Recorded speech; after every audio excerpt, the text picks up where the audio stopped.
rock, rapping not to zero. Remember when they used to have DJ Premier do the beats for the BET ciphers? I'm going back to watch some of these BET ciphers. It's really interesting when we go back in time and we watch like where hip hop has been and where it is now, especially the fact that we got a young Kendrick Lamar in this beat cipher. But yeah, a lot of y'all keep bringing up Tech Nine, so let's hear Tech Nine in this cipher. Rock's weird, not enough to make you fear. A lot from here, watch. I ran scrimmage and I fought to the damn finished. And I popped eyes open without eating me canned spinach. My fans in it, constantly telling me I can win it. If I stand grimace, damaging man every damn minute. I blend it, expands, cricket, slams, wicked rhyme. Grand spinach, ham with it, fam, dig it's nine. Yeah, hard to see me like the background. Your rap style's coming softer than a cat's meow. Red laces, but booted like I'm Iraq bound. That frown to get you ate by my cannibal from Sacktown. So relax, pal. Pack down, got down, back. Sorry if the video's a little lagging, but we're just listening to the lyrics right now. You see, that's my point about Tech Nine, which I'll get into later. I like Tech Nine and I respect him as a rapper and I respect his lyrical ability. But to me, he doesn't sound good like on one of these golden era hip hop beats, you know? He sounds good on the types of beats that he raps, but the more so, you know, hip hop beats, he doesn't sound as great on. And I catch meow. Red laces, but booted like I'm Iraq bound. That frown to get you ate by my cannibal from Sacktown. So relax, pal. Pack down, got down, back out, black out. With a fat smile, I might react foul. So don't make this cat growl. I count everybody when I spaz wow. Who do I catch now? Yeah. Cleveland, what up? Yeah, Kells, Cobain's back. I smell like Teen Spirit, man. Cobain's back. And I got these teens screaming like Cobain's back. You try me and I'll make you a legend like Cobain.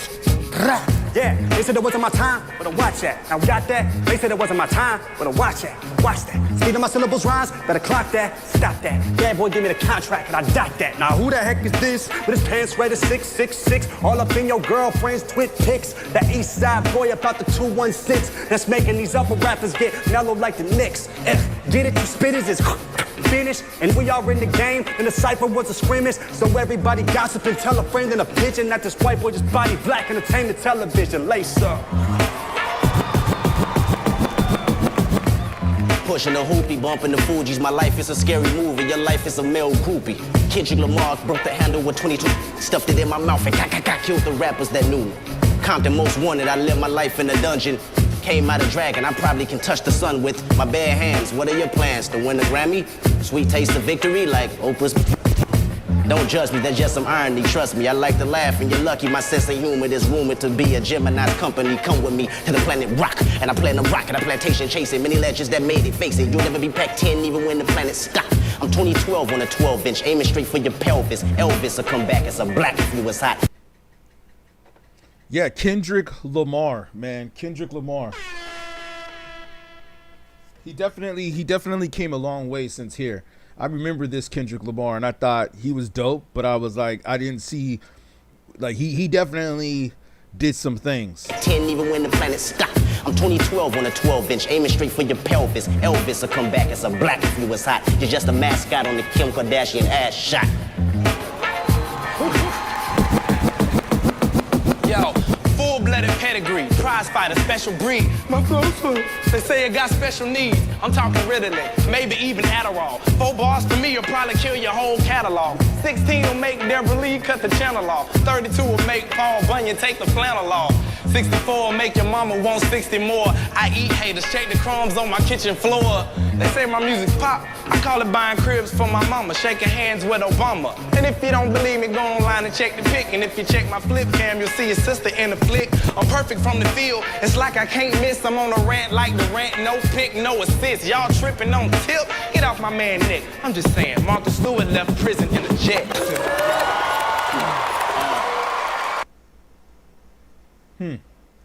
Yeah. Stop that. Bad boy give me the contract and I dot that. Now who the heck is this? With his pants rated 666. All up in your girlfriend's twit pics. That east side boy about the 216. That's making these upper rappers. Damn, Machine Gun Kelly completely changed his style too. Kind of funny how these rappers are, man. Like I said, man, hip hop obviously has changed since then. A lot of these ciphers that we hear now, they all sound the same. They all sound similar. But let's go ahead and get ready to take some calls about the current state of hip hop, shall we? Let me take a sip of my coffee break real quick before we get into it, because man, some of y'all on TikTok be saying some craziness, man. Like, hopefully y'all saw that one take that I did where I'm basically telling this dude, hey, Lil Wayne just ain't it, man. He ain't it. And that was the point that I was making earlier, is that once you see how the industry is, if the industry isn't giving you that push, right? If you are no longer getting that push from the industry, it's interesting to see how they treat you. And we were checking out some other craziness that was going on. Like, you see, and this is what I want to talk about, man. I mean, I know this is a hip hop show, but I just want to play a little briefing of this girl group, right? That's getting promoted. Oh, I guess we can't hear the interview anyways. That came up on the live red carpet. Cat's Eye or one of them, K-pop, or they're not even, I don't even know if they're really K-pop. But you see, this goes back to my point that these are all corporate industry corporations that are being genetically created by the record industries and by major multimedia companies. And they're doing the same thing with rappers. That's the reason why I have this up here on the screen, because what's going on right here with these K-pop groups is exactly the same thing that's happening with mainstream rappers. Like, they're just being created by the industry. And you see, they can put this fancy red carpet and this fancy billboard and have all of the media outlets come out and say, hey, you know what? Like, I wouldn't even be surprised they put out a mass email and they say, hey, you know what? We are promoting this new group. Because like I said, I've worked in the record industry before, so I know that this is what they do. And they have all the publications. They have like Entertainment News. They got Associate Press, which you see right here. They got whatever, all the Entertainment Tonights and all that stuff, right? They send them the press release, say, hey, we're going to throw this event for this group. Can you please come and interview them and support them? Once you have the machine backing you, of course there's going to be some sort of success that's generated from that, right? But let me ask y'all this, man. Do any of y'all know who this is? Or do any of y'all know who the name is? No, of course not. Unless you're like a real fan. But for the most part, none of y'all know who this is.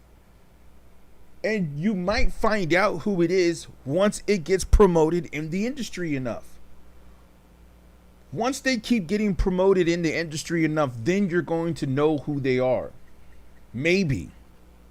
But once the industry stops promoting it, then we see, like how I said earlier on the other call, then we start to see the fall off of some of these rappers and some of these artists when they don't get the push anymore that they want. Shout out. Ocho, you say you're talking about quality or popularity? Usually on this stream, we're talking about popularity.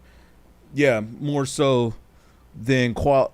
Actually, no, my bad. I mean quality. I wasn't really sure I read your comment right. Yeah, we're talking about quality. We're not really talking about record sales or streams, because let's be honest, most of these artists, the streams are lies anyways, and they're not really real anyways. So yeah, we're talking about the quality. And Renee, you said it fell off very hard. Yeah, I pretty much agree with you on that too. I mean, even though like we've had a couple of talks where people talk about it's slowly making a comeback in some ways, it's slowly on the underground. But as I look here, I'm looking at some videos right here. You guys on TikTok aren't able to see, but for those of you on YouTube and other platforms, don't forget to like and subscribe. Make sure you guys like the video, double tap the screen. It doesn't cost y'all nothing. We're just getting started up in here. You know, it helps get some more people up in here. Y'all know how the algorithm works. Yeah, double tap that screen. Double tap that screen. Doesn't cost y'all nothing. Ocho, you said, thank you for the likes coming in. You said they still got good artists, but hip hop much wider and diverse than it was in the 90s. Thank you for the likes coming in. Diverse like how? Yeah, mainstream hip hop fell off hard. Definitely. Yeah, and I'm glad you brought that point up, Tij or T-I-J. I'm glad you brought that point up because, yeah, man, there was a point when like real hip hop used to be in the mainstream. You know what I mean? Like, you're right. There was a point when real hip hop used to be in the mainstream. And now it's no longer real hip hop is in the mainstream anymore. Now it's like you got to really go through like all of this crap in order to hear some good mainstream hip hop. So yeah, man, shout out for you and your comment. It's toxic. Infinite possibility says. Yeah, I agree with you on that it's toxic. Thank you guys for the likes coming in. Make sure you guys share this live and get some likes so we can get some more people in here. You said diverse, like melodic, auto-tune, and more races. Yeah, that's an interesting point. That's an interesting point. I mean, I feel like hip hop is kind of diverse as far as the melodicness goes and the auto-tune goes, but I'll say that's lacking in the diversibility of hip hop is basically there's not enough conscious rappers out there at the moment. You know what I mean? Like, I remember when there was a time where we had a lot of conscious rappers, you know? And not just a lot of conscious rappers. I'm not saying like, oh, we just need conscious rappers, but I'll also say like there was a time where you had your balance, you know? Like you had the gangster rappers. Thank you. Yeah, I appreciate you saying that. Thank you for the coins coming in, man. I appreciate you. Thank you. Yeah, you had your gangster rappers, and then you also had like, you know, your conscious rappers, and then later on you started having like your trap rappers and all those types of rappers. But nowadays, it just seems like most of these rappers that come in here are they're all just pushing degeneracy. Alanin too, or Alan, you said, I feel like it's good, just older folk don't understand. We've had this talk a million times. I've done this talk so many times that I can speak on this like with ease. I could just glide through that topic. I'll explain to you right here, man. It's not that older heads don't understand, because you can't name one rap song that came out other than possibly Kendrick Lamar or J. Cole or even Drake to that extent. There might be a few others in there, but most of the time we'll just stick to the big three, like how I have the shirt on right here. Most of the time, there's not any classic rap songs that have come out really in the last 10 years that people will like. Okay. Doechii is a plant. Doechii is an industry plant. She doesn't count.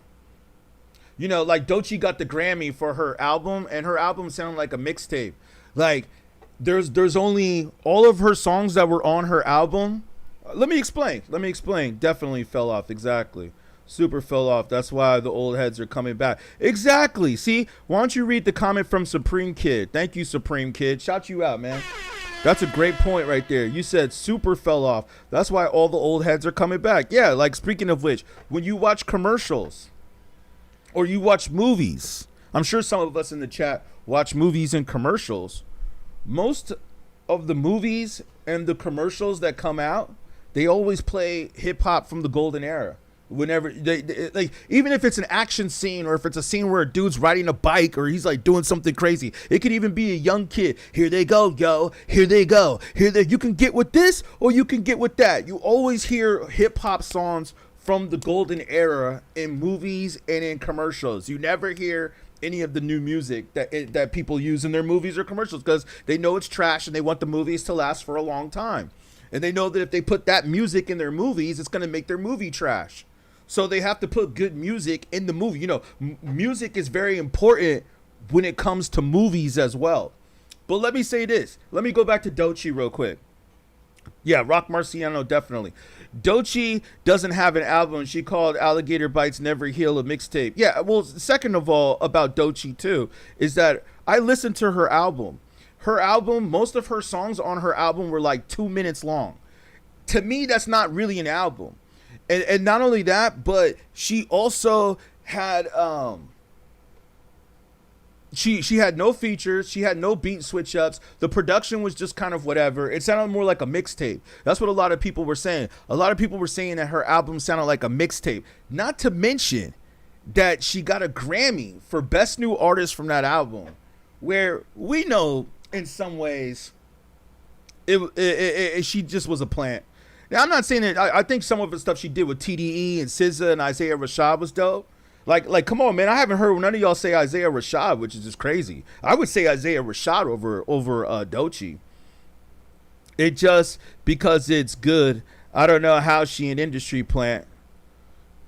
She's an industry plant because the industry pushed her to win Grammys. I'm not saying that she's a trash rapper. I'm not saying that, but what I'm saying is that the industry, you know how they do with black women. You know what I'm saying? Like they want to over push certain people, like how I have the K-pop up here. Like some of these people are genetically manufactured in corporations so they can they're generated in these corporations and pushed throughout the industry and shoved onto you. When there's a bunch of other female rappers up there, like I was on YouTube, just going through YouTube, looking at female rappers. There's a ton of female rappers who I think are so much harder than Doechii. I mean, I'll just give you one that I think a lot of us can agree with is Rhapsody. I would take Rhapsody over any day over Doechii. I would take Rhapsody over Doechii any day. I think Rhapsody got way better projects, way better albums, way more, just everything. Doechii's just more of a commercial success. You know, like how she did the whole Louis Vuitton thing with Pharrell. That's the point I'm trying to make. She's pushed by the industry. Blanket Racer, you said, who would you give the Grammy win to that year? I'll pull up the nomination list if you need. Yes, please pull up the nomination list. What year was that? Was that last year or the other year? I'll pull it up too as well. Was that the year Doechii won? I don't think they really had a good list that year, but let me just look it up real quick. Won the Grammy. I mean, it's always good to look at Grammys for best artist, right? Best new artist. But you see, like one brother made a good point on yesterday's stream. He made a good point. Accolades and skill doesn't really always necessarily match up. I think the label stopped investing in conscious rappers after the early years. Yep, you were absolutely right, Ocho. You were absolutely right. Well, you know, we talk about this all the time, man. The secret meeting. Oh, no, she didn't win best new artist. My bad. She actually, no way. Hold on. Did she win best rap album? No, she didn't. She didn't, right? She received a nomination for best new artist.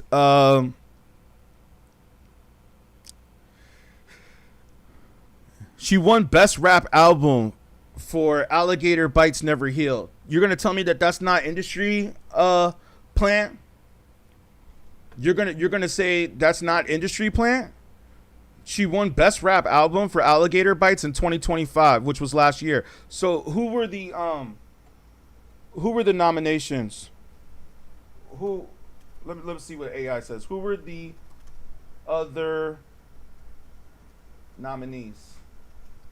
Let me see what they say. Yeah, that's crazy if she I'm looking up the list right here. Tell me the list that you have, just to make sure that my list is accurate. I'm looking up the list because, you know, we always don't always remember who lost. No. Best rap album. Hold on. But like we said earlier, accolades and skill can always add up. Okay, cool. I'm glad. Okay, so here's who we had. It looks like. Oh, yes. I remember this. Let me pull this up on my other screen so everybody else can see over here. Yeah, I remember this. Might Delete Later was nominated for Best Rap Album with J. Cole. Thank you, KRS-One. Shout out KRS-One for the follow. Thank you. Might Delete Later by J. Cole was one of the nominations. Auditorium by Common and Pete Rock. The Slim Shady Eminem. And We Don't Trust You by Future and Metro Boomin. Tough category. You know me, man. You know I'm a golden era hip hop head. Those of you that know. So you know I got to roll with Pete Rock and Common. I thought the Pete Rock and Common album was actually phenomenal, dude. Like I'm so glad that I actually remembered that album. Like the beats too that Pete Rock was coming with that album were dope.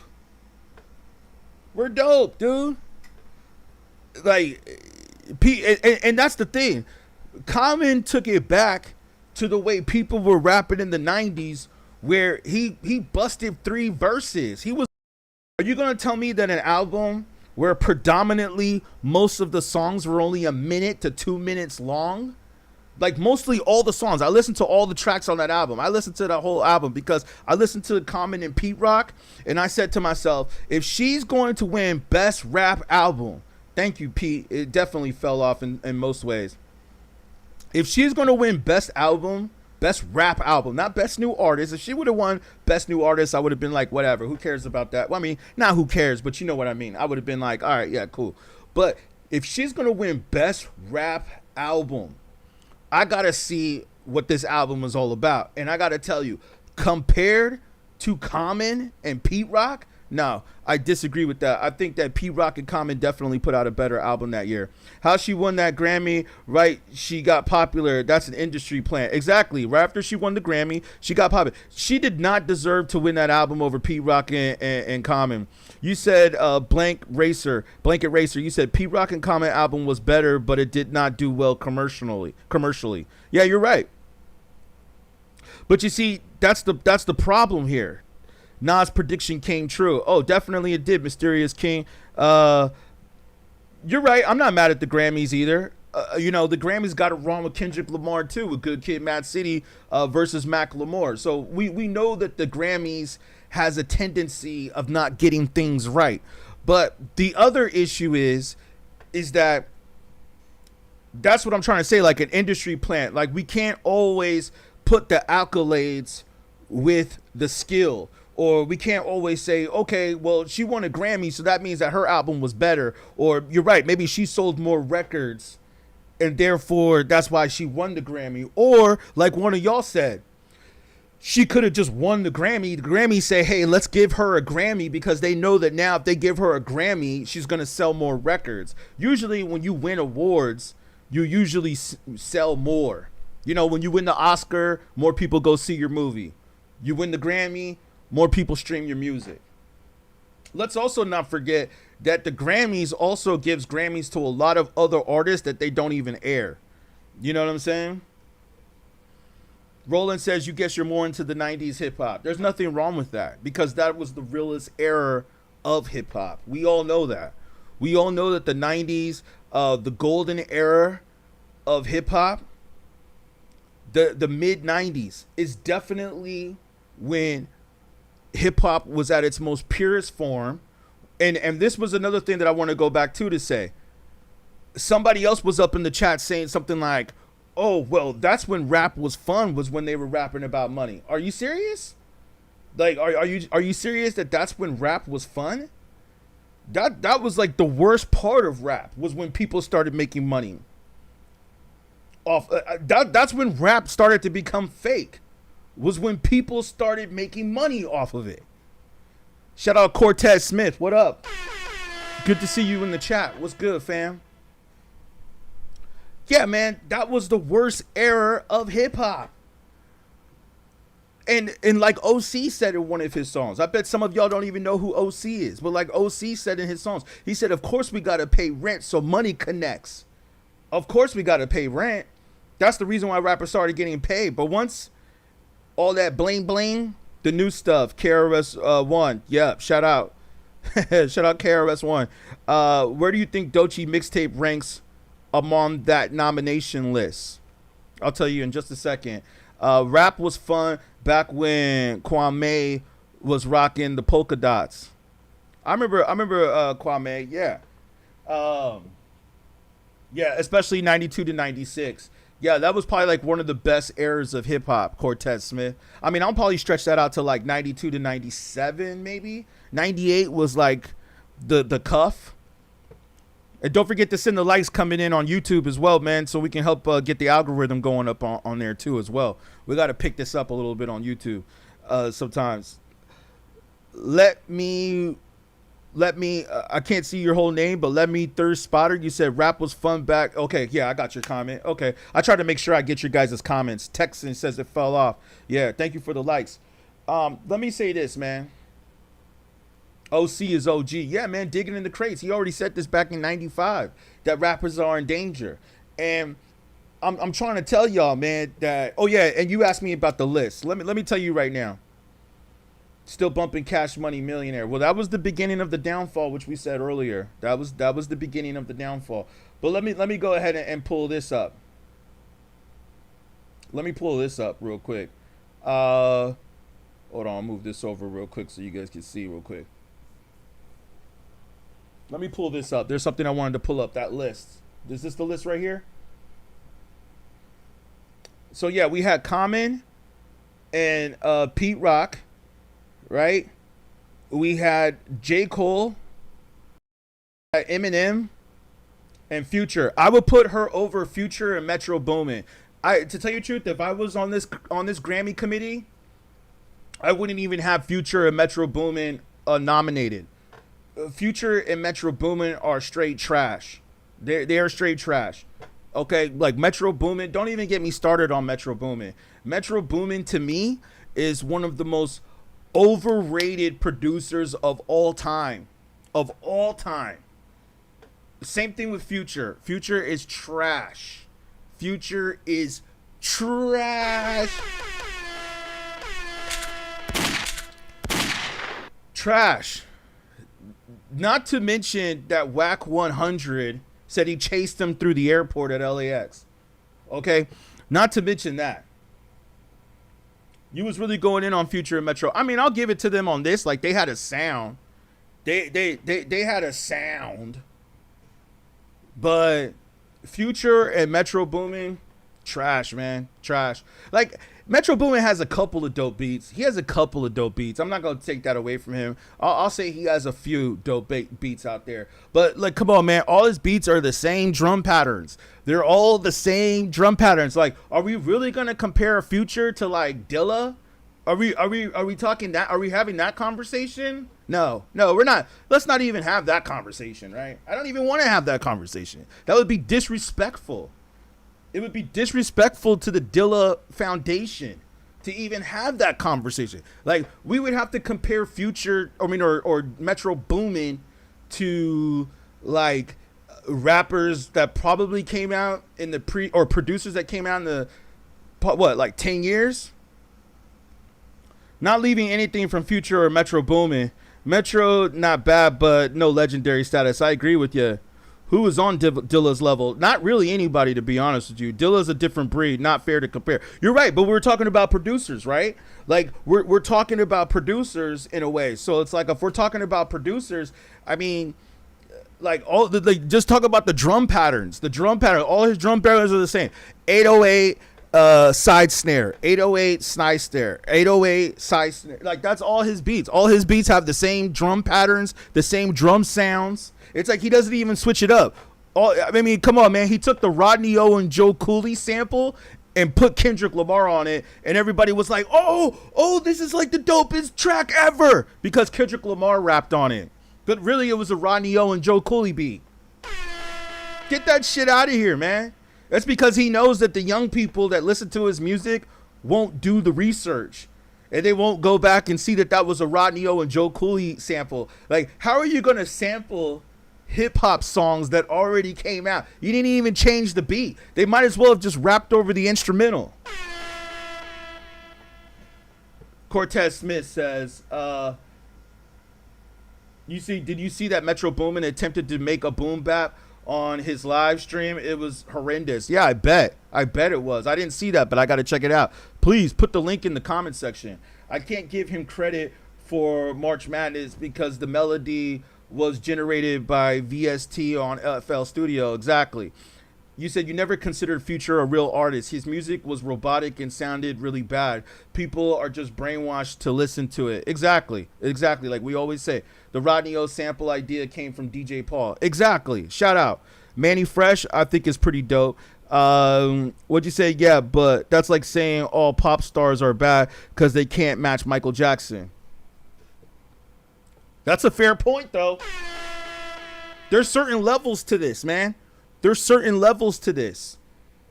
But like Future's not even on a level. Yeah, I could let somebody up real quick. Like Future is not even on a level. I mean, didn't his last album that came out, didn't we just say that? Oh, and by the way, Rick Ross also has like the lowest record sales that I think he's ever had in history. Okay, here, let's do it. Let's do it. 5-minute debate. You got 5 minutes. Blanket Racer, prove your point.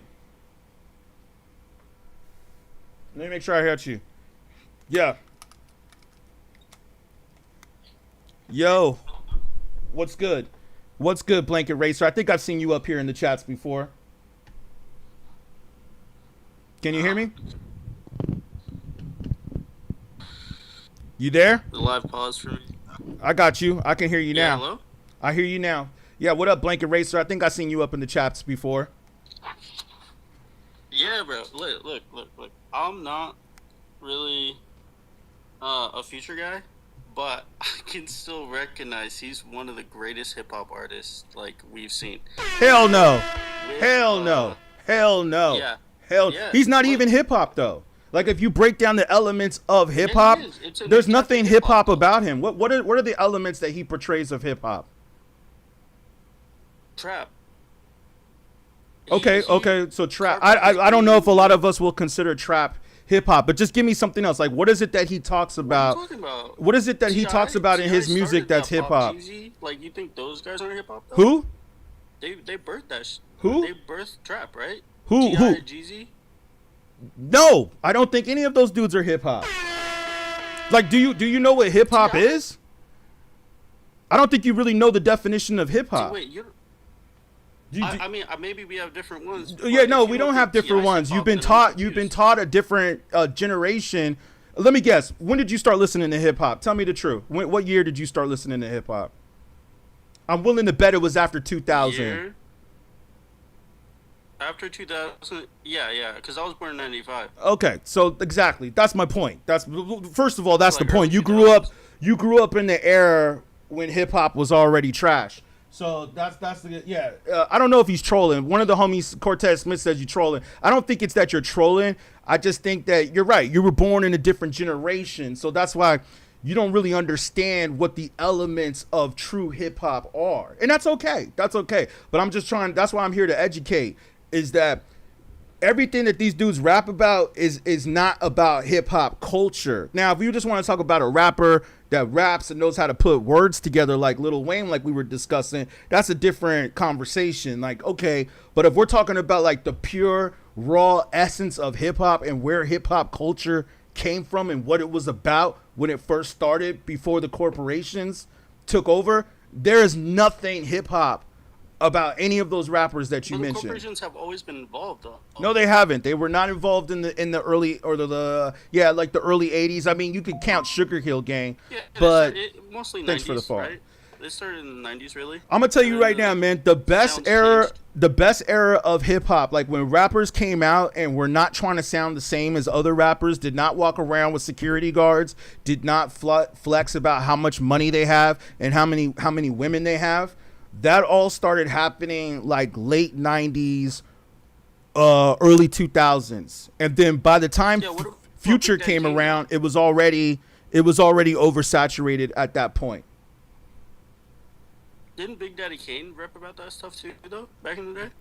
Big Daddy Kane did to a certain degree, but he also was lyrical and birthed like Jay-Z. He rapped with Big L. I mean, so it was kind of like Future, like that's all he raps about. Whereas Big Daddy Kane, that wasn't all he rapped about.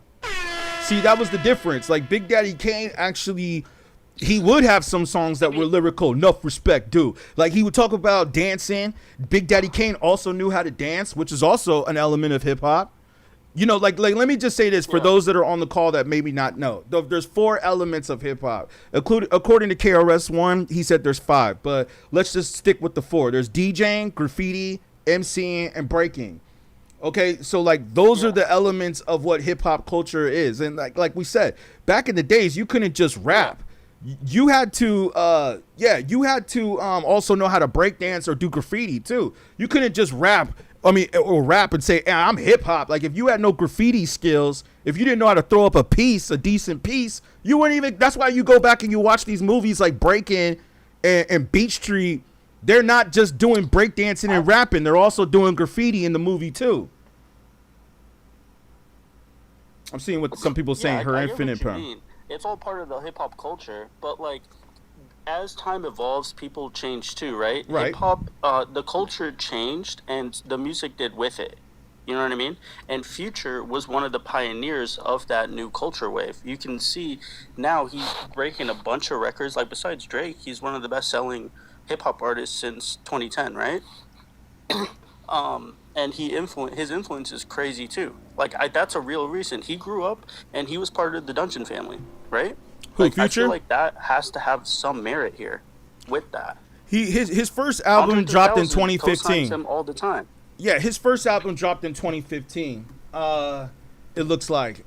Okay, so that was not too long ago. I mean, it was about 10 years ago. So 2015. I see your point though. I don't think you have to be super lyrical anymore. No, you're right. The landscape's changed. Well, let me say this. I think it's not just necessarily that the landscape changed, although I do agree with what you're saying. I think it's also the fact that the technology changed. And when the technology changed to where you could just buy FL Studio and all these dudes could now make beats on their laptops, it was harder to get, you didn't have to worry about going to the studio and booking a studio session and coming out with some fire because you had to pay for the studio time. So, like I come from that era where we didn't have laptops. You know what I'm saying? There was like laptops weren't even invented yet. So you actually had to be like a dope rapper back then. And because when you put out your mixtape, you wanted to get a record deal. That was the whole point. There was no internet. There was no TikTok. There was no YouTube. Yeah, Black Dot for sure. There was none of that. So Black Dot's my favorite rapper. Okay, so you know what's up. Okay, so now listen, it's not just about being lyrical though. It's also the fact that this guy Future, he talks about the same thing on every single song, which kind of was displayed on his last album that he dropped, The Real Me. Like The Real Me that just came out. As a coke rapper, every single song he talks about a different way to talk about coke. Pusha T's not one of my favorite rappers. I respect him, but he's not one of my favorite rappers anyways. Like, I mean, and I hear what you're saying about that, but like Pusha T's not one of my favorite rappers. And I'm looking this up right here. Yeah, but you think Pusha T's hip hop, right? Nah, to tell you the truth, they are in some ways. They have some elements, but the Clips, I never was really a big Clips fan. I never really was like a huge Clips fan when they came out. So what do you think about Pharrell? I think Pharrell is a dope producer. I don't know, it could be Chad Hugo really too, but the Neptunes. But I think that Pharrell is dope. But again, like, is Pharrell like straight hip hop? Again, he's kind of after that wave, like I would consider him. I would consider like the beats that he did for Noriega, or Nori is what he goes by. I would consider that hip hop. Yeah. And was good, but I could see that. you know, like I said, man, like the thing is, but to go back to the future, because I've had this conversation with a lot of people. I had this conversation with my friends. He is a rapper that basically, you know, he has the Atlanta sound. You're right. He was down with Outkast, Goody Mob, or he was recording with them. One of the dudes from the Dungeon family brought him in, so that's how he got into the game, right? But I think the reason why his latest album did not do as well is because, and I've had other people that have jumped on the stream and said this before. Yeah, it's just like he's not elevating. He's not elevating to anything new.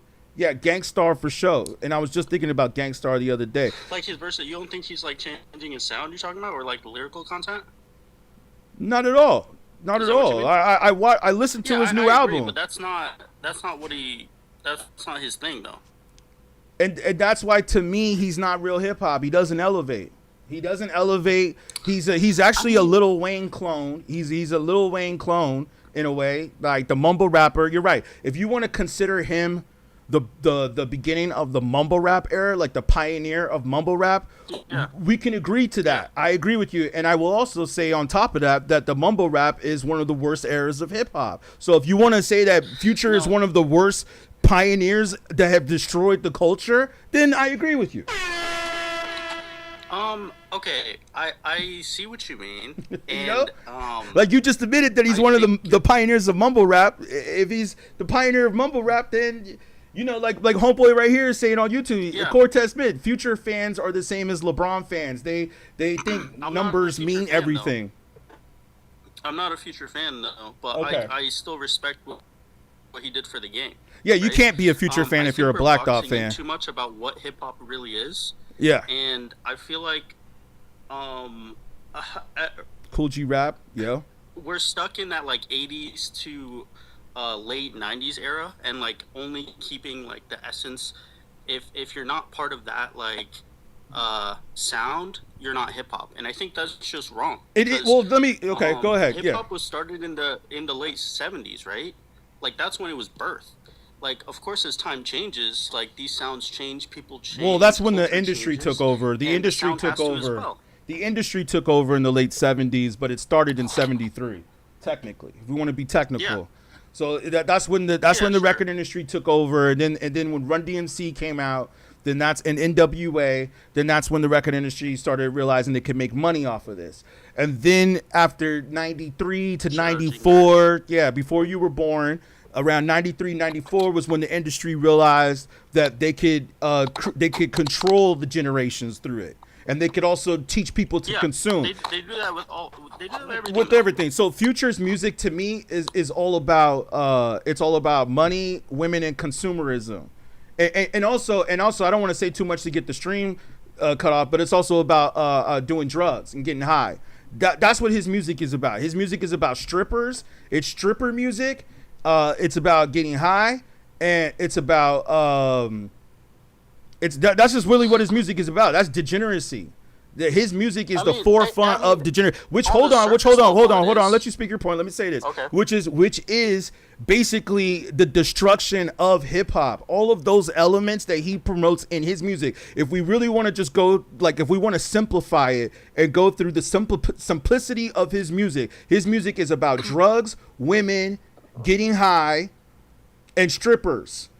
That's all his music is really about. There's nothing logical in his music. There's nothing knowledgeable. It's not just about being lyrical. It's that his music has no message, especially to the black community. His music has been put here to destroy the black community. That's what his music is for. Are you gonna not tell me? Let me ask you a question. Can you admit this? Is his music about strippers, money, and drugs? I would say a good 75% of it is. What's the other? I doubt that. I think it's more like 85 to 90. But what would you say is the next? Let's just say 20%. What's the other 20% about? Like Immortal Technique. Thank you.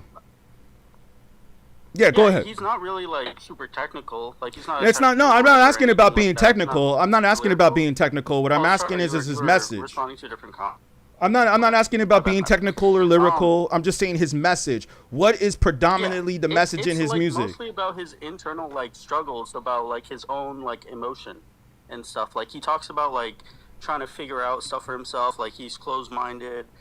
He's depressed sometimes, but that doesn't come out like that much. Right. Unless you like He's look depressed. into it a little bit more and read behind Exactly, the man. That's the lines. problem You with know all what I these mean? new rappers. All these new rappers are depressed. I'm like Lord Jamal had to say in that one dope Is that a bad YouTube thing, video. Man, Those are it's extreme because y'all are being programmed with this new ADHD and OCD and all these other terms that we didn't have when we were growing up. We didn't believe in being depressed when I was in high school. If you were depressed when I was in high school, you but it was get still made real, fun though. of. People would make fun of you. You would get beat Yeah, up. and that made things worse, though. Nah, not necessarily, man, because look at the social skills that your generation lacks. Your generation doesn't even have do you mean? social skills. Like most of you guys. I mean, you're all right, but I'm saying like most people out there that are from your generation, they do not have social skills. They do not know how to talk to girls.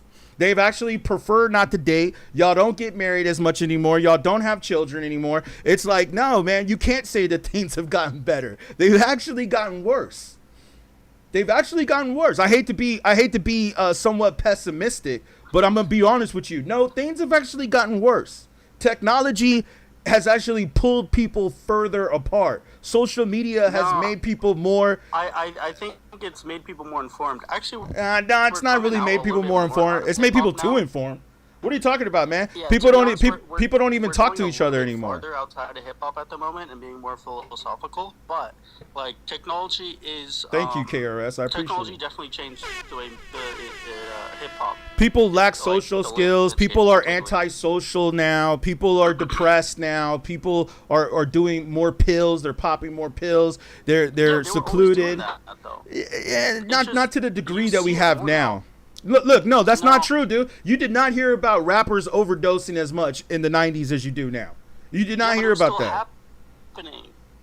It's just more accessible now that people can see it because we all have more information. Because That's of not true, technology. man. We had newspapers back then. We had the newspaper. We had magazines. We had Yeah, Vibe magazine. but Vibe it's not as magazine was the accessible. internet.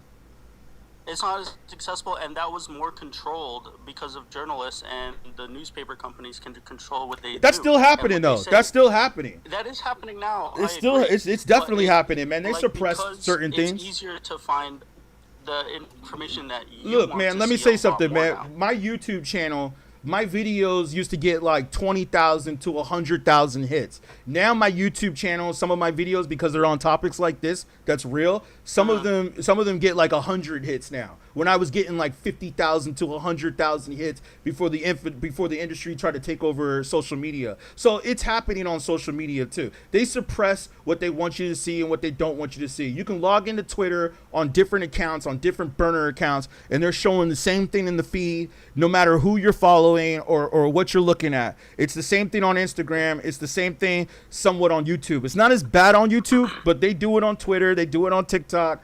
They shadow ban what they want you to see, and they show you what they want you to see, Yeah. and they hide what they don't want you to it's see. al- So it's always been controlled. it's Algorithms being control controlled right that now, too, man. I agree. Yeah, it's But definitely it's just- being controlled. Yeah, 100%. But it always has been. It's like Kara kind of my says point. go grab a But brew. now we see like because it's more accessible than it used to be now, so that everyone around the world can see what's happening with each other, and cultures can coexist a lot easier and more seamlessly than in the past. And Coexist. honestly, personally, I think that's more Okay. beautiful than anything. I don't disagree with you on that tip, but the point that I'm making though is that if you have rappers that all they talk about is strippers, drugs, and and violence too. I'm not saying that Future talks about violence, but there's other rappers out there where that's all they talk about.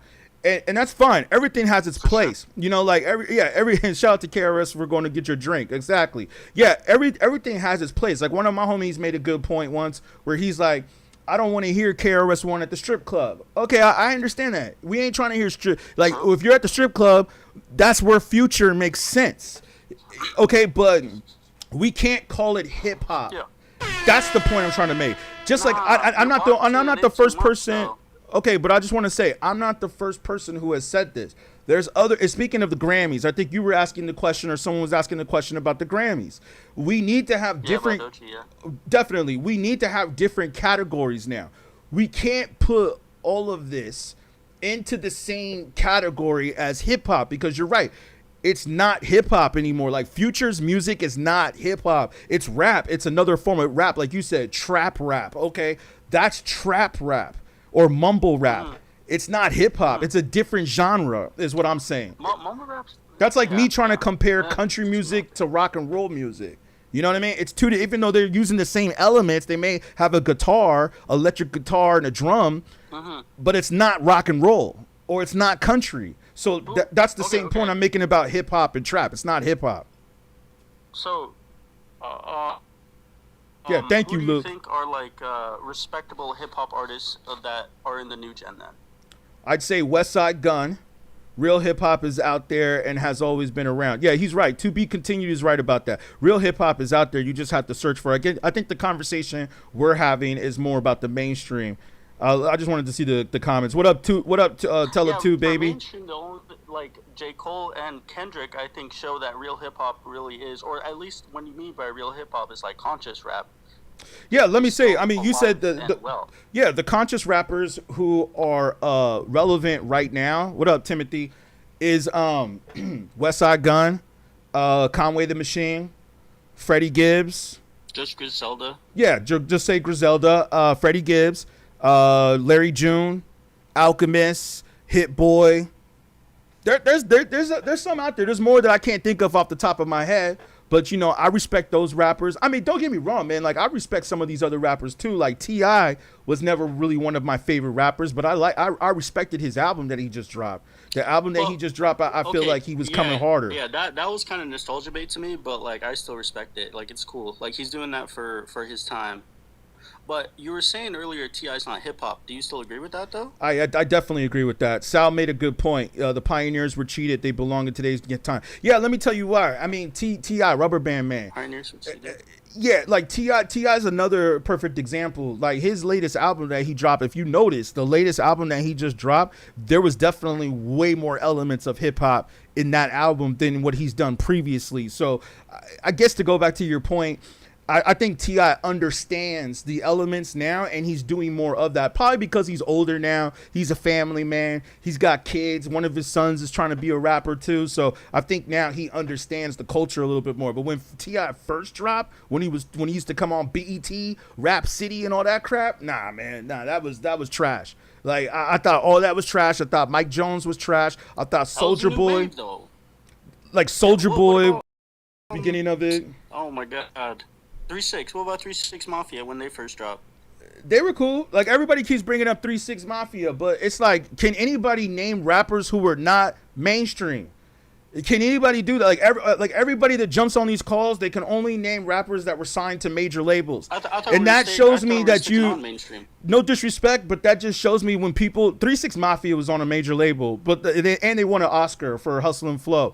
Let me say this, man. Any rapper that's like on a mainstream label, to me, if that's like all the rappers that they can name, your level of hip hop is above the surface. Yeah, again, above the surface. It's not beneath the surface. It's not the beneath the surface of like independent real rappers out there who are really saying what they wanted to say and not being necessarily controlled by the mainstream. Okay, I mean, I can name some new ones that I think aren't being controlled by that. Or older ones. Why don't you name the older ones? Because the new ones, we don't know what they all about yet. Most of the people won't know yet. Like people will say Ken Carson, but he hasn't been around long enough to really. No, like Denzel Curry. Denzel Curry's dope. Curry, like he's more mainstream. Actually, I know Denzel Curry personally. Sabo? No Name. Yeah. I mean, No Name. How long has he been out for? No Name. No Name. Yeah. How long has he been out for? Like 2016, I want to say. Yeah. Maybe 2014. I mean, he's like a Denzel Curry in a way. Like, yeah, I know Denzel Curry been out since about that time too, but you know, like, yeah, okay, like, yeah, I mean, that's better than naming all the mainstream rappers, but I don't know if they're like up to a level of because we were talking about mainstream. Like I'll give you a perfect example. When I talk about independent rappers who I think like had mainstream success and they were like doing what they wanted to do and not being controlled by the industry, is like an MF Doom. That's someone who I bring up. Yeah. You know, like Yeah, MF Doom was a sure. rapper who was at a mainstream level doing what he wanted to do on an independent level. Those are the types of rapper, and What about he's Killer Mike then? Killer Mike's been independent since. yeah, Killer Mike. I love Run the Jewels. You know, stuff like that. Yeah, I mean, Killer Mike again came out with Outkast. You must be from the South, huh? Because you bring up a lot of Southern rappers. You from the South? Nah, well, I used to live in Atlanta for a while, but that's like when I was first like introduced to hip hop, so I guess that's might be why. But I'm just more New England side actually. Okay, that's cool. No, the reason why I say that is because I notice when I get people from the South up in here, they always mention rappers from the South. I never really hear people from the West Coast or the East Coast mention Southern rappers. It's usually always from the South or from the Midwest. Like, I never really hear anybody from New York say, oh, other than Outkast. Outkast might be the only exception. But other than Outkast, I don't really hear too many people bring up, like, Bun B or UGK or, you know what I'm saying? It's usually people that are in the South, you know? International Players Anthem. Shout out. I mean, Outkast is the GOATs. Hip hop is great. The radio fell off. The radio bin fell off. Yeah. I mean, that's just the point that I'm making. Like, we need to have two different genres. And then homeboy Cortez Smith up in the YouTube chat, he disagrees with you. He said that 3 6 Mafia is not hip hop. It's rap. And I'm saying this as an obvious fan. Yeah. Okay. Like it. 3 6 Future's when they dropped. Yeah. They went against the grain of what traditional hip hop was, right? Like, I think that's kind of what he was trying to get at. And I agree, but it kind of still shows that, like, over time, music should not be something that is objective and boxed in. I think we can all agree on that, right? Music is subjective. Yeah. It should be based on just the human experience overall. That could be good, that could be bad, that could be happy, sad, whatever, right? Right. And as humans, we all evolve and we change over time. It's been 4 decades. Okay. Over 4 decades since hip hop was birthed, right? It's one of the more newer genres in the world. Like, you don't think that 5 decades actually. Change Five as actually, culture and technically. people change. You know what I mean? Well, it's like Nas said, like one person said in the comments, shout out to DS. Yeah, so West Coast does listen to all regions. Luciano says hip hop fell off. I just want to make sure I don't miss any of the comments. What's it called? I agree with you. Over 5 decades too, to be technically correct on that with hip hop. But I'll say this though, man, that I think I agree with what you're saying. I see what your point is about how things will change and evolve into different forms. And that's exactly what it is. Like I was saying about homeboy said about Nas. Hip hop, I think, is not. It's still around, but it's in the underground now. As far as the mainstream rap goes, like Offset, all those dudes. What about Kendrick? Kendrick is definitely hip hop. J. Cole. Kendrick is definitely hip hop. J. Cole is definitely hip hop. I'll even surprise you with this one. Drake is hip hop. You know what I'm saying? Like Drake is hip hop. He's hip hop. Surprising. Yeah, he is. But these are the 3 biggest artists. Oh, Drake is hip hop. So Drake is definitely hip hop. He's had mainstream success. He's definitely put out some pop singles. He's done a lot of that stuff. He can sing. So the fact that he can sing puts him in a different bracket. But Drake, early Drake, mixtape Drake, when Drake was coming out, he is definitely hip hop. You can tell that he has studied the greats. Like, you know, that's the difference. Like when you listen to certain rappers and you listen to them rap. What? Future? So Future studied the grades too. But okay, he might have studied the grades, and I'm not going to deny it. I don't know what he studied. I'm just saying with Drake, when you listen to Drake, like Drake rapping over Dilla beats, Future has, and I'm not saying that you have to rap over that type of a beat, but I'm just saying the fact that Drake was rapping over Dilla beats shows me that this dude understands the culture. Okay, like I've never heard Future rap over a boom bap beat, never. So therefore, I can't really say he can't do that. That's not his lane. Because he's not hip hop. That's my point. He's not hip hop. That's why he can't rap over hip hop beats. You just said so yourself. It's not his lane to rap over hip hop beats, and I agree with you because he is not hip hop. That's why he can. Yeah, Boom bap Cortez beats. Smith, especially But old boom Drake. bap isn't the only form of hip hop, though. Well, it's not. I'll tell you this: trap is definitely not hip hop. If that's what you're trying to get at, trap is not hip hop culture. It's part of it. I think it's part of it. Absolutely. You can think it's part of it, but you weren't around when this was created and when this has evolved. It's not part of hip hop culture. It's trap. It's its own genre. Just like Future is a mumble rapper. Thank you. You can even look in the comments that most of the people are disagreeing with what you're saying in the comments. Like hip hop, it's not part of the culture. Like Homeboy just says right here, yes, Cortez Smith. Future is an agent.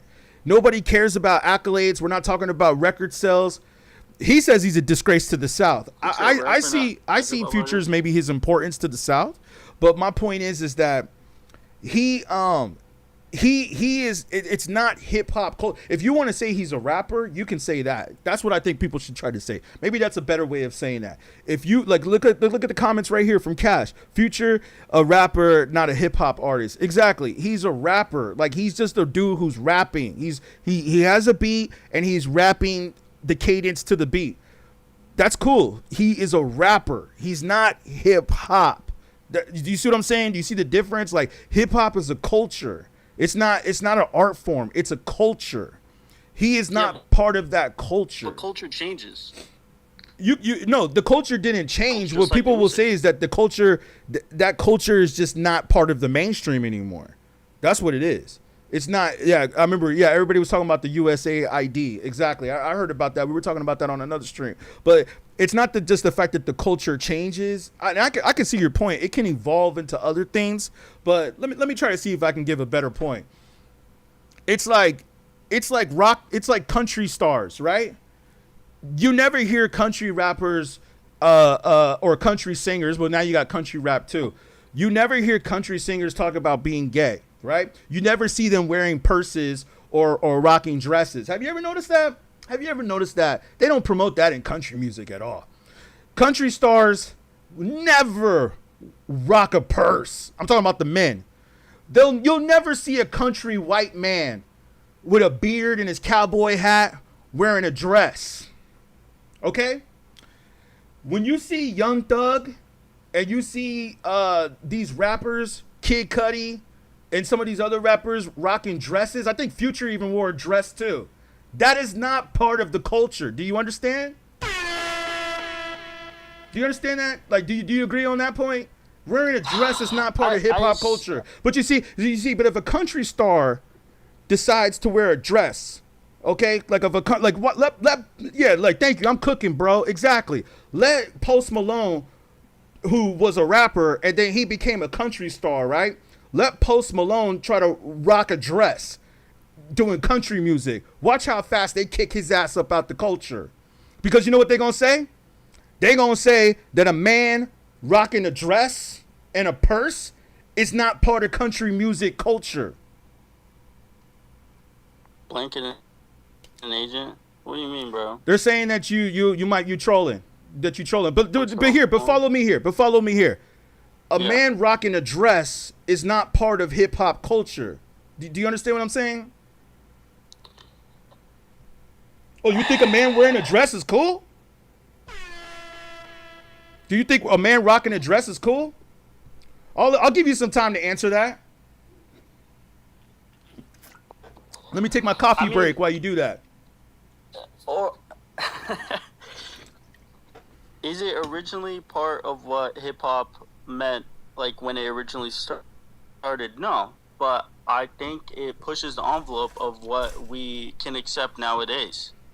We can't accept it because those of us that are real hip hop don't allow it in our culture because we're part of the real culture. You know, like we're like the soldiers that are fighting. And Cortez Smith, thank you for that comment. He made a great point. But we got one black country artist.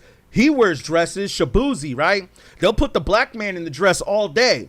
But the white men, they're not going to put them in the dresses at all. You're not going to see them wearing dresses. You're not going to see their women twerking. You're not going to see the female country star singers all twerking in their videos, talking about they don't need a husband and they don't need a baby. As a matter of fact, I've listened to some of the lyrics from country music, and it's really interesting.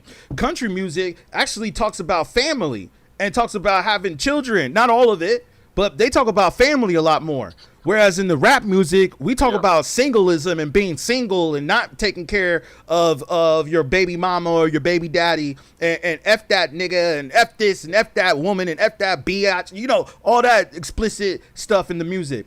Like, nah, man, that's not part of the culture. Or like you could go here and sit here and say this about that and say like painting your fingernails is not part of hip hop culture. Hip hop culture has never been feminine. That's a good point too. 3 Stacks is doing that type of stuff like in the early 2000s. Who is he? Not hip hop? We talked about that. We talked about that yesterday, and I've already got the answer for that. Andre 3000 stopped that shit real quick once we checked his ass. He got checked. He got checked, and that's why you never saw him in a dress ever again. You never saw him in a dress ever again after that, because we checked him. Just like Common. We checked Common for rocking the crochet sweaters. He even said that in one of his raps. They said the crochet sweaters was whack. Now they see that nigga on the corner and they said he was back. Boom. You know what I'm saying? Like, no, these rappers get checked when they do stupid shit like that. Like, we check them. The culture is going to come in and it's going to check you. Just like I could guarantee you will never see Kendrick Lamar, K-Dot. You will never see Kendrick Lamar in a dress. You will never see. And remember when Drake was starting to do all that stuff, where Drake was starting to paint his fingernails, and Kendrick came in and checked his ass. Like, I hate the way you dress, the way you walk, the way you. After Kendrick, with the battle with Kendrick, I ain't seen Drake post a selfie with his fingernails painted since. You see, so that's what I'm saying. Like, dudes get checked eventually. They may slip off the square, and they may start doing some questionable things. But eventually, if they care about the culture and they care about being part of the culture, they will get checked. And that's what I'm trying to say. Like, I don't think it's really evolving because, like I said, like country music will not allow that into their genre because they do not consider that part of their culture. But for some reason, we've allowed it to come into hip hop. Or maybe not that it's coming to hip hop. What it really is that they let a bunch of fake rappers in, and these fake rappers didn't care about the culture. All they cared about was getting money. That's all they cared about, was getting money. That's why they all snitching on each other. They rap about stuff in their lyrics that they don't really do, or maybe some of their friends do, and they rap about it, and then they get arrested, and then their friends got arrested, and then they snitched on each other because they don't care. There's no rules in this. You know what I'm saying? For them now. So that's the point I'm trying to make. Like, you can't necessarily say that the culture has evolved. I would say that the culture has more so been infiltrated. That's what happened. Because and this is another thing you need to understand. Because like I said, I know you didn't start listening to hip hop till after 2000s. So at the time that you were listening to hip hop, it was already like too mainstream. But my point is that hip hop has always been a masculine art form. It was always masculine. It was never feminine. Being feminine was not part of hip hop culture at all. And I don't know if I could say that it's something that we could say, oh, well, maybe the culture's changed and it's to being more open-minded. No, because country music is not letting that in. Do me a favor. When you see a white man, not Shabuzi, we already know Shabuzi is a sellout. We already know that. But do me a favor. When you see a white country star rocking a dress, please send me the link. Send me the link when you see that. I will bet you $100 right now that we will never see a white country star rocking a dress. Yeah, I don't listen. I mean, no, we don't have to listen to it. I'm just saying, I'm just saying cultures. I knew it coming for all sports. I don't pay attention to that one. That's like they killed off the artist, but yeah, man, it's like we gotta understand like what's the culture and what's not part of the culture. We gotta understand. You don't think like hip hop should be more accepting of like everyone that's like in that community though? Are you talking about the alphabet game, like the LGBTs and all them and all that stuff? Like we should accept them? Yeah, sure, yeah. Well, why should we? I'm not saying that we shouldn't, but I just want to ask this question: why should we have to accept those communities into our community if there's other forms of art and entertainment that won't? Like, why do we have to be the ones to take them in? If they were always part of it though, but they were suppressed, why should they continue to be suppressed? I'm sure that there's part of that community that do country music too, but they're being suppressed in that culture. I think it's just it's like you're trying to say, that's like saying, well, how come the WNBA doesn't just mix with the NBA and have women basketball players play against men basketball players? It's just not the same. It's not the same. You're And just like saying it like it's black and white though. Like there's clear lines. No, here, Cortez Smith says he thinks you're These trolling. people existed before and they exist after. Exactly. Like, thank you. Cortez Smith says you're trolling. I don't think you're trolling. I just think that you're young and not educated on what the culture is. He's saying that, yeah, definitely, it's not a coalition. We don't mix. We don't mix. And homeboy Smitty Stupid says it is black and white. I'll say that it's more color to than just being black and white. But what I will say though is that he's right. Hip hop was never about mixing the rainbow into our coalition. That's not part of. That's start not off that way, but it's not part of the It culture. could be fine now to accept all that. I mean, because like there were definitely gay people in the 80s, 90s, 70s, 60s before hip hop, after hip hop. It doesn't matter. These people always existed. Romans were gay. What are we talking about? Yeah, but that doesn't mean that it was part of our culture. Like Egyptian and Roman cultures are two different cultures. You know what I mean? Like we're not the same cultures. You know, thank you for the coins, game. Appreciate you. Yeah, we're not the same. We're not the same culture. Like Roman culture and Egyptian culture, two different cultures. Even though they try to mix the two, especially in Hollywood.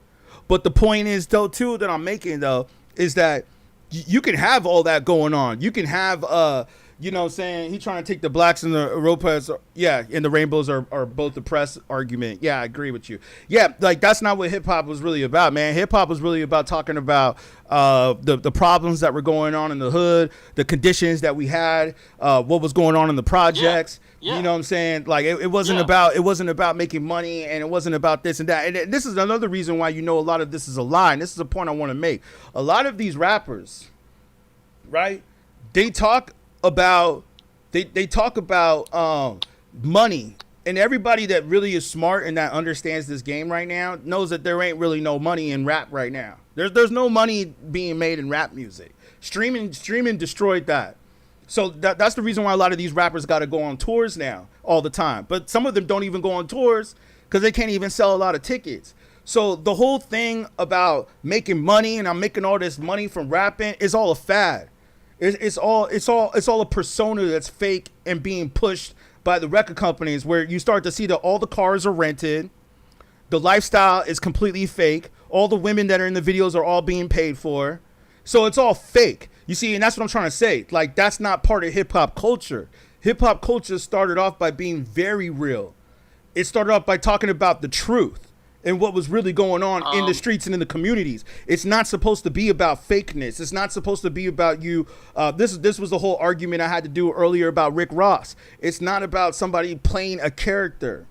It's about, like, now if you want to play a character and you want to pretend to be somebody that you're not, like how now there's rumors going around that Lil Nas X is not really gay, and he just did that because the record industry. What Drake was doing, though. Yeah, the record industry told him to say that.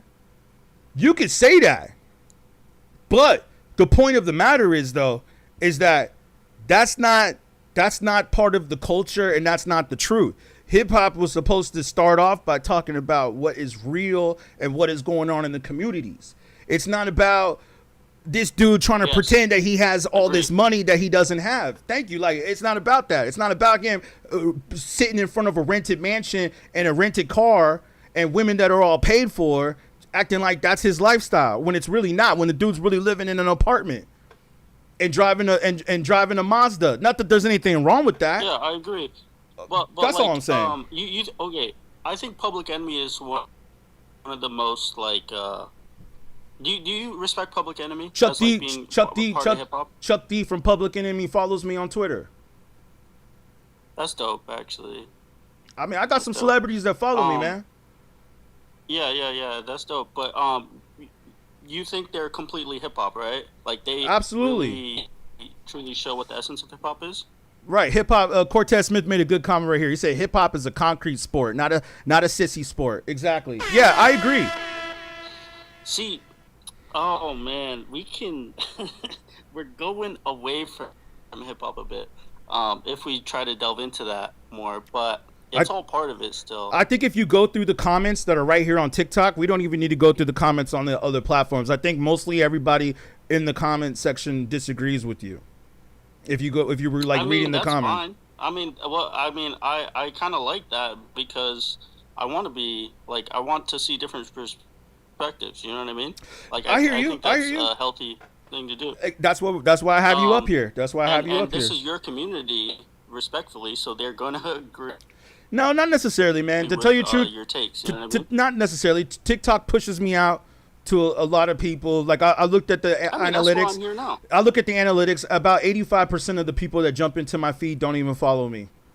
So it pushes it out to a pretty open audience. You know what I'm saying? I think what it is, man, is yeah. You know what I'm saying? I think what it is, man, is that the industry came in and tried to tell people what hip hop is. They try to take over and try to say, okay, we're going to start telling people what, it's like when the radio station, remember when the radio station, I'm sure you're out there in New York, so you have Hot 97. I used to stay in New York, so I know about Hot 97. And then you actually have, okay, Gray, you can go ahead and put your point up there. I mean, I know not everybody in the comments are going to agree with me. That's cool. But I'm going to say this, that you remember the radio station used to say where real hip hop lives, and then they play Sexy Red. You know what I'm saying? It's just like they try to tell people what hip hop is. They try to tell people like this is what hip hop is. This is where real hip hop is. The mainstream, like we all know, the future is mainstream. Always controls that stuff, but that's not a unique to hip hop thing. That's just a capitalism thing. Right? Exactly. That's just what it is. It's meant to consume. But it's definitely meant to consume. But I think the essence of hip hop was started like around that Chuck D time, even before that. It definitely was. They really want to show that like the culture was oppressed, and they want to fight that, and they want to uplift people to break them out of that. You know, like police brutality, all that type of stuff. Like that is huge when in hip hop, right? Mm-hmm. We agree on that. So yeah. I think if you want to go back to talking about the point of like LGBTQ, I think they're also oppressed in the similar ways, and I feel like they should be part of hip hop and they should be included, and their lifestyle should also be pushed in the music because they've always been here since forever. See, that's what Cortez Smith had. I hear your point, but Cortez Smith made a good. He already kind of spoke on that. He's saying that you're trying to take the blacks and the LGB, alphabet gang who are oppressed argument and trying to mix it together. But that's not really what hip hop culture was about. That's not the foundation that it was started on. That's not how it started, but that's not how any culture started, bro. But it's not being pushed in other cultures, though. Changing. It's not being pushed in other cultures, though. Like it's not being pushed in country music. Country music is very masculine. It's very masculine. You know what I mean? Like that style of music. Like I will go and I study these things. I don't just look at hip hop. I go and I look at other genres. Like y'all should do this if you ever get a chance, just for research purposes. And I agree with you, Leisure. I see what you're saying. And yeah, I see the other homie in the comments that disagree. I'll let you up in a second. Yeah, thank you for the coin. Yeah. Let me say this real quick. Like if you go and you do your research, if you watch the Country Music Awards, which I did once just for research purposes, I watched the Country Music Awards. Their show is very masculine. You don't see any dudes acting feminine. You don't see any of the women acting like hoes. They're all very conservative, the way they dress, the way they carry themselves. As a matter of fact, I saw like 5 married couples that were pregnant at the Country Music Awards. They do not support, how can I say to sound politically correct? They do not support. I think that's too boxed in. Like you can like let's just say this mathematically. If you're part of the alphabet gang, you can't have a child that way. They had like 5 country women stars on the red carpet who were all pregnant. Yeah, with their husbands. I really just don't disagree. With their husbands, like and you will not see. Hold on. You will not see that at the BET Awards. You will not see that at the BET Awards. Yeah. Listen, I respect your take. Yeah. I just disagree with it. I don't think either of us are really going to be like changing our minds on these, but it was cool having me up. I got one last thing before, because I want other people. I'm curious. I'll still stay in the live, but I want to hear what other people have to say as well, to be honest. Yeah, Lord Jamar, exactly. But I just want to like throw out like my top 5 hip hop artists all time. Between me and you, if you're down before I leave. Yeah, go ahead. Yeah, like Leisure said right here, it's controlled by the CIA. You gotta realize that this art is being pushed by the CIA now to make men weak and to make men believe what you're believing right now. It's an infiltration of the mind. It's been adapted from the mind. And I suggest, before I let you go, okay, how many rappers from the 90s can you name? How many rappers from the 90s can you name from the golden era? Just name 5. Can you name 5 golden era rappers? Because if you can't name 5 golden era rappers, then you don't have enough education on this topic. Okay. Who? I mean, Pac, Biggie, of course, Pun, Big L. Let's take out Pac and Big. Everybody always says Pac and Big, but like, okay. Okay, Pun, Big L, Fonte, Guru, Chuck D. See, all those Fonte didn't come out in the 90s, man. Fonte didn't come out in the 90s with Little Brother. Neither did Big. Oh yeah, you're right. Big Pun came out later. See, that's what I'm saying, man. You're going fast. You're not even really naming rappers from the golden era. Like Guru, okay, Guru's one of them. Well, can you name 4 more? Big L, okay, I'll give you that. 2, okay. And you said Pun wasn't? Pun came out like what year did Pun drop? He dropped like 97, 98. That was kind of the end of the golden era. That was the end of it. Yeah. So golden era is what, like 92 to 98 or something? I would say technically for me 92, 96, 97, but you can go back as far as 91 if you want. Basically Jordan years. Exactly. Basically Michael Jordan years. Exactly. I could tell by your response though that you don't really know that era of rap. You see, KRS-One, thank you in the comments. You got to go back and educate yourself a little. It's like going back and studying history. You got to study a little bit more history. Yeah, I mean it's hard to be put on the spot. I agree, but like. I'm just saying for educational purposes, I suggest that you do, because they were already warning us of this in the 90s. And that's why I'm saying you should go back and listen to it. I'm not trying to say like, go back and listen to this music, trying to tell you what to do. I'm just saying you should, because you will see that they already predicted where we are at today. KRS-One was already talking about this back in 95, that this is the direction. This is the direction. But hold on. But this is what I'm saying. He was already saying in 95 that this is the direction that they are taking it. Like they are going to do this in the next 10 years to hip hop. And what they predicted came true. So we already saw this coming. We already saw the infiltration happening in the 90s. That's what I'm trying to say. Like Wu-Tang. Wu-Tang was talking a lot about this on 36 Chambers. The 5%ers, they were talking about this. Mm-hmm. Like this is what they are doing to the culture, and this is what they're going to do, and this is where they're taking it. So that's why I say you really should go back, listen to some of those albums that came out between the years of 92 to 97. And 97, by the way, was a hell of a year in hip hop, and so was 95. Go back and listen to all the rap albums that came out in 1995. I guarantee you that mostly every rap album, this is one thing I also want to say, and this is why the older generation is definitely most likely better than the newer, is because every rap album, you go back and you look at all the rap albums that dropped in the year of 1995, they were all pretty much classics. They were all classics. Yeah, 95. Still to this day. Still to this day. Those were crazy. They were all classic. It wasn't just like one album was a classic or 2 albums were a classic. No, it was like every album that came out. So that's what I'm saying, man. It was a crazy year, but yeah, that's all I'm saying. But go ahead and tell me your 5. Tell me your 5. Yeah. Oh, my top 5. Yeah. So Black Thought, Doom. Yeah. Kendrick's in that 5 now. I'm not gonna lie. Okay. I'm gonna go Nas. Yeah, Nas definitely. Well, Nas was definitely predicting the future. Did I say Black Thought already? Black Thought should have been my number 1. I'm gonna just go Big Boy. Outkast? Or I guess Andre. Outkast. Yeah, sorry, Outkast, yeah. Thank you, Lax. I appreciate the follow. Hey, I appreciate you, man. Thank you for jumping up. Let's see if we get someone said that your top 5 is a Google top 5. But like I said, do me a favor, man. Please go do your homework on some 95 rappers, on 95 albums. I did. I listened to all those albums. You couldn't name one, man. You got to go back and listen to those albums. Like, go back and listen to Mobb Deep, Infamous. Okay, I mean, I'll tell you right now, 3 albums you should go check out. Infamous is my favorite 90s album. Okay, 100%. Go back and listen to those lyrics. Go listen to OC.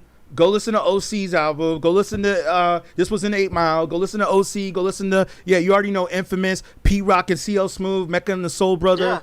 Yeah, I got all that down. Okay, so you'll go back and listen to KRS-One. Which album was it? Oh, the self-titled KRS-One album. I mean, come on, man. He has a song called "Rappers Are in Danger" on that album. You know, underrated one, Pharaoh Monster. Brand Nubian, yes, thank you. Brand Nubian for sure. Yeah, man. Like there's some. All I'm saying is that what is happening right now in hip hop was already being predicted. So yeah, man. You gotta go hear that history. You know what I'm saying? Listen, I hear you. I appreciate it.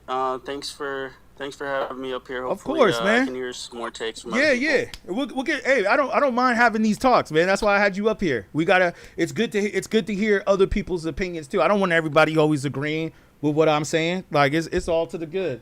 I just know what is part of the culture and what has been infiltrated into the culture. It's like someone trying to give you shit and tell you that it's chocolate. It's like, I know that's not chocolate. You know what I'm saying? It's like, that's all I'm saying. But thank you though, fam. I appreciate you for jumping up here. You know what I mean? Yeah. I'll get you on the next one, Blanket. All right. Let's see. Let's get another person up in here. Hip hop. Never does that. Drake D-Rise. Drake D-Riders. Yeah, I feel you on that. Who was the one cat that was disagreeing with me? I wanted to get somebody else up in here that was disagreeing, because that's what people like. People like to hear the debates, right? Y'all like the debates. Let's see. Great Tiger. Yo, what's good? What's good?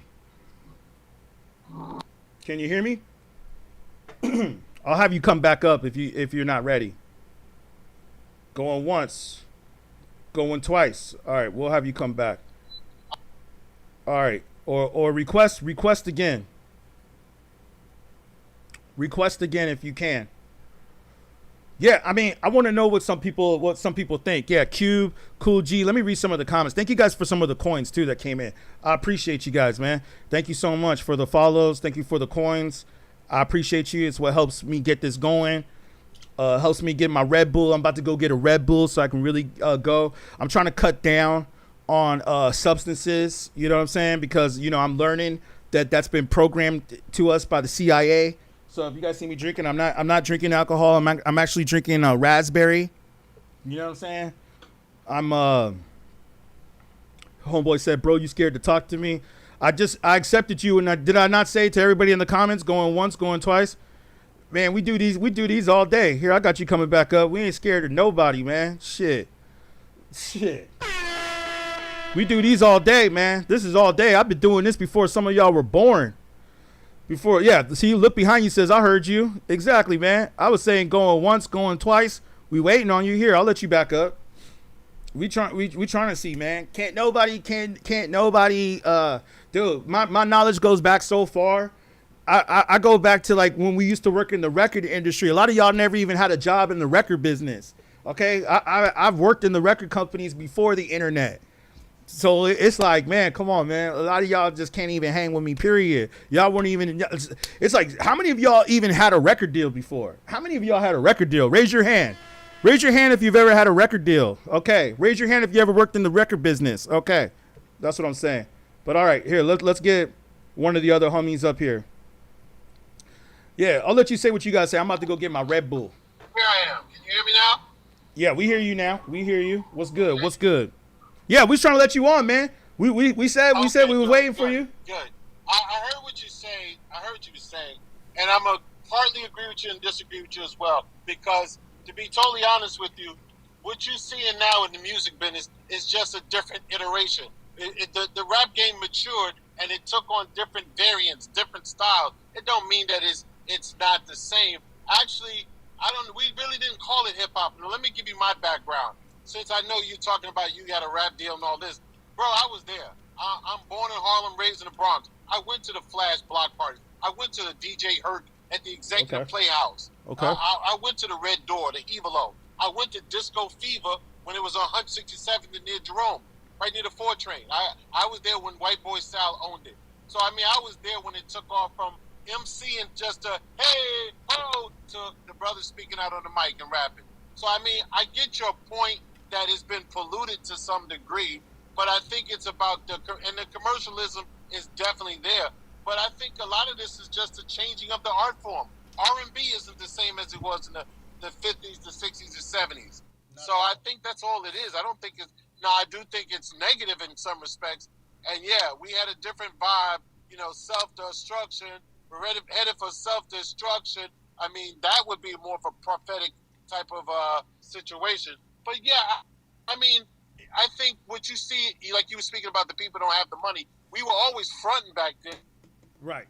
Back then, it was about British nights, and if you were in New York, it was about the quarter field, and you would fly, and you know, it was about being fly. But you know, that hustling was a part of our environment. So a lot of these cats, like 50 and all, that's talking about that hustling, that was a part of our community. You know, the girls and all that, that was all a part of it. I just think it morphed because after that early 80s, brothers was making money.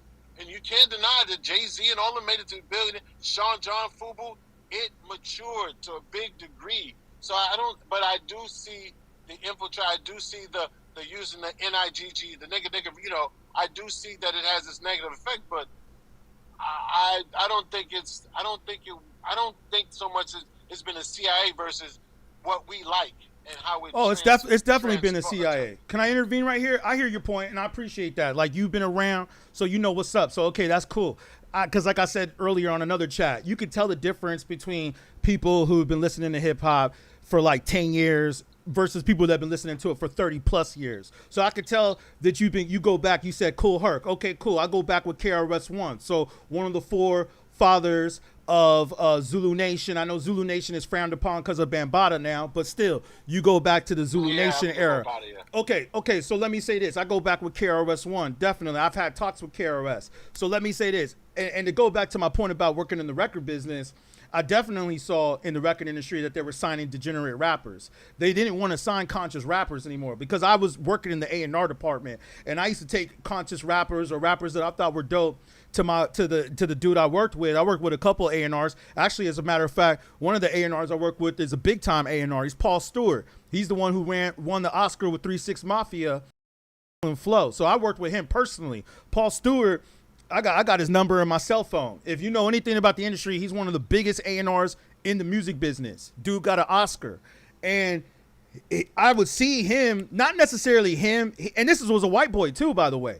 He actually knew what was up with real hip hop more than some of the black people and the Latinos that were working in the record companies or signing at least more of the real hip hop, which I'm not the only one that said this. There was another cap that went up there and said this. I forgot his name right now off the top of my head, but he would say a lot of these black A&Rs that were in the business were purposely signing degenerate rappers. Oh, Suge Knight. How could I forget? Suge said this. Okay? Suge was saying that these black dudes in the record business would be signing these rappers that don't know shit so they can keep their jobs longer. So my point is that I seen the record industry, and this was before the internet took off. This is like 99, 2000. I saw the record companies slowly shift into just signing what was going to sell records, what was going to make money, what they could push out there, the consumerism, the degeneracy. They didn't want to sign no more Public Enemies, no more conscious rappers, no more Wu-Tangs, none more of that crap. They didn't want to sign any more of that. So that was one thing I wanted to say on that. But I also want to say Ice Cube, you can look this up. This is on YouTube. Ice Cube sits down with Bill Maher, Crazy Bone. You can look up Crazy Bone from Bone Thugs and Harmony, The Secret Meeting, where he actually speaks of the CIA and the government officials infiltrating hip hop, telling them to make this type of music to keep the prisons full. It was meant to keep the prisons full. Wait. Let me interject real quick, because this culpability or this complicity that you're talking about, that means you would be saying that rappers are complicit in that. And then what you're also saying is that me as the consumer don't know what we like. And so therefore you're speaking mind control, period. It's definitely mind control. Hold on. It's definitely mind control. Listen, you know what? Have you been on social media lately? Well, hold on. Have you been on TikTok lately? I know that's mind control, but what I'm saying is this: TikTok it's is like definitely mind control. What you're trying to say is that basically the FBA is rappers. Like they know what to write and put in lyric. These brothers didn't do that. These brothers wrote their own. Even if it was about the streets and how life was, they did it on themselves, man. It might have devolved into what's a negative play, but what you're pretty much saying is the CIA said, okay, you got to put these X amount of lit. Yes, and I can explain that. Listen, you don't have to take it from me. You don't have to take it from me. Take it from Ice Cube. Is Ice Cube a rapper that you respect? Because Ice Cube went on the internet and said this personally. Why do you think he was so busy trying to meet with the presidents on both sides, the Democrats and the Republicans? Okay. And like I said, I don't want to get too political. But here's the thing. I don't want to get too political. Ice Cube still put out music. His music wasn't infiltrated. There's a lot of people that put out music that was just banging and that was out there. Oh, I think Ice Cube definitely got infiltrated. Ice Cube definitely, he didn't put out no more America's Most Wanteds. He definitely didn't put out no more. I can't say all the names of his other titles, but he didn't put out those first three albums that he was dropping in the early 90s. Because even though these brothers, here's one thing I noticed. He said he changed his style to security gives me club, up in the love, up in the club, we get love in the club. No, Ice Cube was definitely infiltrated. But he was definitely infiltrated. Different artists is like different flavors. We get different flavors. But I know. Thank you for the follow. I would put it like this. I know 50 ain't down with that shit. All this shit was straight up. When I hear 50, 50 spit it hard. I don't think that's no product of the CIA. 50 was the end of it. And even Vlad, I don't know if you watch Vlad at all, but like he even said that. I'm not crazy about Vlad, but I've watched Vlad. Yeah. I mean, how could you not? How could you not, right? I mean, he does have some hip hop heads on there, but I'm not liking Vlad because he's not black and he's profiting off. Well, yeah, that's true.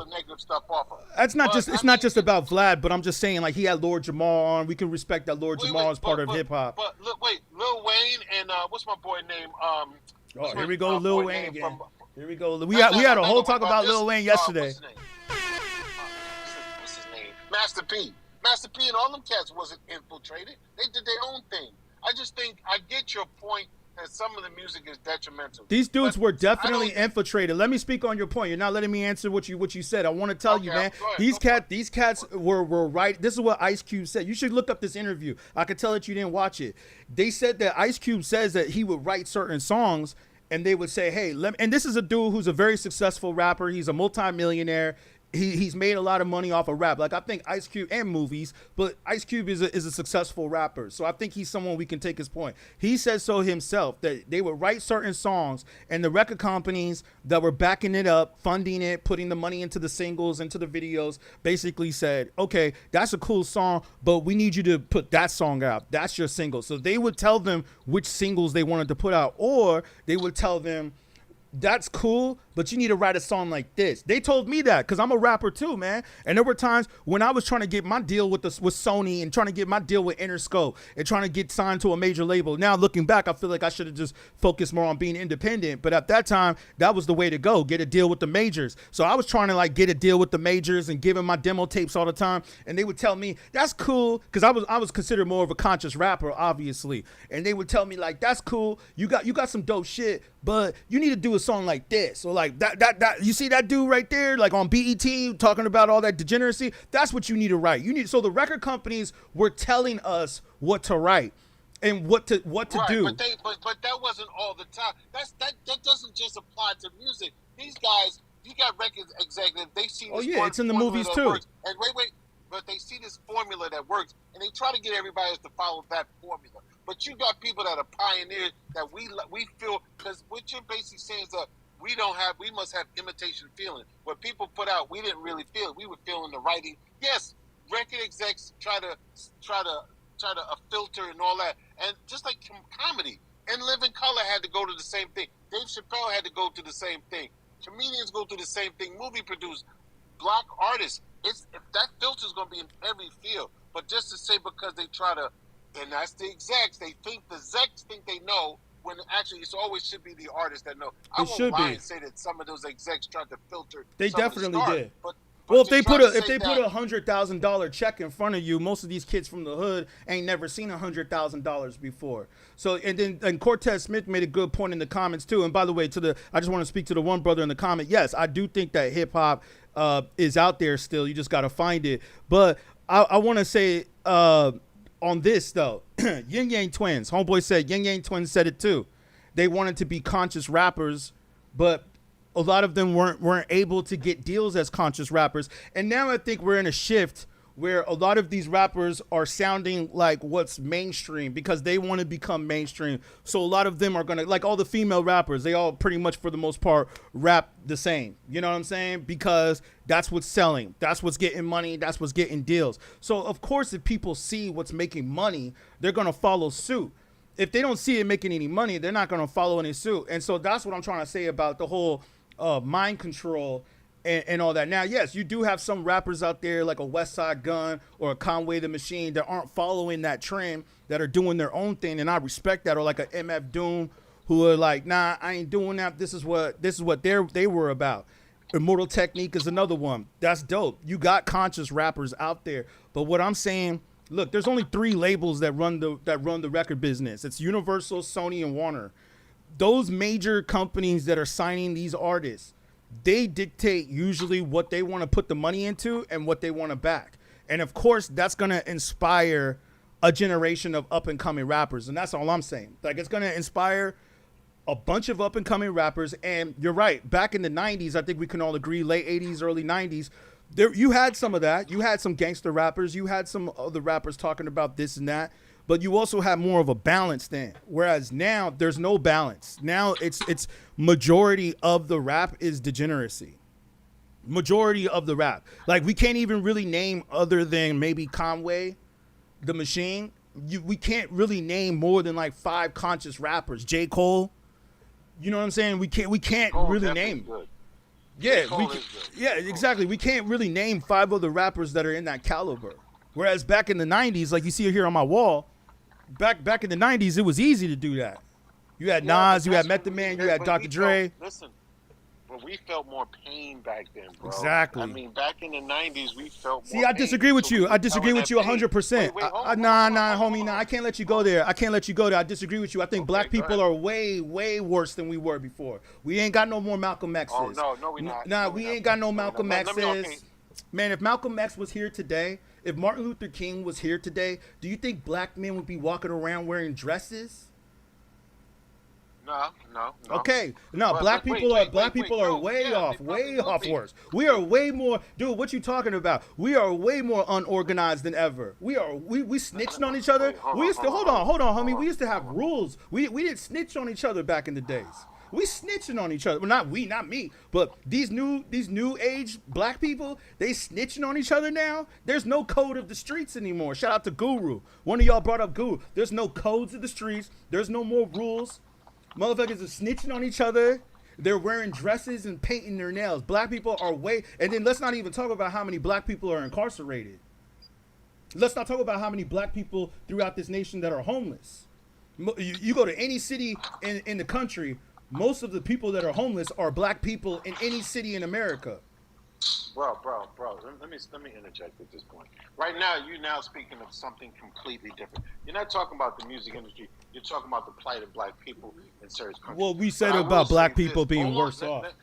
You brought it up, not me. You brought it up. You said that we were going through hard times back then. I think that we're still going through hard times. Can I finish? Listen, things have changed, and we also came into wealth.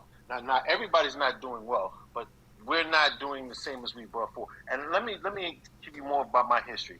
See, I was caught up in all that, from the chunky black weed to the angel dust, Reverend Ike Busy Bee, to Hard, when Hard came out, when Richard Pryor got burnt up. I was there in Harlem. I saw how it burned like wildfire, cracked like wildfire went across it. So trust me, I know. I did time. I came out. I'm sitting in my house right now, so I know how things have changed, how money, you can get money. Right now, we're in a time where you can perceive and achieve. Just like you right now being able to talk to people. You have a whole different platform and mechanism. I was doing this before the internet. Trust me. I was doing this before the internet, Today's not like it used to be. I was doing this before the internet.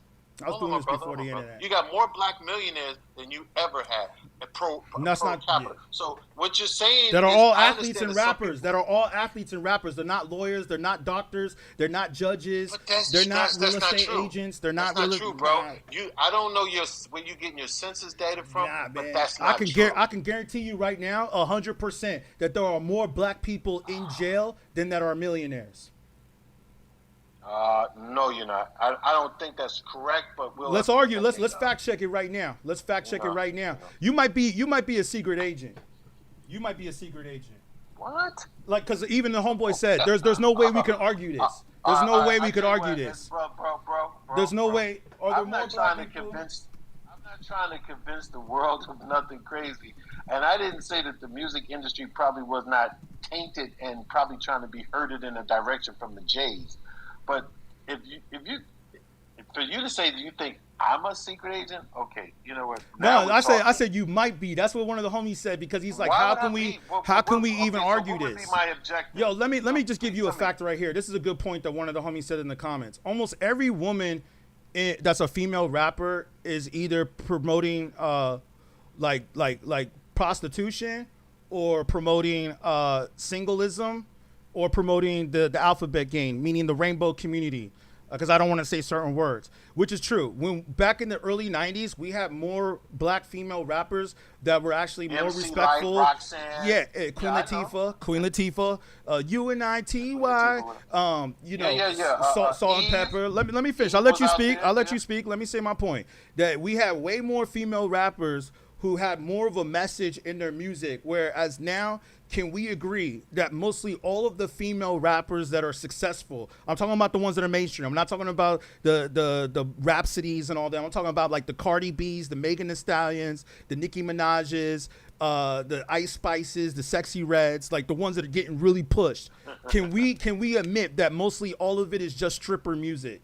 And they ain't saying nothing in the music. I'm gonna be honest with you. And also on top of that, are they infiltrating young girls too to also behave in this manner? Let me say this much. There's a big shift from MC Light and all them, Eve and all them. Today, you're right. When it comes to Cardi B, when it comes to Megan Thee Stallion, when it comes to them rap, I ain't gonna lie. Nicki Minaj, I was like, this is like stripper pole rapping. Yeah, the whole lure of it. But there's been something else in that. There's also been this liberation that women have gone through. Women have made, that dynamic has changed, and a lot of them has gotten money. So a lot of them are that IND, EP, independent. Remember that? So that's what's happening there. But I won't lie that I get your point that some of it is so superficial that people are rapping exactly. about Selling P, like Mel said. I get that point. They're selling P. They're doing OnlyFans. Thank you for the follows, by the way, y'all. I get you. Let me say this too, and I think that a lot of them talking about getting money is fake. They're not really getting money. What they're doing is that they're getting this money from the white corporate America boys who run the record industries, who were really passed down from generation of nepotism. That's how a lot of them got into the positions that were in anyways in the first place, was because it was passed down from their grandparents to already have money. So this goes back, like, that's why I said, like, it's all kind of connected. Like somebody said in the comments earlier about how a lot of it is coming from rap. Because that's why I said, like, I don't think you heard about the Crazy Bone interview or the Crazy Bone on the secret meeting. Yeah, but one person experience don't define a He's genre. not talking about an experience. You He's know what I'm talking saying? about Just something because- that Ice Cube has already you know said. what? And one more thing. Yeah. Go ahead. Yeah, I don't think you understand that the people that own the prison systems are the same people who own the record companies. Are you aware of that? Like, Bro, you do know that please, prison is man, a big please, business. Do me a favor. I went to prison in Texas. I did over 7 years. I know Wackenhut owned it. I know that a lot of these other corporations, they might be invested in different things. It's a big business. I don't know per se. I've done some time too. And that's what woke me up. That's what woke me up was doing time. And I'll tell you this, and if you did time as well, just like me, then you and I both should know that most of the people that were locked up were all looking like us. I didn't see too many white people What in does that jail. have to do with the music industry? You're gonna tell me that the rap commute. You're gonna tell me that music isn't influential. Music is very influential.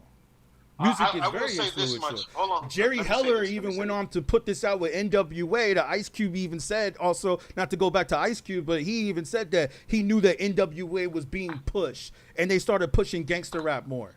It was Okay, this was let me- what the meeting was about. Yeah, but here's the thing. I agree with you because I even examined like why a lot of immigrants come in, they be successful, where a lot of our brothers actually want to live that rap lifestyle. I agree with you on that, and therefore, residually, on a residual level, it can be dangerous to our culture because people want to live it. But part of the reason why a lot of our brothers, I would say, in jail is because of the white tee, and that's just dealing with the systemic racist systems in play. I wouldn't put all that on the shoulders of rap. Yes, rap makes people want to live a certain lifestyle. I was just learning more about King Von and all his, and that young chick and that little whole fiasco over there, and didn't like the way that was developing. These kids really are trying to live thug gangster life, and and want to be a part of it. But I'm not gonna put that all on just the music industry. I will put that on lack of opportunity, racism, the fact that the drug sentencing guidelines back in the 90s when Reagan let all that stuff come in California, and the hard came in, that put a black spot on us. The sentencing guidelines when they sentence people more for hard, which I mean is rocks versus powder, which is soft. Yeah, that was one thing, but I'm not going to put all this and lay all this at the feet of rap music. I will say there was a lot of different systemic racist systems put in place. Absolutely. I'm not gonna put all that in rap music. We don't. Also, that's to go back to that point, and I agree with that point. I'll also say that we don't have the same fundings that other cultures have. We don't have. Thank you. We don't have the same banks. We don't have the same investment firms. Our businesses can't get the same funding that, say, an Asian can get from their community. We don't have that. So that's what I'm trying to say. Like, are we really better off? Is that still affecting us to this day? Is the civil rights movement? I mean, you go back and you watch Malcolm X speeches. I feel like Malcolm X speeches are more relevant today than they were when he recorded them. You know what I'm saying? Like when he was talking about in the 60s, talking about they always going to get the black celebrity to try to convince the other black people what to do and what to say. Malcolm X was talking about this back in the 60s, right before they took him out. You know what I'm saying? So it's like, I mean, you're talking about the house Negro, and not just the house Negro, but he literally said the black celebrity. He said that they will get a black celebrity and make him convince all the other blacks how to act. So he was already saying this. I agree with you, and that's even worse. That, that's even worse today, man. And let me tell you something too. I remember when Gangstar, because someone brought up Gangstar in the comments. Yeah, writers now create the music, produce, master, promote, and sell. Good writers will take it all. Yeah, I mean, I'll say this, man. Like, I think that certain people will get inspired by what they see on social media, because we don't really watch TV anymore. So it's about what social media is, what's getting hits, what's getting shared, what's going viral. They're controlling what goes viral now too. I remember back in the days, like my KRS-One interview that I did that went viral. I bet that if I would have did that interview today, it probably wouldn't have gone viral. I probably would have been lucky if that interview got like 20,000 views. But back then when I put it out, because I put it out before the internet turned into what it is now, I put it out before when the internet was still the Wild Wild West. That video got like 10 million hits. Now, if I would have put that video out today, I don't think it would have got 10 million. I don't think it would have, because I think they controlling what we see. They controlling what we see, and they controlling the information. And they know that right now we're in the info wars, like Alex Jones says. We in the info wars right now. And they fighting for our attention. They're fighting for the attention, and they're fighting for the mind. You won't have no disagreement out of that, but yeah, I think... Yeah, they're fighting for the information. I get your point on that. I won't disagree with that. But look at these rappers, and this is the point I wanted to bring back to Gunna. Thank you, though. I appreciate that. Like, this is the point I'm bringing up about Gunna. Like, and these types of rappers that go off and do these things and rap about what they doing, or Dirk, they go on, they rap about what they doing, or you brought up Vaughn and some of these other rappers, and then look at what happens to them. That's the whole point. That's all by design. They want these rappers to get locked up, or even worse, and then the people who listen to their music, the same thing. Now, when we were coming up, you sound like you said you go back to Kool Herc and stuff, so I'm sure you remember the 90s and all that. The 80s, late 80s, I feel like is when hip-hop started to elevate. The early 80s was 88, like still 86, yeah. still like adolescent phase. But I feel like, yeah, late 80s, mid 90s. Put it this way. When hip hop, when was that Sugar Hill? Sugar Hill came That was out 79, with exactly. That was the adolescent phase. But let me just finish my point. What I'm saying is that the 80s to the late 80s to the mid 90s, that little section, like 88 to like 97, 88 to 97. We'll just give a 10-year span right there, man. I feel like at that point, that's when hip hop was at its purest form. That's when the industry didn't know what it was yet. They didn't know how to infiltrate it yet. And then they figured out later on how they can control the masses. This is another thing. Hip hop also still to this day controls the mainstream and has the most influential power and the most culturally accepted. That's the reason why you hear hip hop beats in commercials. They don't even have to rap, but you'll hear hip hop in those things, those elements of hip hop. So my point also is the frequency is also very much of a mind control thing. So yeah, man, they know what they're doing. Like this is all by design. But like I was going back to the points about the rappers being in jail, the rappers that are in jail or the rappers that are out here doing this. When we was coming up, especially during that time, there was rules to this. There were rules to this and there were laws in this. And there were certain things you don't do and you don't let the industry infiltrate. Like an example is snitching. Snitching was never part of hip hop culture. Nowadays, and I don't know, I'm pretty sure you said you know Vlad, so I'm pretty sure you know about Academics. Academics goes on his stream and he now condones snitching. That's not part of hip hop culture. Let me say something. Wait, let me interject. And Academics, by the way, I think is an agent snitching. too. Academics too, by the way, I think is an agent. But you spoke about snitching, and this is what gets me at one point. I see your point, because when I was in the game, yeah, snitching would get you hurt. Yeah. I was in the game. Yeah. You was making money in that street. That's a different thing. But now here's something else, too, I saw. Because of that code of not snitching, and I think it's really a subjective issue, because we would watch people take out other people. I knew, let me show you something. When we were young on the block, that hustling first came the powders. When the powders and all that started coming in, our friends who grew up with us, all of a sudden, it was about that dollar. And so friends were taking out friends, because I'm from New York, and when we came, just like in New York, New York is like, when we was in the dope game, it was about product. And product was literally like a product. And you had a stamp on your product. You had Badass, Wanted, with Dead or Alive, Busy Bee, Crown Eye, and it was a product. Yeah. And once you got to watch some of the words, though. You got to watch some of the words on the stream, though. But yeah, TikTok flags that stuff. Once it became a product, we started people, and so back to the snitch thing. I watched plenty of friends get taken out by other friends, and some of these cats, in my mind, might have turned out to be a serial blah blah blah, because they was doing it indiscriminately. They got that power. Once they got past that hump of feeling, negative about what they did, it was on and popping. And so I disagree. At some point, I think that's what hurt our community, because we allowed these predators and these other people to thrive in our neighborhood without really. Those are two different things, though. Those are two different things. You're talking about two different. You might be talking about the music business. Yeah, I'm talking about more like the hustling. I'm talking about the more like the hustling, what you're doing in your rhyming. I'm not talking about all like that PDF stuff. I'm not talking about that. Are you talking about somebody who's just fake in their rap game? Or maybe they was doing it like the whole trial that went down with Young Thug and Gunna and all them and their whole gang. Like that's what I'm talking about. Like if you're doing your crimes and your organization. You're doing things within your organization. Like we all got to get money. Everybody got to do whatever they got to do to get money. But if you get caught, that's on you. That's on you. That's the code of the streets. That's what I'm saying. If you music get him? Nowadays, no, but nowadays it's completely different. Hold on. Nowadays, especially with Academics, like I said, to go back to Academics, and let's also speak on this too. The Black Panthers were known to have black people in their organization that were part of the FBI. So this is nothing new. I definitely believe that there are FBI agents who are pretending to be rappers.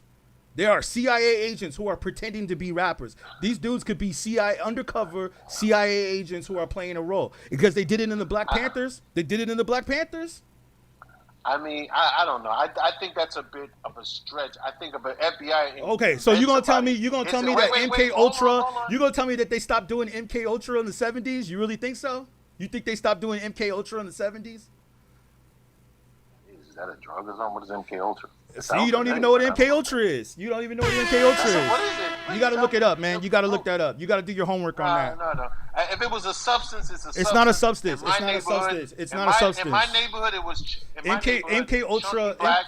MK Ultra is what you should know about this. MK Ultra is what they use to infiltrate the Black Panthers, Malcolm X, Martin Luther King, all political leaders, all black militant. A division of you're talking about a secret division in what J. Edgar Hoover's FBI or something? Not just That's him, what happened. not just him, but it's a secret organization that was developed within the CIA purposely to go after black militant leaders. Or is international. The one who did more damage to the black community was J. Edgar Hoover. What are you talking about? CIA was international. We're not talking They didn't about who the operate name was. What on I'm this talking land. about is the operation that they use to infiltrate black organizations. Not to mention that there's That would have been actually the FBI. That would not have been the CIA. Yo, you can look this up. There's actually International. FBI documents where they were monitoring rappers. They were monitoring the Wu-Tang Clan. That's FBI, but that's not CIA. Don't we FBI remember? is home. Yeah. Don't we remember that the FBI sent a letter to NWA? Yeah, they actually ramped up. that too, but you said CIA. That was a whole different organization. You can no, That's it's not. It's the international. same shit. It's the same FBI shit. was messing with what's her name? It's the That's same shit. Forbidden Fruit. You can What was her you can name? look this up on Wikipedia about MK Ultra. You should definitely look it up though, man. Like Wikipedia, I mean MK Ultra is a real thing. That's a real thing. That's a real Well, operation. I'm not gonna. There's doubt documents you, but that I'll were have to happening look it up. on But there's I know documents. that J. Edgar Hoover did more damage. But you, than he anybody. did. Yeah, I'm not denying that. But No, I'm he saying did though, more damage. you need to know what MK Ultra was. MK Ultra was an organization that was set up to infiltrate black militant leaders. That's what it was designed for. It was designed to infiltrate. Oh yeah, I mean, I don't doubt that. And they would send I don't black, doubt and that. they would send black What was her people. name? Wait, they what was had that- what like was there, that- what was there's that- YouTube videos where you can YouTube this, where you have black Do me a FBI favor, agents. What was that? Yeah, go ahead. What was that black artist, the female, Billie Holiday? That's what I was thinking about. And Forbidden Fruit. They didn't like the fact that she was telling them that they were smishing brothers in the South, and they literally handcuffed this woman to the bed because she was popular. I get your point. I do get your point. I won't put it past that they won't infiltrate certain organizations. Murder Inc. I think was definitely infiltrated to some degree because them brothers there. They was there, yeah. You know. Yeah, So they I was doing think all Murder kinds Inc. of had illegal to- stuff. They was doing all kinds of Yeah, they illegal were doing, stuff. yeah. But then again, that's because some of these brothers are guilty too. But I'm not saying that it's fine to be infiltrated. I just think some of them might have did the music business. Some of them really got a little bit more with it. You know, I think a lot of them really took it as a front. And you know, they got that money, and some brothers got money from. Well, yeah, they rapping, and get paid. They start get buying paid to do keys and certain stuff things. like that. Yeah, they get paid to portray a certain lifestyle, like Homeboy said. Yeah, but it's not organic change of art. It's forced, and that's the problem. Yeah, I agree. See, look, I already know I'm telling the truth because TikTok just flagged my stream. And see, every time I talk about the realness, like MK Ultra, boom, the stream gets suppressed. That's why I say we got to watch certain words that we say. But yeah, you should definitely Google that MK Ultra. I pulled it up right now. Yeah. Oh, wow, wait. MK Ultra was a top secret secret project in which agency conducted hundreds of Yeah, contacts between the for 50s and the 70s. Sometimes on unwitting U.S. citizens to assess. Give me a moment. Pop up. I mean, yeah, you can read it to yourself because they already okay. restricted the live. But that's what I'm saying. Like MK okay, Ultra, I got it. I disagree that they stopped doing that today. Like I think it's still being infiltrated today.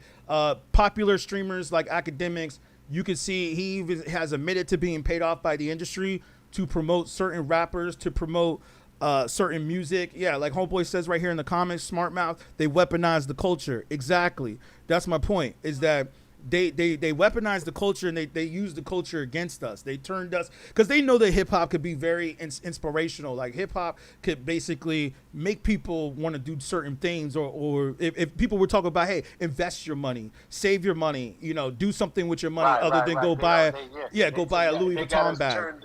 Exactly, like that's Hey, what's going. beatGrade. I agree with you. We to some clash at certain points. I'm gonna drop. I'm gonna let somebody else come in. Good talking with you, brother. Appreciate you. All right, yeah, exactly. Like, and I'm glad that he found MK Ultra. I'm glad that he found that, because like that's something that a lot of people need to see, man. People need to see that what was going on then. Like, I don't think people really understand what the Black Panthers were all about. And like, I probably can't even say this on TikTok, because as soon as I say this, I get a restriction. See, I can already see that they dropping people off now. But let's clean it up. Let's clean it up. Let's talk about something PG-13. Let's talk about something else. Let's talk about something else. We can't get too real. We can't get too real. See what I'm saying? That's my point that I'm trying to make here. When you speak about the truth, they suppress it. They don't want certain people to come. Now, that dude could have been an agent. I believe that there's certain people on social media, Twitter accounts, streaming, who are agents who jump in the comment section and write certain things. Thank you, Johnny, for the comment. I appreciate you. Yeah, there's certain things that they could say. And thank you for the likes coming in. There's certain people, like I think there's certain Twitter accounts that are secret agents, that are undercover agents that start these accounts to just create mind control and to create degeneracy and to create confusion. Like when they used to draw characters, is that how you say it? They used to draw pictures of people and clown them in magazines and cartoons and newspapers. They doing the same thing today. All they did was they just updated it with technology. So I heard it was going to lift off the face of the earth in a couple of days. Thank you, though, John. I appreciate you. Or Johnny Blaze. Johnny Blaze. You said you remember back in the day a rap group named, yeah, MK. Yeah, I remember that, too. I think I heard of them, too. But, yes, I agree with Rope Dope. I agree with you. The government does fund music. Exactly, man. And this is, you see, and that's not to knock this brother. Like, he sounded like he was a little bit of an older head and knows what's up. But it's like some people don't have the right information. They don't go back to realize that a lot, like, do we understand? And this is a point I want to make, and I'll let some more of y'all up in here in a minute. I just want to give it a chance for the TikTok to cool down a little bit because we have a restriction.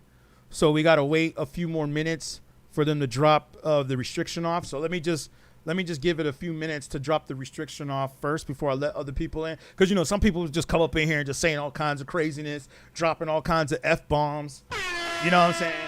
They dropping all kinds of F-bombs, F-words, F this, F that. And it's like, man, y'all going to get the TikTok, y'all going to get the stream flagged. So I got to wait for a minute. Yeah, I'm just going through some of your comments. Thank you again, though, some of y'all that are following. Thank you for the likes coming in. Same here on YouTube. That's why I always check the accounts and when they are created. Exactly, man. Yeah, like if you see someone talking trash on social media, yeah, the COINTELPRO, exactly. And they just started an account like a year ago. Then it's like, that could be an informant. That could be a secret agent. Yo, it's never, you guys got to remember this, man. It's not more of an easier time now than for people to infiltrate more so than ever. Let's make sure we got that restriction taken off so I can let some of y'all back on. We might have to just restart this. Give me about a few more minutes, y'all. Let's see why they restricted it. Let's see.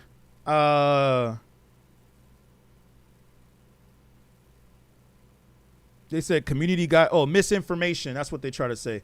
Misinformation. Prove that what I'm saying is misinformation. Prove what I'm saying, TikTok. What am I saying that's misinformation? Like I was trying to tell homie that was on the line. You can look this up. There are documents where secret government officials were monitoring rappers. Thank you for liking the live. Appreciate you, Soul Boy. It's the narcissist alien disrupting and feeding off our energy is what it is. Oh, man. Possibly. Yeah. I know. I shouldn't have said the MK word. I shouldn't have dropped that.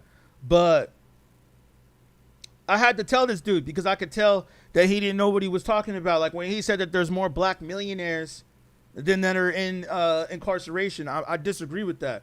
I think that there's way more black people or people of color that are incarcerated, unfortunately, or not even just incarcerated. We could just say homeless and on the street. There's way more of that in the community or that are in those positions than that are in far much better off positions. Y'all don't believe me? The next stream maybe I should take y'all to Manhattan. Let's drive around Manhattan. Let's go to New York. Let's go to New York and let's drive around Manhattan and Brooklyn. And let's see how many black people are living in those nice apartments, in those nice condos. Let's count them. Let's count them. Let's go to Beverly Hills. Let's go to Malibu. Let's go to the Hamptons. Please tell me, y'all. Let's go to Miami Beach. Please tell me how many black people you see living in those $8 million homes. Oh, are we talking about $1 million homes? Let me tell y'all something, man. You're lucky if you can get $1 million home in Compton nowadays. In Los Angeles, $1 million home will get you right in the ghetto. Yeah, they here. That's for sure. Rope a dope. Not just Ultra, but Tuskegee Experiment. Yeah, I'm glad that you brought that up. You said your hometown. Yeah, New York is the building. Yes, I agree with you on that, man. I'm trying to keep it PG-13. But yeah, New York, man. I mean, I've been to New York, and I gotta tell you, man. I remember when Brooklyn was way more like culturally mixed. Nowadays, Brooklyn just looks like they gentrified the crap out of Brooklyn. Thanks for the universe. I appreciate you, fam. Thank you for the universe, Eric. Appreciate you. New York has a windowless building. Yeah, like do that when you're in New York. Those of you that are in New York, let's go to the projects, and then let's go to the rich neighborhoods. Yeah, Brooklyn is the new Manhattan. I agree. And you know what's interesting is that it's not just happening in New York. It's happening all over the country. It's happening all across the country. It's not just happening in that area of New York City. It's happening in all major companies, or major companies. Yeah, major companies I think are the controlling of it. But it's happening in all major cities across the nation. We're talking about the gentrification, and if our people are really better off now than they were previously. Here, I'll let you up, Rope-a-Dope. I think we went through the time limit. Let's make sure that we're good to go. Let's make sure that we're okay. Because, yeah, man, we were doing good with this stream, but TikTok wants to come in sometimes and, they don't like some of the topics that we're talking about. But, yeah, man, this is a real topic. I mean, this is what I prefer to talk about. What would y'all rather talk about? What would y'all rather talk about? Would y'all rather talk about what happened to which rapper today, or which rapper got incarcerated? That's what's funny when I go on some of these streams and some of these rappers talk about. Here, Rope-a-Dope, I'll let you jump up and say what you were saying. I'm gonna give you the floor. I'm gonna go get my Red Bull real quick. But yeah, tell me what's good, man. What's good? What up? Hey. Yeah, you wanted to jump in here. I wanted to make sure I let you on. We just wanted to make sure we got through the flag. Dude, I love hip hop. You know, I'm hearing you. I mean, I think it's gotten better and better and better all the way up since '84. I've been listening. Okay. And I've been paying attention, and I've seen the underground in 2000 when the net MCs started to get on, and we used to go to the music forums and shit, and used to like listen to each other and comment on each other, make beats, whatever, MrBlunts.com, hiphop.com, whatever. I mean, it was a great time. You know, there's a lot of talent out there. Yeah. But it's like they just don't want to commercially produce it for some reason. You know. And, that's the point I'm making. That's the point. Yes, thank you. And it sucks because, I mean, I listen to, guys that, for decades, they're old heads now, but they're never going to get signed, Yeah.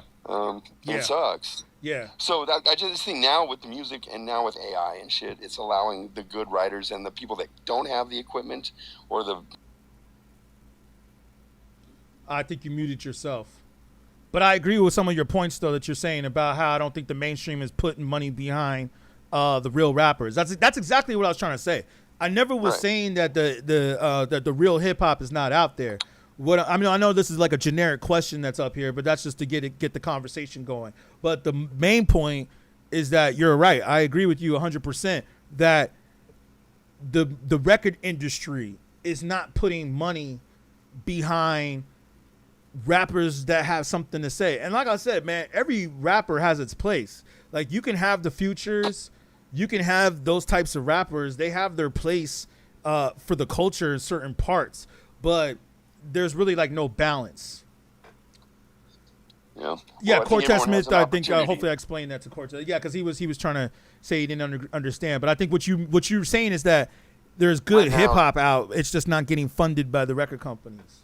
But now we have the opportunity. Now that we have the technology, we all put out our own albums right now, and get them out and done with, And then I think the music can reset, Yeah. I mean, because I've never had. I'm a writer. Okay. And I'm a rapper. I'm not an engineer, and I'm not a producer, and not a promoter, and nor do I know any of those people, And it's just I'm not everyone is hooked up in the game to where, we can become known because of that. Right. And so now with I think with the ability to be able to use AI, because I collaborate with AI to help make my beats. Okay. And it makes my writing the best it can be. And it's exactly, I wouldn't do anything less for it. Yeah. And I made a phenomenal album with it, and it needed to happen, And I've growing up, I've seen a lot of other rappers that I hope they do the same thing, Yeah, you're doing it the right way. Cortez Smith, I wish you would have said that comment earlier. And now I hear you. I was just reading one of the comments where he said, yeah, man, how can we say that we're better as a culture when a man can't even find a decent woman to make a family with these days? Yeah, man, they've completely, and that's a whole another subject. I think I'll do that on another stream, but because like we could actually, I could break down for like another 2 hours or 3 hours just about why I think dating culture is so hard and tough right now, and I think that rap music has a lot to do with it. I think rap music has a lot to do with it. Well, I think the feminist movement, and the way they're feminist going right now. I was saying that too before. Yep. Yeah. This independent woman. You don't need a man, and hip hop definitely pushes that a lot, or rap music, I should say, pushes that a lot. AI. Cortez Smith says that he disagrees with the AI beats. He thinks they're soulless, but I think I see both points. Like it's all about like how you flip it. It's hard because I've made some beats with AI, so I've you used got to AI. give me a chance to write, and that's the only opportunity I have to have someone that matches my ability is AI. Because there's no one around that, juggles turntables. I don't know anyone that makes any beats. I make beats. So, I make beats, but I hear you. I hear your point. It's not the norm like it used to be. Yeah, we have the opportunity, but it's not that simple, which I agree. There's too many people doing it. In other words, it's oversaturated now. Like the business is definitely oversaturated. There's too many rappers that are just all sounding the same. You know what I'm saying? And it's just like, hold on, let's swole Kobe up in here. I know he was supporting the live. But I hear you, man. I mean, if it's all about how you use AI, let me get to General. He said there's no messages in the music, no lyricism, no originality. The sound is the same, the flow is alike. Yeah, what's being promoted in the mainstream, definitely.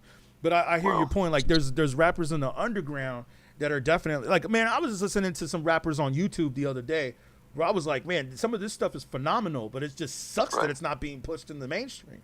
Like it's almost like you really have to go and dig, like really like just not even listen to what everybody else is talking about. Like to tell you the truth, for me, I'll just speak for me personally. When I hear music that I really like, it's usually music that I discover on my own. It's not music that somebody else usually told me about.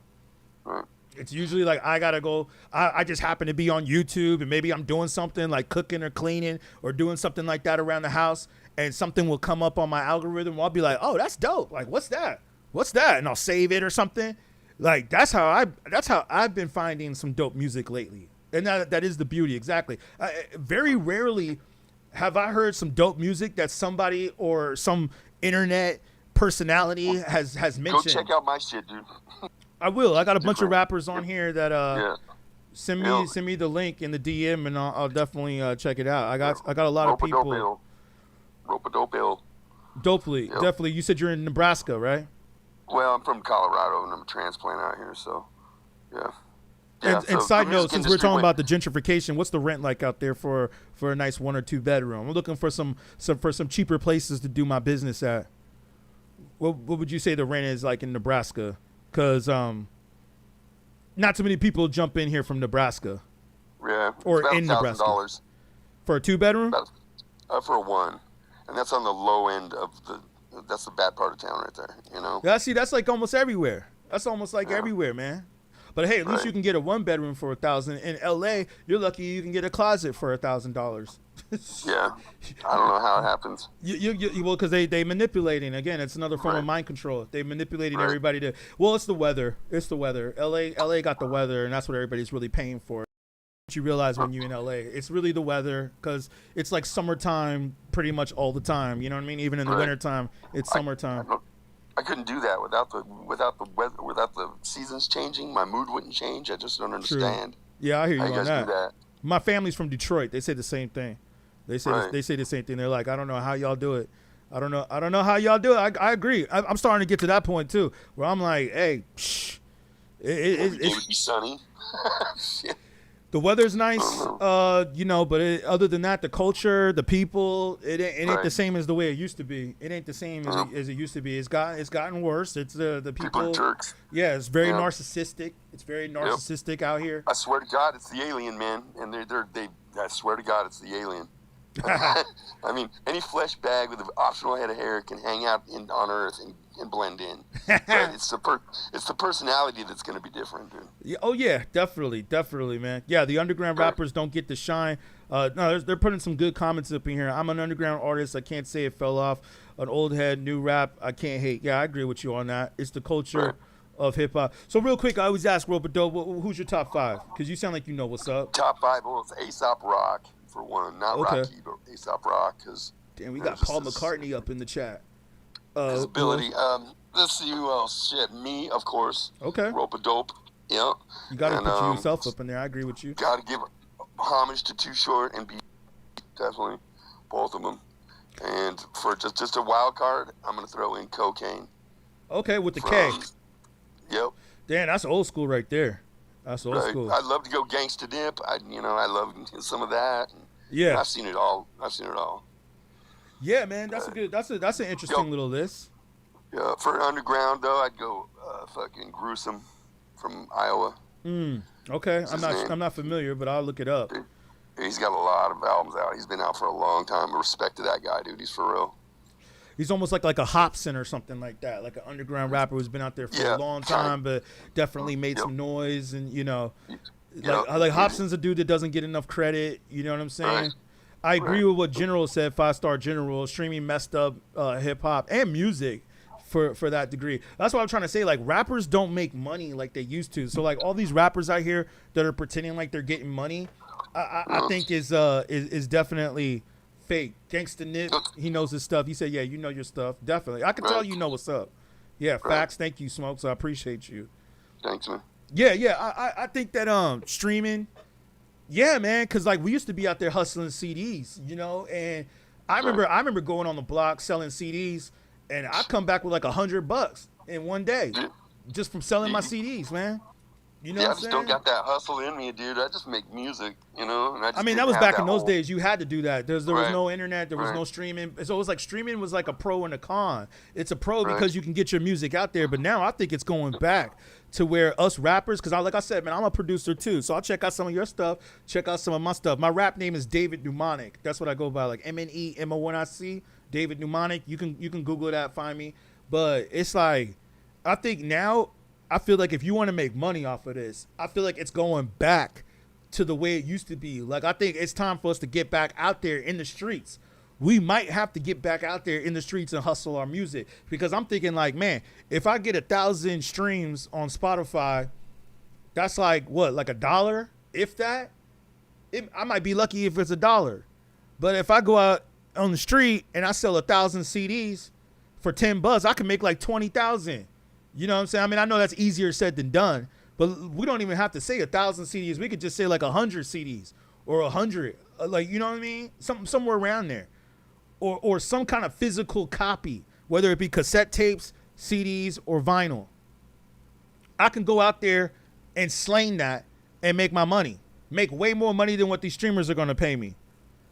Yo, Rope-A-Dope, I appreciate you. Let's get one other head up in here. Paul McCartney. Let's see if Paul McCartney is still on the line. Is it the Paul McCartney? That would be dope. That would be dope. Okay, I think he jumped off for show. Yeah, man. It's always gonna change different eras. Yeah, man. I mean, I think that's real. That's a real one. 1,000,000 streams is $4,000. Yeah, I heard about that. 1,000,000 streams is $4,000. Radio Chicago hip hop. Yeah, I agree with you on that, man. I agree. Yeah, man. It's like you could go out into the street and make way more money nowadays slinging your music out in the street to the public than you can streaming. The only thing that's good about streaming is that it gets you that exposure. Or if you got a real hot YouTube video. But now it almost seems like, man, I don't know, man. I almost feel like the YouTubers or the people that are pushing out their raps, they're just paying to get that algorithm. I don't even know if it's even really true. Yeah, some publications that are big, some big accounts might share, hey, so-and-so just dropped a new video. Like we were talking about the YG yesterday. Oh, man. How average was that song? Gangsta Nip is from the K Reno camp. Okay, Reno raps about what we're talking about now. K Reno. Yeah, I wouldn't doubt it, man. I mean, there's definitely rappers out there that are talking about what we talking about. The problem is that those rappers are not getting pushed to the mainstream, like exactly what they did to this stream right here. They don't want to push this to the mainstream. They want to have people talking about relationships or, you know, women that are up here that ain't talking about absolutely nothing. A bunch of incels are jumping on their stream, even though they ain't talking about nothing. It's too much, man. The generation is too soft. Yeah, I agree with you, Rope-a-Dope, and I'm gonna check out your stuff, man. Make sure you send me a DM of a link to your music, because I check out what people send me, man. I'm not just one of those people that just comes up in here and talks and stuff. I check out what's out there. You know what I mean? I look at what people are saying. You know, and yeah, man. That's the whole point. Like, it's almost like when you go on the internet these days too. Like, this is the other thing that I'm tired of, man. You go on the internet these days, and or social media, and it's like half of these rappers that are on here are just saying the same thing, man. They're saying the same exact thing. No originality. Nothing different. It's just a lot of twerking, a lot of females on here twerking.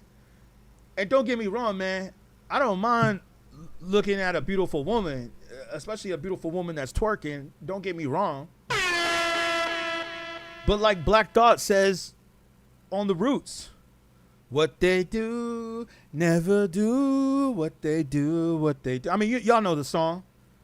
It's like, man, sometimes I'm not trying to see all that all the time. I'm not trying to jump online and see a girl twerking all the time. Sometimes I want to come on here to get some hip hop knowledge. Sometimes I want to jump on here and I want to know what people are talking about, man. Sometimes I want to know what is the information that's going on here. Like, for instance, I'm looking up what's trending right now on Twitter. Rihanna dances through Barbados. Cool. Whatever. All right. Well, here's a topic we can talk about. Here's actually, I mean, we already covered this topic, but we could talk about it again. Speaking of streaming, Rick Ross, latest album that just dropped, has done one of his worst career lows in ever. Let's pull it up over here. The project marketed is his lowest chart after single week despite a top 40 debut. 50 Cent, of course, trolls him. Can't fake it. See, like 50 Cent is even calling Rick Ross a faker. This is what 50 Cent just posted up today. He said it's over. 50 Cent post up for Rick Ross. It's over that you can't fake it. I mean, like, isn't this one thing though? Let me make sure y'all can see it right here. Isn't it one thing though that Rick Ross, again, like I said, to go back to my point about hip hop or these rappers that are faking it, isn't it to go back to my point that Rick Ross didn't even really make money from rapping. He made money from buying Wingstops. Smart Mouth says he's whack. Yeah, exactly. Like Rick Ross really made his money from restaurants. That's what I'm saying, which is cool. I'm not mad at that. Shout out to you, man. Get your money however you got to get your money. You know what I'm saying?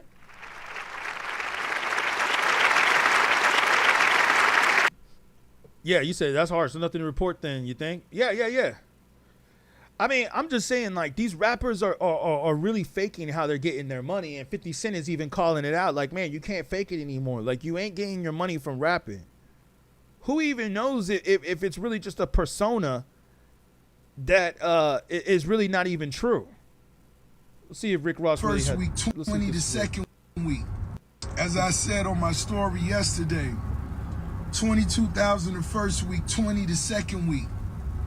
Those drastic fall-offs, guys, that you see with a lot of those other artists is when the numbers are inflated.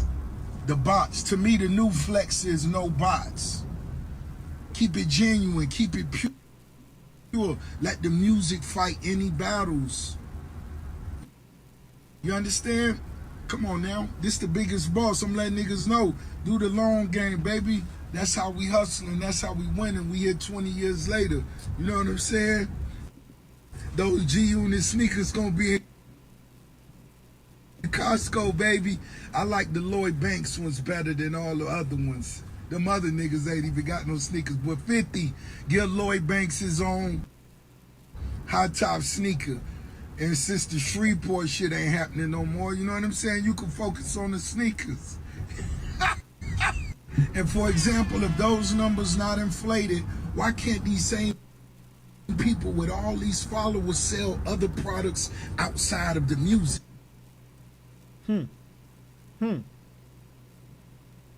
Okay. Songs is pretty standard for a bigger name, isn't it? Why their sneakers can't sell? How they get Why the money their here? alcohol Yeah. can't sell? Why this? True. All right, let me stop that while that's buffering. So he's responding to 50 Cent's comments. I guess he's trying to say right here that people are infiltrating their strings with bots, and he's trying to say that he's not having bots.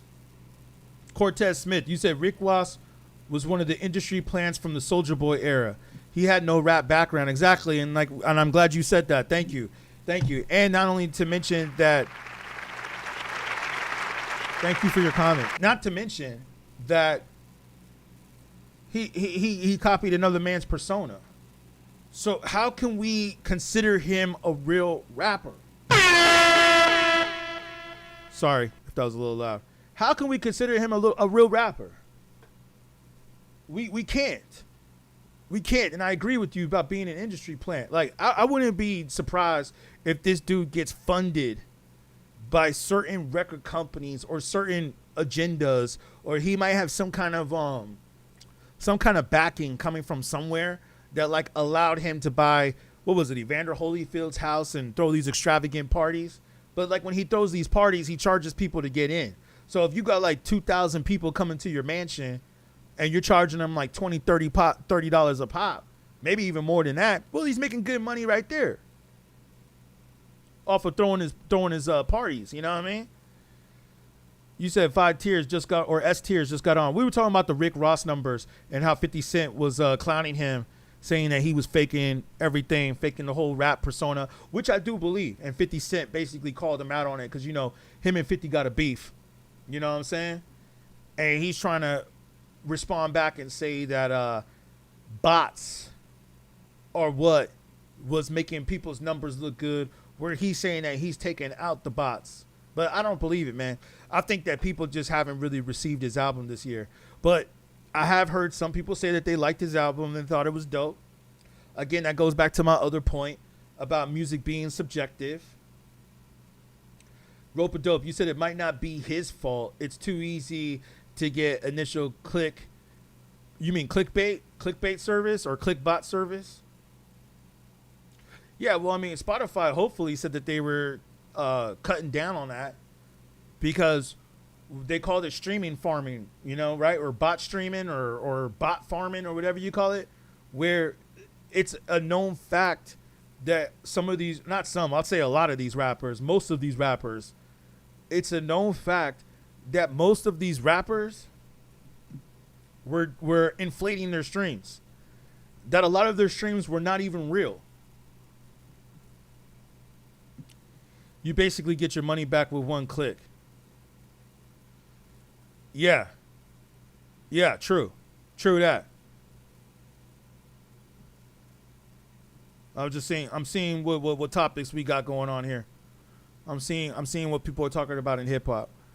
I'm on Twitter, so probably really nothing.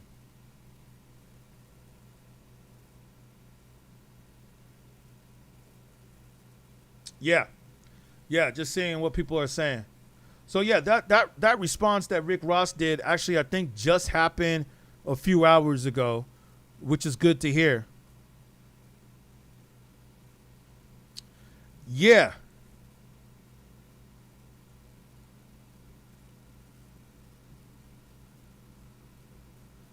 Y'all tell me, man. You say he don't have the reach like he used to. Yeah, Rick Ross don't have the reach like he used to. Listen, man, that's the point that I'm trying to make right here, or that I am making right here, is that a lot of these rappers, man, a lot of these rappers out here, okay, are just putting on a fake persona. And I think that after a while, and they do it because it's somewhat easy to be a rapper. You know what I'm saying?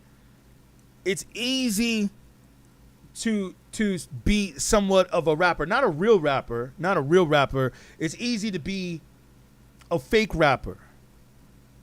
Okay? It's not easy to be a real rapper. See, that's what people need to understand, and that's the thing I wish I would have thought of a little earlier, but it's all good. Where Homeboy was trying to say like, oh, well, Future's a rapper too. Yeah, that's easy rap, man. That's easy. It's harder to be a real rapper. Yeah, user 790. Hip hop is trash now. Robodope, you said your rap is fake? Okay. Well, I hope not. Streams isn't the same as album sales before the internet. Even labels bought real copies. Yeah, I did hear about that, but it's entertaining. Okay, that's cool. Marberry. I already annihilated like pretty much everybody on the chat about Future. I already annihilated all of them. You must have just jumped on. I just won like a whole debate about Future. He's the worst era of rap, and I'll just reiterate it one more time for y'all. He was the pioneer of mumble rap, correct? Yes. Everybody knows that mumble rap was the worst era of rap, which he pioneered. So there's that. Yeah, hip hop is watered down now. Exactly. It's watered down now because of the degeneracy and the fake rappers. And the culture of rappers that were pushing this degeneracy.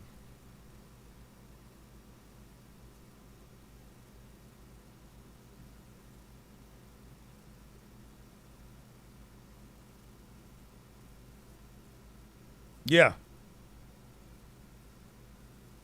AI is getting pretty weird too now, man.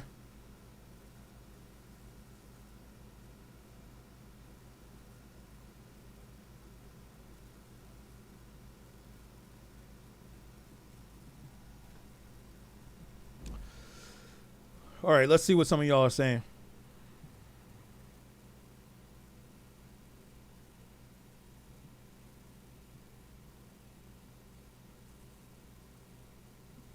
Yeah. Let's see what y'all are saying. I mean, I could jump back on here with the whole Future topic. I'll say this for people that just jumped in. Nah, the SoundCloud era was the last good one. Zim says. Some people might. That's why you got to have music that's timeless. Yeah, I agree with you. A lot of rap that came out in the 90s is still timeless. Like, I can give you some examples. Pete Rock. C.O. Smooth, Mecca and the Soul Brother, still timeless to this day. Okay, that album is still good to this day. Future's third generation Dungeon family and cousin to, okay, well that explains it all. So he was part of the Dungeon family, which we said so earlier. Yeah, exactly. So just because he's part of what was the name of that production crew? What was the name of the production crew for Outkast? Future's third what was the name of it? Sorry, let me get to the hip hop here. I'm trying to get through all the corn on Twitter. It's like I can't even find hip hop, man. There's so much corn on Twitter and the social media these days. What was it called? Organized Noise. Organized Noise, exactly. Yeah, it just came to me at the same time. Organized Noise. So, so in that case, Future was really a nepo rapper. That's what I call it, nepo rappers. Nepo rapper meaning you were related to somebody who was already in the industry. So,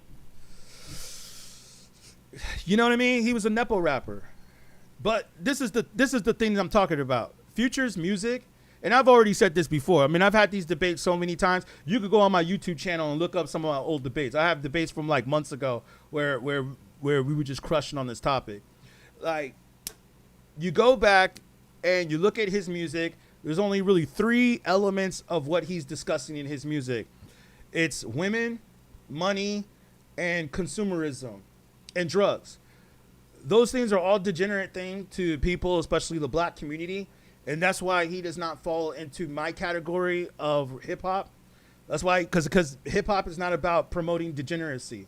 And Future was definitely one of the main rappers, and still to this day. Maybe his album, The Real Me, is homeboy, yeah. Empower Wade. Yeah, it was his uncle. So that explains how he got on. That completely explains how he got on. It's like a Lil Yachty. Like Lil Yachty was what? Related to L.A. Reid? Nepo rappers. Nepotism. That's what I'm saying. We got to remember what the elements of hip hop are. That's rapping, graffiti, breaking, and DJing. Now, there might be some other people that'll come in and rap and be a good rapper, and they might sell some records. Well, I think it also helps being on a major label like Future is. It helps being signed to Sony. Yeah, I know about the Dungeon family. I know. I study Organized Noise, for sure. They're one of my favorite production teams. Organized Noise, and let me just say this for the record. Organized Noise is one of my favorite production teams. Rope-a-Dope says it's the formula that works for him. I can't blame him for doing what works. Yeah, you could look at it from that point of view. We could say all day, it's the formula. This is what works for him. He's part of the formula, blah, blah, blah. We could say that all day. But the point that I'm making here, though, is that just because you have a formula that works doesn't necessarily say that you're real. It's not saying that you're real. You can't say that that's real just because he has a formula that works. So if you want to say, yeah, it sells records, yeah, it makes money, yeah, it makes people want to go buy a Louis Vuitton belt, that's cool.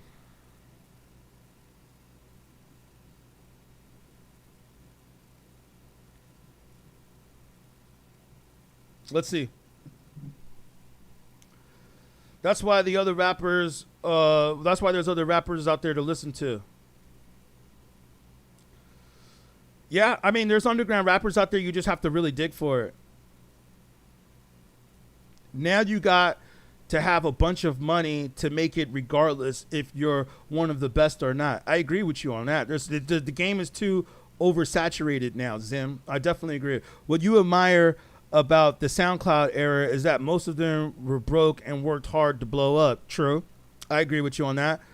Oh, for sure it fell off. But they're still good out there. You just got to find it. Yep, that's what we said before. You got to dig for it.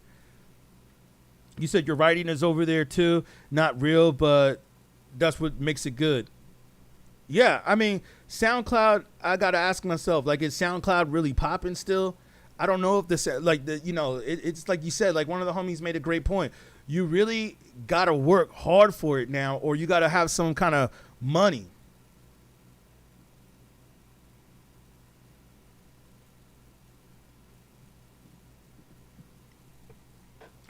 Physical copies were smart, were special. Shout out DJ Marty Marr. Yeah, physical copies were special. Streaming watered it down. 100%, man. 100%. Yeah, it took more time to like burn a CD. You had to go make the CD. You had to get the CD replicated. You had to make sure that the music sounded good. You had to put money into that. You had to put real money into that. You didn't want to just go and try to just get your album out there, right? Like you had to like really go out there and push for it.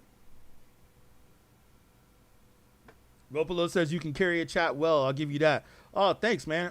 Hey, I'm up here rapping. I'm just rapping. Thank you, though. I appreciate you, fam. Thank you. SoundCloud is good, still way better than the radio. Yeah, I mean, the radio is done. The radio has been done. The radio has been done since the 90s, since late 90s, I'll say. Back in the 90s, mid 90s, you heard great hip hop on the radio. But I had to go back to the other brother that was on the younger cat who said he didn't start listening to hip hop. He said he was born in he's Gen Z. He was born in like 97. So think about it. He was 10 years old in 2007. Do you know which rappers were coming out in 2007? Like Soulja Boy. Like he was 10 years old when Soulja Boy dropped.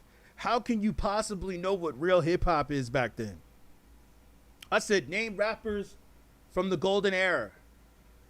This dude said Fonte. Even though that's good that he knows Fonte. I'll give him that. But Fonte is not what do you call it, man? Fonte is not a golden era rapper, even though he had the elements of golden era in his raps with Little Brother, definitely on the beat, but that was not golden era rap.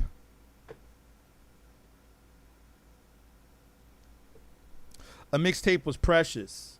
Yeah, radio rap is not real Illa G. Exactly, it's definitely not. Yeah. Marty Marr says 95 to 98 was the best era of rap icons and characters. Nobody sounded the same. I agree with you, but I'll also throw this in here too. I would go a little bit earlier than that. I wouldn't just say 95. 95, I think, was one of my favorite years in rap, and that's what I've said to the dude earlier, the Gen Z cat, Blanket. That 95 was one of the best years in rap music because every album that was dropping at that time was dope, right? Every album that came out at that time was dope. But I think I would go back, a little bit before. Like I would say like 92. I would say 92, maybe even 91. Maybe even like back to 91. I mean, if I look it up real quick, let's take this one off. Rap albums that dropped in 91. I'm just curious. I always know it's 92. But yes, thank you for agreeing with me on that, man. I appreciate you. Let me just look at 91. Oh, yeah, come on, man. You had Ice Cube. You had Tribe Called Quest, Low End Theory, which is considered one of the greatest rap albums of all time. Gangstar, Step Into the Arena. All right. Public Enemy, that's a classic. Yeah, De La Soul. Quick is the name, DJ Quick, Tupac Applause Now. That was the birth of Tupac. Let's not forget. Well, really it was Digital Underground, but I think 91 was the birth of Tupac's solo career. Ghetto Boys and Cypress Hill's debut album, Cypress Hill. Yeah, 91 was actually a heck of a year in hip hop too.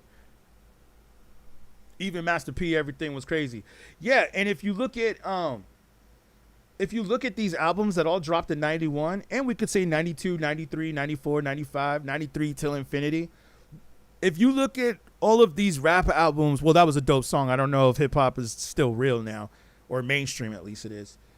All of these rappers sound different. Main Source, Ice Cube, Tribe Called Quest, Gangstar, De La Soul, DJ Quick, Tupac, and Cypress Hill. All of those rappers all had their own distinct sound. None of them sounded the same. Moment of Truth, I actually worked at the record company when that dropped. That was one of my favorite albums. That was 98 though, I believe. That was 98. So that was like on the end. We're coming towards the end. Ha, Cortez Smith. I'm glad you put up Spice One. Did you know that Spice One just dropped a music video? It actually just came up in my algorithm. He just dropped a music video like a few days ago. I was like, yo, we were just talking about Spice One, and he just dropped a new video. So shout out to Spice One. You said it's not that it sells. They forced it on the masses, and they were conditioned to to pretend that they liked it. Yeah. I mean, listen, there's record companies that will go up there and admit this. You can watch interviews. There's interviews on YouTube where you have A&Rs that say this. I forgot the YouTube channels that say this, but I've watched some of the videos or some of the interviews where he said that if we play a song on the radio enough times, because there are people that listen to the radio, even though I know a lot of people in this chat don't listen to the radio, there's a lot of people out there that still listen to the radio. They said that there's enough, or let's just be honest, man, TikTok is the new radio. They can push a song on TikTok, get some people to dance to it. This is how Sexy Red blew up. They can get this is how Ice Spice blew up.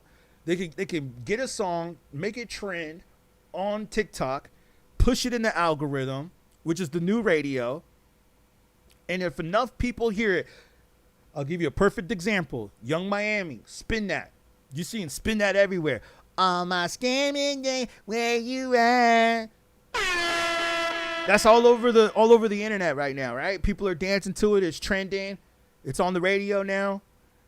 The record companies can put enough money into that, probably pay off a few influencers. Listen, if I was working at a major label, I would be doing this. So I know it's not hard to believe. Get a couple major influencers out there who do dances, pay them $1,000, say, hey, dance to this song, because they know that if they dance to this song, if they create a dance that trends to that song, then everybody else is going to start doing that dance. The dance trends, the song trends. They pick it up. People start streaming it. People start doing their TikToks to it. Then the radio gets a hold of it. The radio starts playing it, and it gets mass promotion. The more mass promotion it gets, you guys got to understand. There's a lot of people out there, unfortunately, who are not that smart or who can't think for themselves.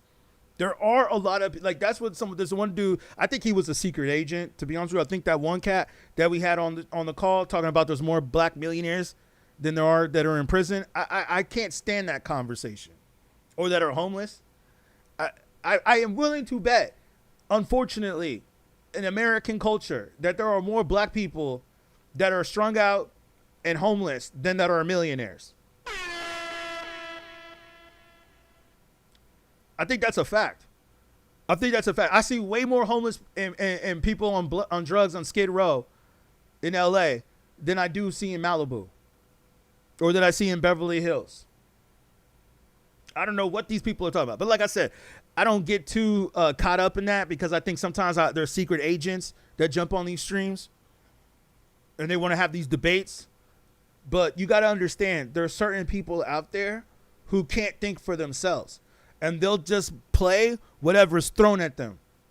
They'll listen to whatever is in their algorithm or whatever is in their feed.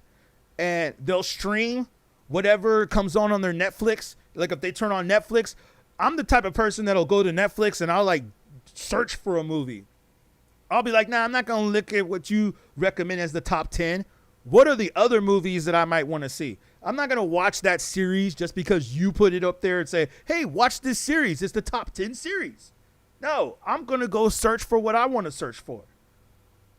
That's why I prefer to watch YouTube more than Netflix or some of them.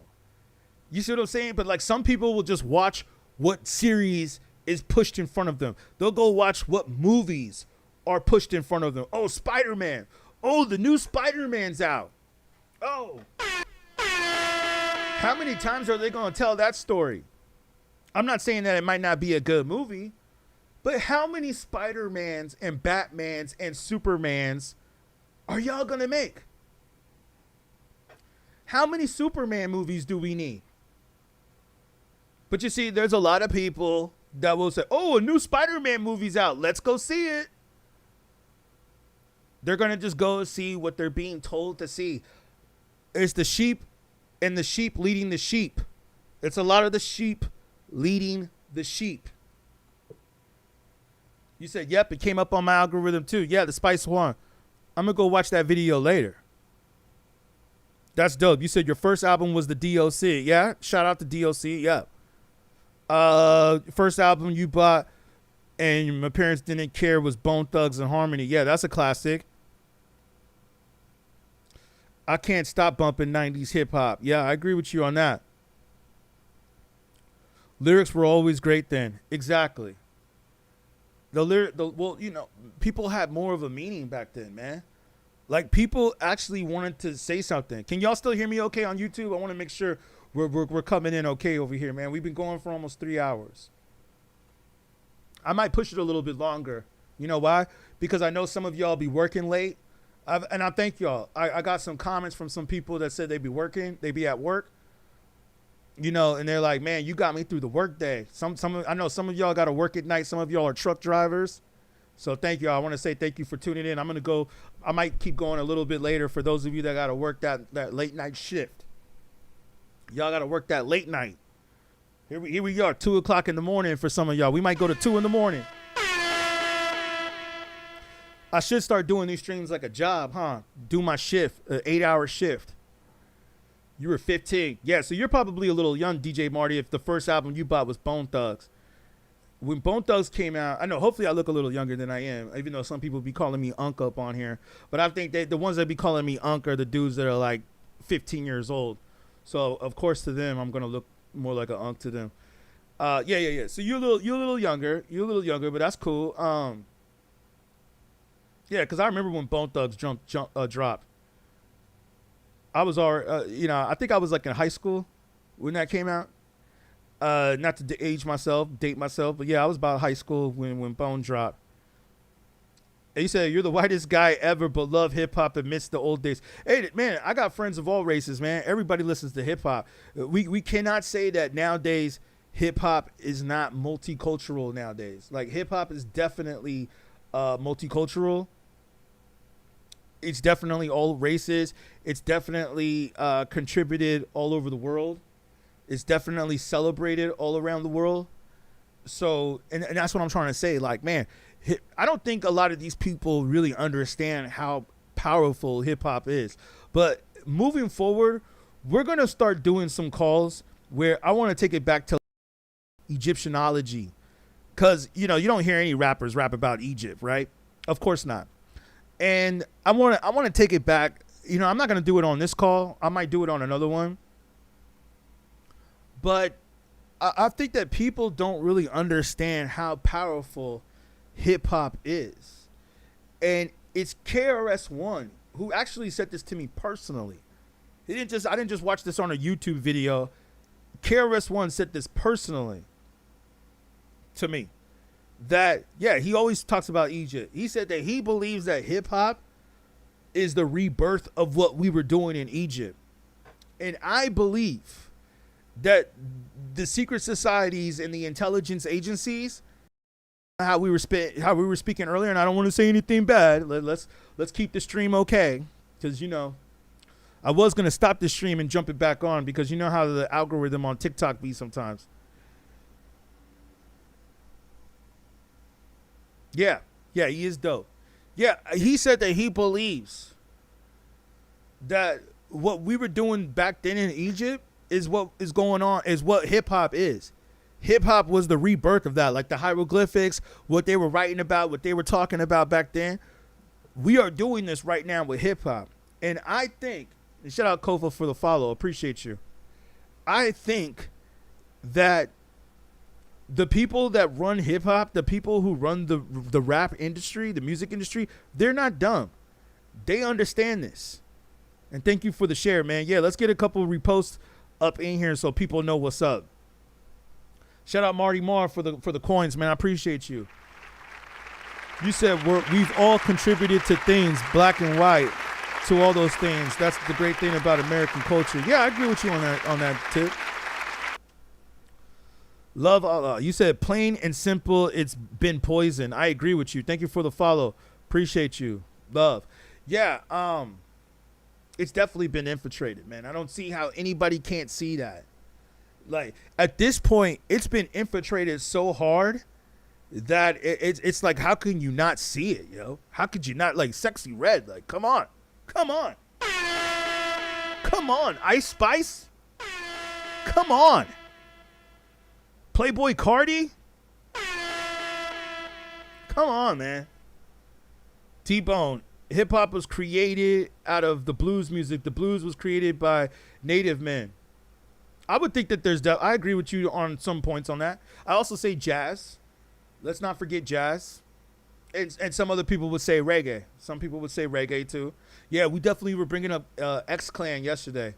X-Clan, shout out to X-Clan. Yeah, Public Enemy in Paris. Yep. Definitely cities. I appreciate that. Yeah, we definitely would talk about Public Enemy, and shout out to Chuck D. Yeah, man. I mean, like, let me say this, man. Yeah, drill music is trash. I agree with you. I think drill music was one of the worst things that happened to our culture, along with mumble rap. Those were the worst things that have ever happened to this culture. And that's the point that I'm making, man. That I would not be surprised, man, if some of these rappers are paid agents. Like let me just give you an idea that's funny to me sometimes when I think about it. Like, what if Sexy Red is really just an agent?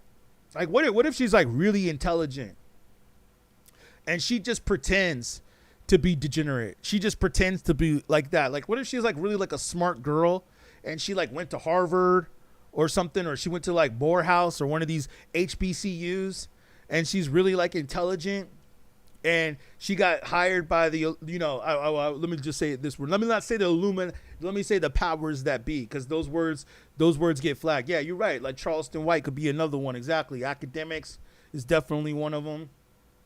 And these dudes get paid, and maybe they may not all be secret agents. Maybe they might start off real or start off doing what they wanted to do, and then the industry sees their influence and sees how they got influence and says, okay, hey, you know what? We're going to pay you X amount of dollars to talk about this, to push this rap. Like for instance, like how Academics pushes NBA Youngboy so much. And he's like, what, like nearly 40 years old? I don't see how a 40-year-old grown man could listen to NBA Youngboy. Now, if you a kid and you Gen Z and you like NBA Youngboy, cool. I could see a teenager rocking that.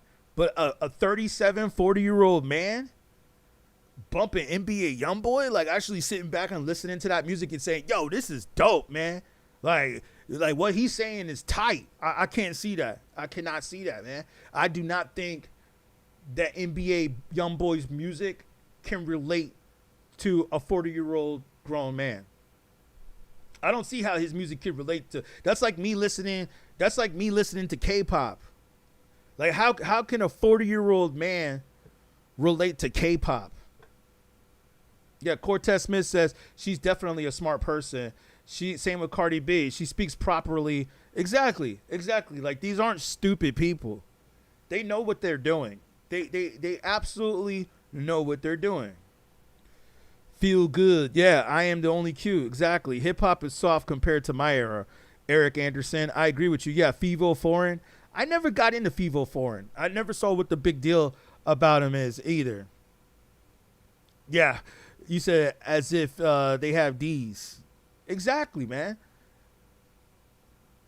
You said your mom always said the world is a stage. It's all entertainment. I agree. Who doesn't love hearing Nicki Minaj talk about putting that on your sideburns? Yeah, there's nothing wrong with that. Like I said earlier, who doesn't like to see a beautiful woman twerk on Instagram? But do we have to be bombarded with OnlyFans content? Like why is there so much? Why is there so much OnlyFans content on these platforms? When is enough, man? When is enough? Like Lotto, for instance, as we were saying the other day, and I'll just bring this up real quick. I don't want to do a whole speech on Lotto. But Lotto, for instance, how many songs is she going to rap about twerking? Like, how many songs? How many songs is she gonna just be rapping about the same thing? Where the studio even said it was fake and people took it serious. I agree. You know what I'm saying? Like, yeah, man. It's what it is. You said you love hip hop and rap takes after the Prison, Pockets, Punks, and SAG. Yeah, man. I completely agree. They can't rap, that's why, or dance. Twerking isn't really dancing, and that's all they do. Exactly, it's like stripper music. That's all it is. It's just music for the strippers. It's music for strippers, and it's for black women, young black women at that too, to think that stripping is cool. That's why now you see all these women with stripper poles in their house. Did you see that one video that went viral of the girl who had a stripper pole at her house, and she jumped on the stripper pole and it broke, and the fire extinguishers and the splinters went off, or the sprinklers went off? Crazy. It's like everybody's on the social media trying to be a stripper now. Like, they're promoting that stripping is cool. But you know who I don't see stripping? You know who I don't see twerking? White women. Not as much. I know some of y'all gonna be like, oh, there's a white girl that's twerking. Okay, yeah, I know there's one or two of them out there. But what's the norm? That's not being promoted in their communities. That degeneracy is not being promoted in their communities. Like, these female rappers, and Nicki Minaj included, and you know what's funny about Nicki Minaj? Have you noticed that Nicki Minaj has not promoted her husband lately? And this is why I like Vlad. Because Vlad will go out there and do his investigations sometimes. And Vlad is one of the few rappers out there who has said that Nicki Minaj has divorced her husband and hasn't said it publicly yet. Because she does, and let's not forget when Nicki Minaj went on Ellen DeGeneres and said that you don't need a man. And then she went and she got married. Not to mention to a PDF, right? But some people said that, because, you know, he's a PDF, right? He's a certified PDF. So you can track PDFs of where their location is. And they found out that his location is not in the same location of where Nicki Minaj is at. Thank you for the likes coming in. So that's the point I'm making right here. That have you noticed that she doesn't even promote if she divorced her husband or not, or what? And I mean, maybe that might send out a bad message if she did divorce her husband. But my point is, though, is that we don't preach family. Yeah, you said they're getting a divorce. Yeah, we don't preach family in hip hop culture. You said you especially love the Clutch Pearls moment when they find out. Okay. Yeah. You said like no one heard any of the lyrics parroted to them and used that. Yeah, man, 1991. I think I seen you up here in the chat before. I'll let you jump on because I think I seen you up here before. I feel like if I'm going to go for another hour, I might need to get me a Red Bull. That's why you got to tap in with me. I made the most positive rap album ever and still went hard. Hey, send me the link in the DM. Like I said, I check out some of the rappers that come through. I've checked out some of the rappers. Yeah, some of y'all send me some dope stuff, man. Where I'm like, yo, man, I was feeling some of the stuff. Like some of the rappers that sent me some of the stuff, I was like, yo, man, they got some cool stuff. Let's see if you up in here. Still, we'll take some more takes. Yeah, I mean, I try to accept you. Street music, strict high frequency. Okay. You said you work at 8 a.m. Okay. Haha. Yeah, Tito's be banging. I'm trying to lay low a little bit on the liquor now. You know what I'm saying? I want to start working out again, getting back in shape. You know what I mean? That's just me, personally. But I ain't gonna front, man. Like I love to do my substances too every now and then. I'm not gonna front. I got my vices. But you know, I feel like now it's time for me to educate a little bit and get a little bit more tapped in. You know, like let's speak on this news that just came up about Diddy. Speaking of people that were paid off by the industry to infiltrate the industry, Diddy. And you know what's interesting about Diddy? And by the way, because he just came up on TMZ right now, that his release date is so supposedly he got in a fight. Allegedly he got in a fight behind bars. So now they pushed his release date back. But he's actually going to get out earlier. I think Diddy's going to get out earlier than what they're saying. Put this over here. Yeah, I think he's going to get out earlier than what they gave him. But Diddy, he's a perfect example. And we probably can't talk about this, but whatever. They already flagged the stream anyways. Diddy. I think everybody knows that Diddy was an agent that was being paid off by the government and the CIA and the record executives to dumb down the culture. And this is what I wanted to say to the other dude. Did we not forget that Lupe Fiasco, who has gone up here and who has said all of these things, did we not forget that he had to have a song that was called Dumb It Down? Dumb it down, man. You know what I mean?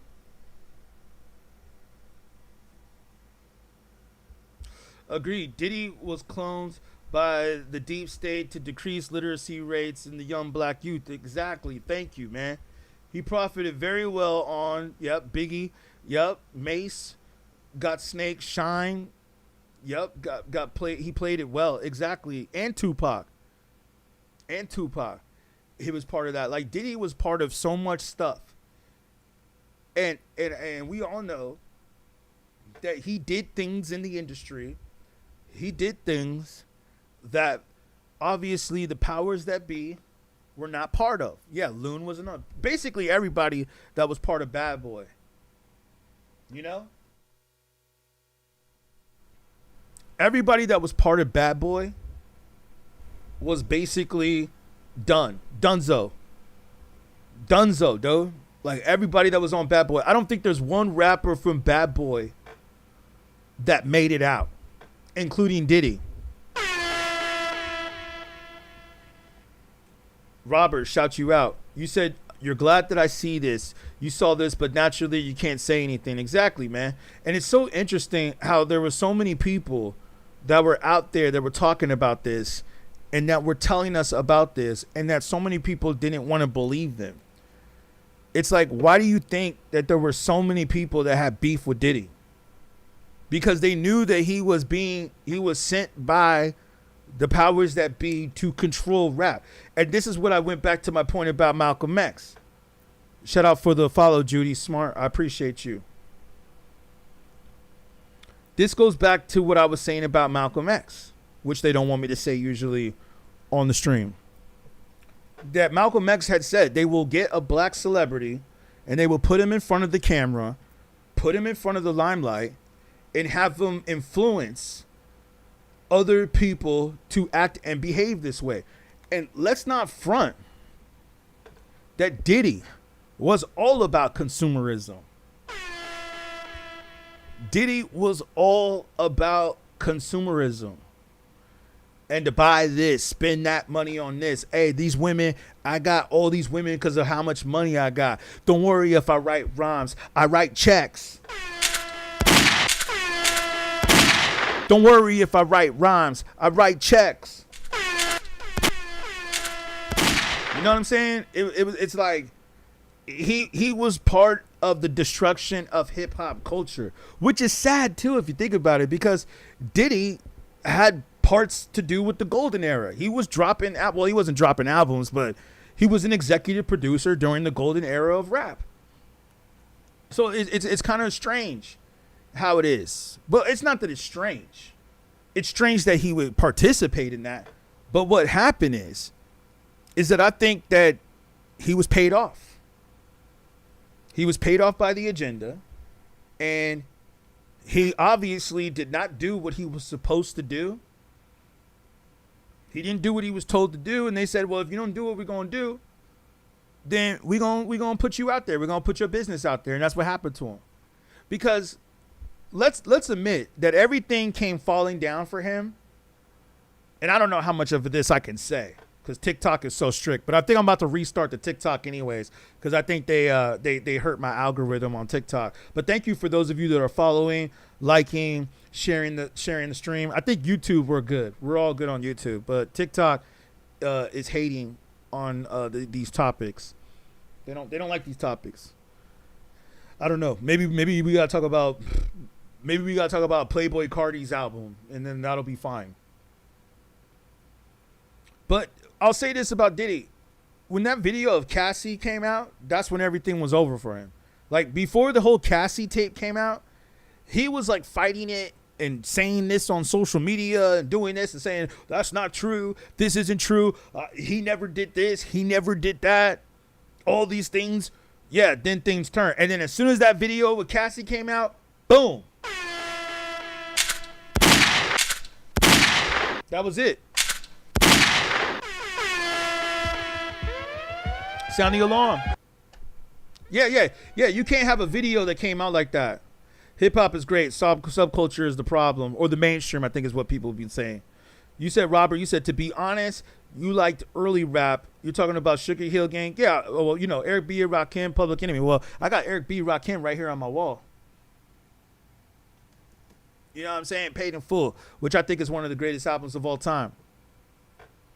Cortez Smith, you said, yep. That's why Diddy's image is about him always partying. They want black people to always party and not worry about serious things. Exactly. Thank you, Cortez Smith. I appreciate you, man.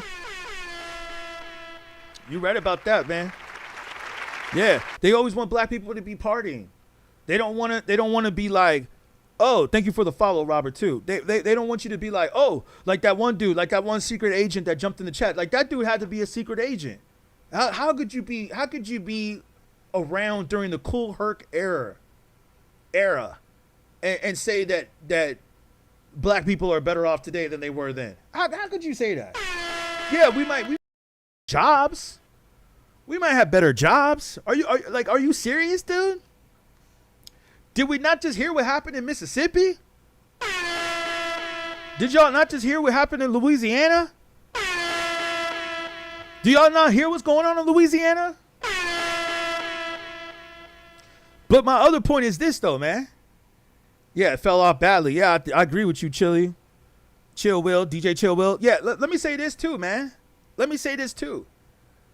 That, check it out, yo. It's like they want black people to always be partying and spending money and pass the Courvoisier. Yo, pass the Courvoisier. Remember that song? Yo, pass the Courvoisier. They want everybody to be partying and having fun and dancing and twerking. Skittle, you say you live in L.A. and have no clue what you are talking about. Los Angeles or Louisiana? Louisiana, right? Yeah. I don't know if I could say it on this stream. Well, what part of Louisiana do you live in? Do you live on the white side or the black side? Because from what I'm understanding, Louisiana is segregated, right? Black people and white people don't commingle in the South, right? Y'all still in the 1960s out there, right? Y'all still in the 60s. But I respect that in a way because I think all of America is still in the 60s or the 50s. I just think that certain states don't front like it isn't. Like, I think, like, I walked, like, speaking of which, like, I went to the grocery store today and I had a bag in my hand already because I didn't feel like driving. Sometimes I like to just take a walk. And so I didn't have my car. So I was like, okay, you know what? I'm just going to walk into the store. So I had my bag. And everybody's like, oh, you can't walk in here with your bag. You can't walk in here with your bag. I was like, yo, man, but you got these other people in here with bags. I saw all these white people walking around with bags on. I seen these women walking around with bags on. But they said, like, to me, because I guess because I'm a black man. And then maybe I got my hair a certain way, my bandana a certain way. Maybe the clothes I'm rocking. They're like, oh, no. You can't walk in here with your bag. You got to leave your bag at the front. But everybody else could walk in here with their bag? Yo, man, America is racist, homie. What you talking about? You said you're white and the majority of your friends are black. Oh, like the homeboy in Mississippi, right? The white people that say that most of their friends are black, red flags. Watch out for those ones. Watch out for the white people that say most of their friends are black.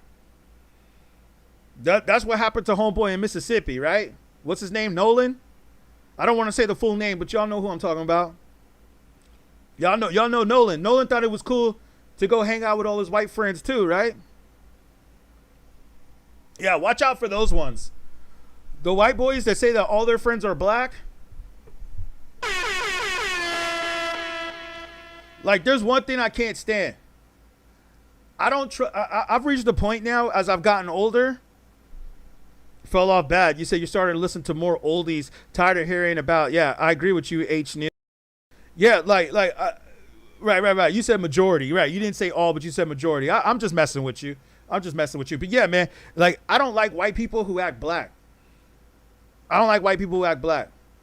You know what I'm saying? Like, I used to think that I felt more secure around white people who act black, but as I've gotten older, I can't stand white people who act black. Jay Mizzle said, "Am I letting people up?" I let people up. Yeah. I was letting people up earlier. Oh, I've been going on this stream for almost 4 hours, man. I've had plenty of debates up here today. I've had debates about Future, debates about Lil Wayne. Well, we talked more about Lil Wayne yesterday, but yeah, no, I'm gonna let some people up. I've had lots of people up already today, man. I needed to go get a Red Bull because I've been debating so many people today. I've been debating so many people today. To tell you the truth, I was about to jump up out of here. I was like, man, I think I'm done. I'm done for the day. You jumped on here too late, man. I've been going on for 4 hours. It depends upon what you want to talk about. Like, I don't want to hear another cat come up on here talking about Future's real hip hop. I don't have time for that. That'll be another discussion. So it depends upon what you're trying to talk about. If you got some that needs to be said, you can put it in the comment, and then we'll see.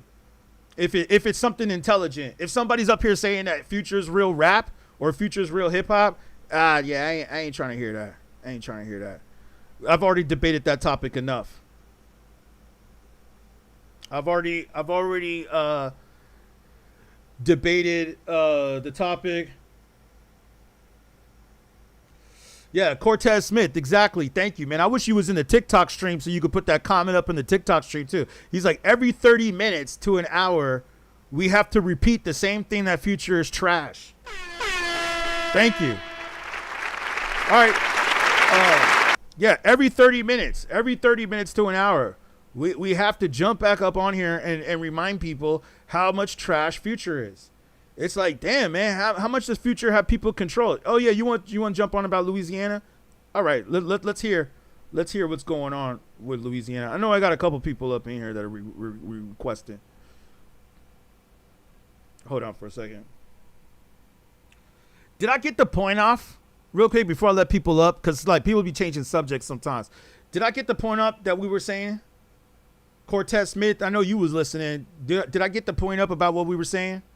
About, oh yeah, okay, yeah. Todd, DJ Marty Mars said, get your Red Bull. All right, yeah, let's let him up. Louisiana, yeah, tell us what's going on in the South. Let's get the TikTok flagged again. Let's go ahead and get it flagged again. Let's talk about racism in the South. All right. Skitty, yeah, we got you up here. What's good? Man, like I said, I've been debating for the last 4 hours on some shit, but I'm good. I'm good, chilling. Thank you for asking. I appreciate that. Let me be for real. As far as like the way you said, like the South is mostly segregated according to you, that was never an issue for me growing up. I was grown up and taught to accept everybody for who they are, no matter what their background is or who they are. Keep going. I'm going to go get my Red Bull like DJ Marty said, but keep going. I can hear you. I'll let you have the floor. I got you. So, like, the first, like, the first friend I ever made is a black guy, and I'm still friends with him to this day. And he's one of the best friends I've ever had or known in my entire life. Okay. Like, I personally, for the most part, I fucking hate white people, to be completely honest with you. Okay, watch the words. See, Like, you can't say that. You can't say that. You effing hate white people. Apologies. No, it's all good. I extremely dislike people of the milk color. Is that better? I was just reading what H. Neal said. You say your wife is from the South. And she claims a lot of black people live there, and a lot of towns are only black. Yeah. Okay. What were you saying though, Skitty? What were you saying? You said a lot of places wouldn't let you in with like certain bags and whatnot. Yeah, like I've been to Alabama. In school. I've been to Alabama. I'll just say this real quick. Like I've been all over the United States for the most part, most of the major states. I've been to Alabama. Yeah. I've been to Louisiana, and I've been to I mean, I love New Orleans. Don't get me wrong. New Orleans is dope, but I've been to there's another place. What am I thinking? Alabama, Louisiana, yeah, Mississippi. I've been through Mississippi and Detroit. My family's from Detroit. Detroit is very segregated. Not as segregated as it used to be, but it's still segregated in Detroit. Yeah, but Michigan's also like not South. No, it's not. It's the Midwest. But like, yeah, but I'm just saying the Midwest, the South, certain places like Louisiana. Yeah. I know, because listen, man, I've been in Alabama where I've asked taxi cab drivers to take me certain places, and they was like, black men, and they was like, I can't go over there late at night. They would say that straight up.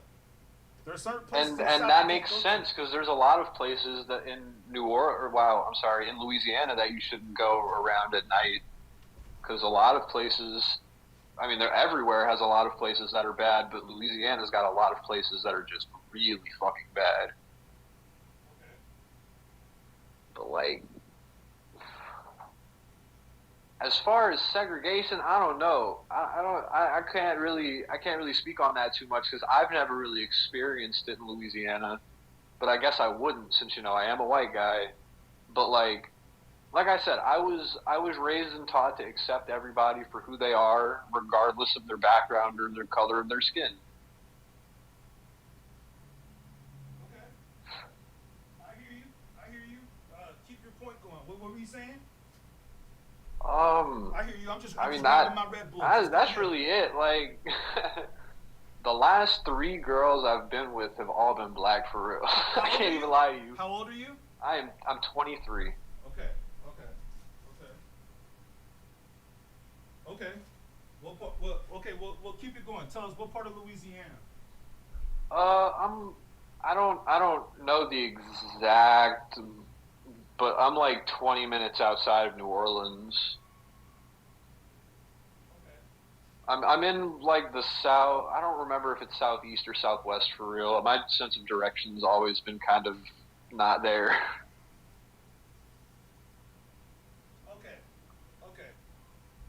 I'm about to jump on here. See, y'all want to jump on, but then y'all don't want to talk. What's I thought you had a lot to say about Louisiana. I mean,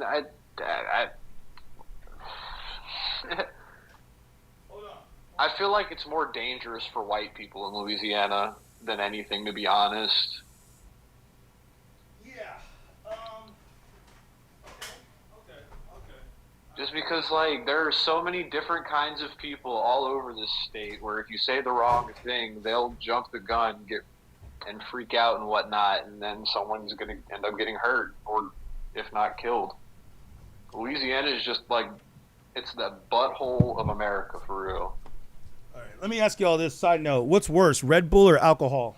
What's worse? Red Bull. Yeah, I think so too, man. That shit'll actually, like, fuck up your heart. Thanks for telling me. Damn, you're scaring me, man. I don't want to drink it. I'm not going to drink too many of them. I only drink one. But I was, like, trying to cut down on the alcohol. But it's like, you give up one habit for another one.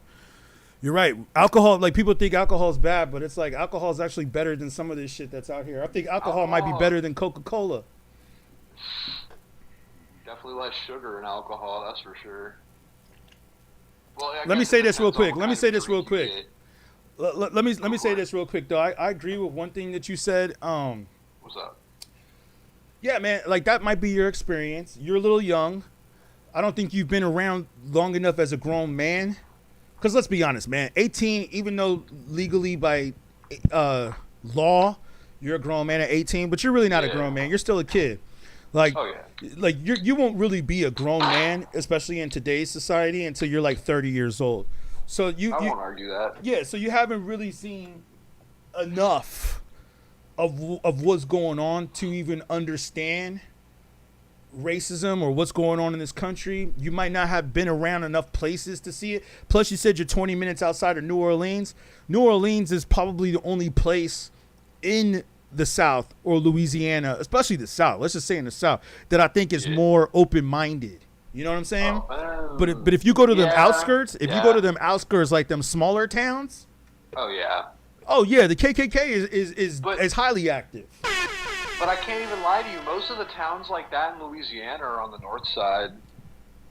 Well, wherever they are. What I'm saying is that there's definitely some cities where black people can't go necessarily. And what I'm saying is that I think racism is everywhere. I don't think it's all over, but I think what it is that it's definitely more so apparent in the South. Like that's what I'm saying. Even though how I know Detroit, it's like Eminem said in 8 Mile. He said he would get his ass whooped from the black side all the way to the white side. He lets it be known 8 Mile was where the black and the whites were separated, was through the 8 Mile road. That's like the whole point of 8 Mile in a way. And so it's like, and like I said, I've been in Detroit. My family's from Detroit, so I know very well how Detroit is, even though I know it's the Midwest. But what I'm saying though is that out there, they don't hide it. Like they let you know, this is where our kids go to school.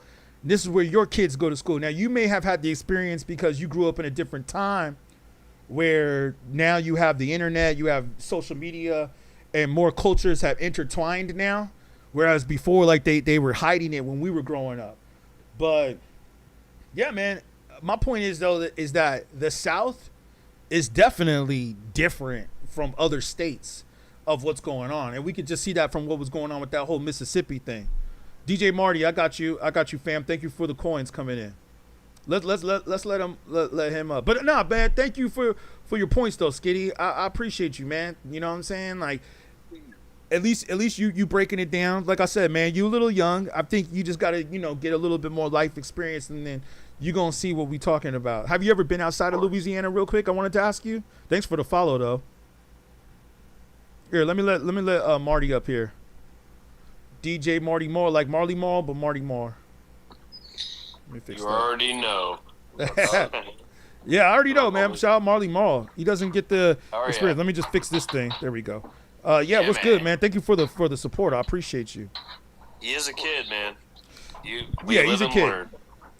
He hasn't had enough life experience or probably traveled enough to really know what's going on. Well, I mean, I've done a fair amount of traveling. What parts of the country have you been to? Let's see. Basically all over the Southeast. I've been to Texas, Tennessee, Colorado, New York. No, not New York, New Jersey, and Massachusetts. Okay. Have you been outside the country?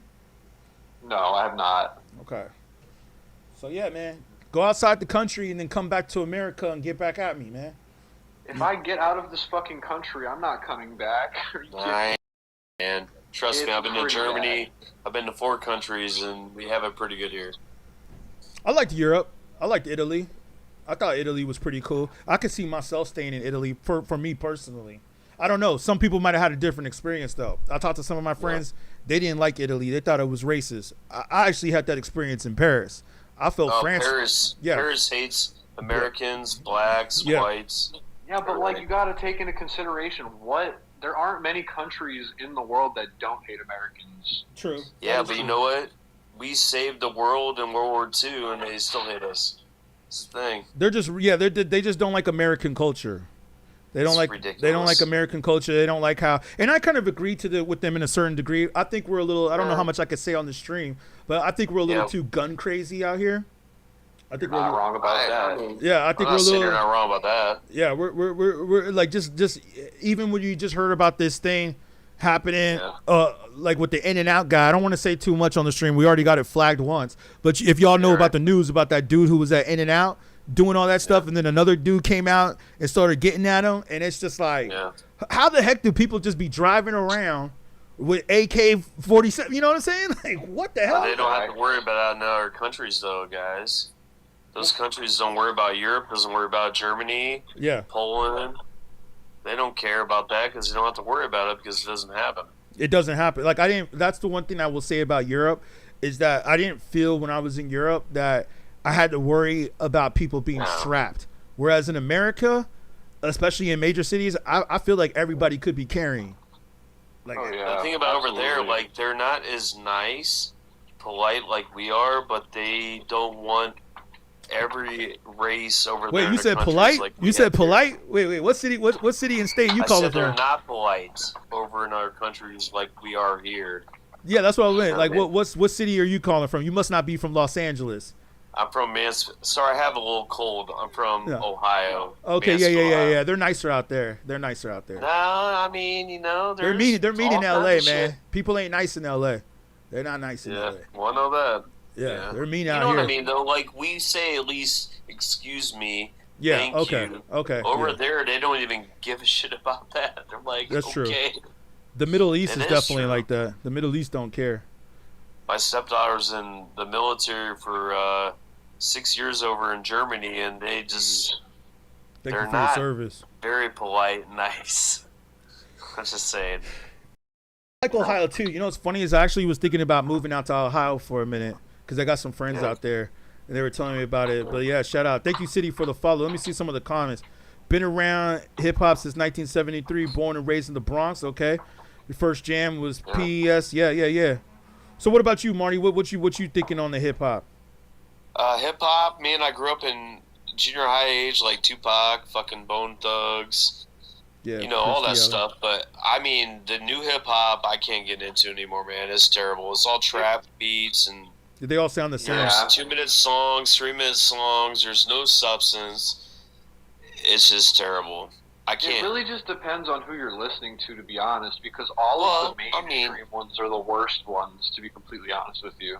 Prince, we were just talking about life experience. He said, what am I drinking? Red Bull. Even though I know I shouldn't be drinking it. But like I said, I wanted to cut down on the alcohol a little bit. Not that Red Bull is much better. Have them kidney stones. I don't know, man. Yeah, I'm gonna stop. I mean, what I really like are these seltzer waters. I drink the seltzer waters. Yeah.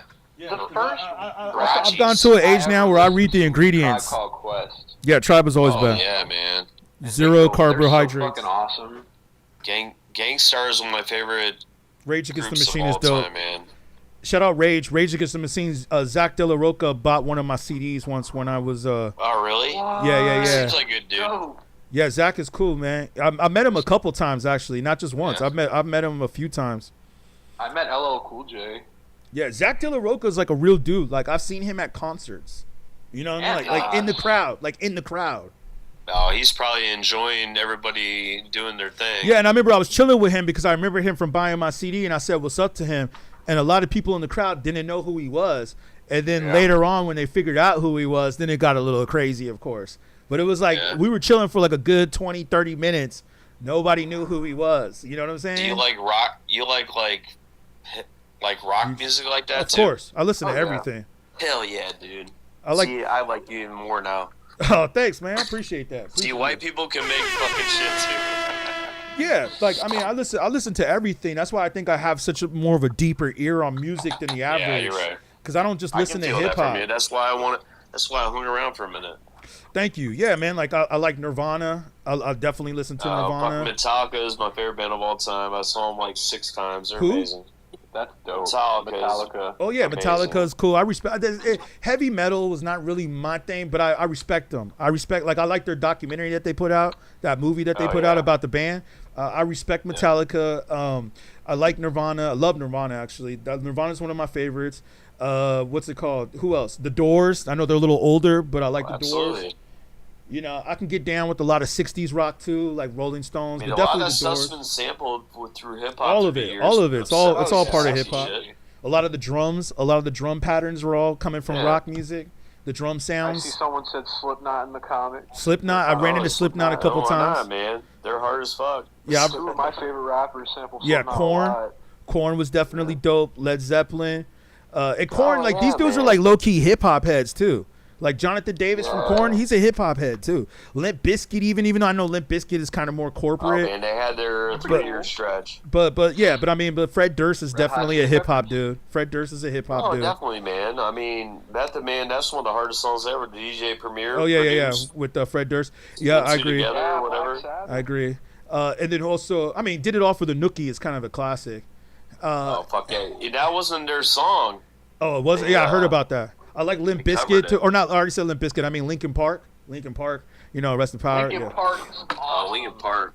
All of them. Soundgarden too. You know, rest in power to both of them. Dude, but like, yeah, Soundgarden. Soundgarden was dope. Yeah, man. No, I liked MTV. Thank you for the coins, facts. Appreciate you. Yeah, like I remember MTV back in those days because like I used to wait for the rap to come on, but they would play a lot of that rock music. But I liked some of those rock videos. Like I didn't really get into Pearl Jam though. Pearl Jam was the only one I was kind of like, eh. Yeah. Pearl Jam's alright.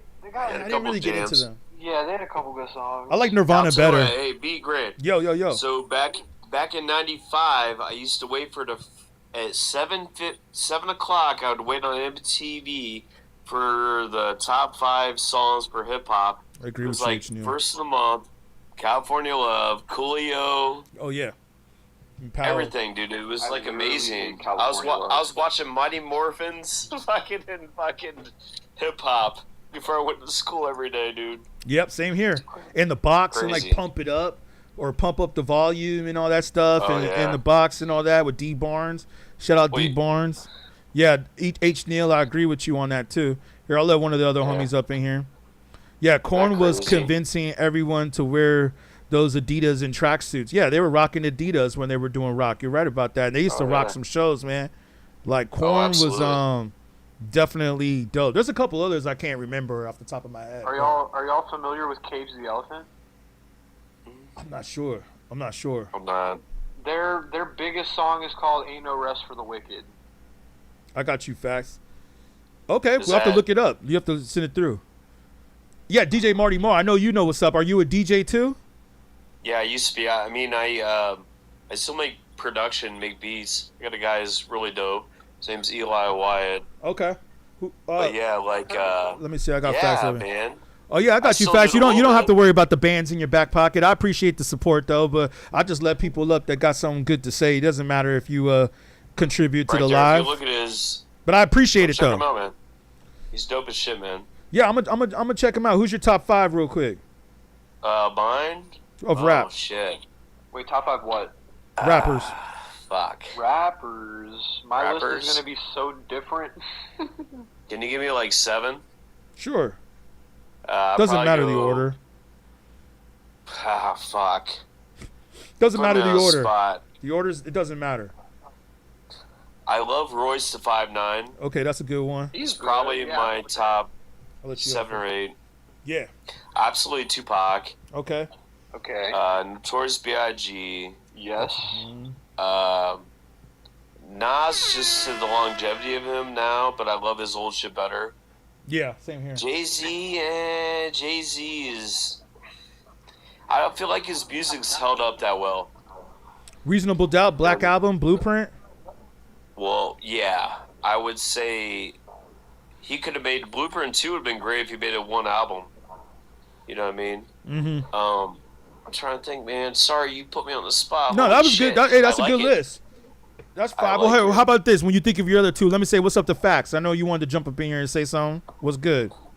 Eminem's good. Eminem, maybe. Oh, yeah.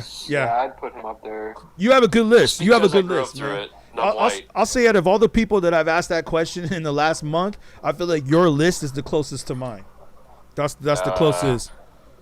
I'm trying to think of somebody outside the box that I really love. Who do I love? I love Terminology. Oh, wow.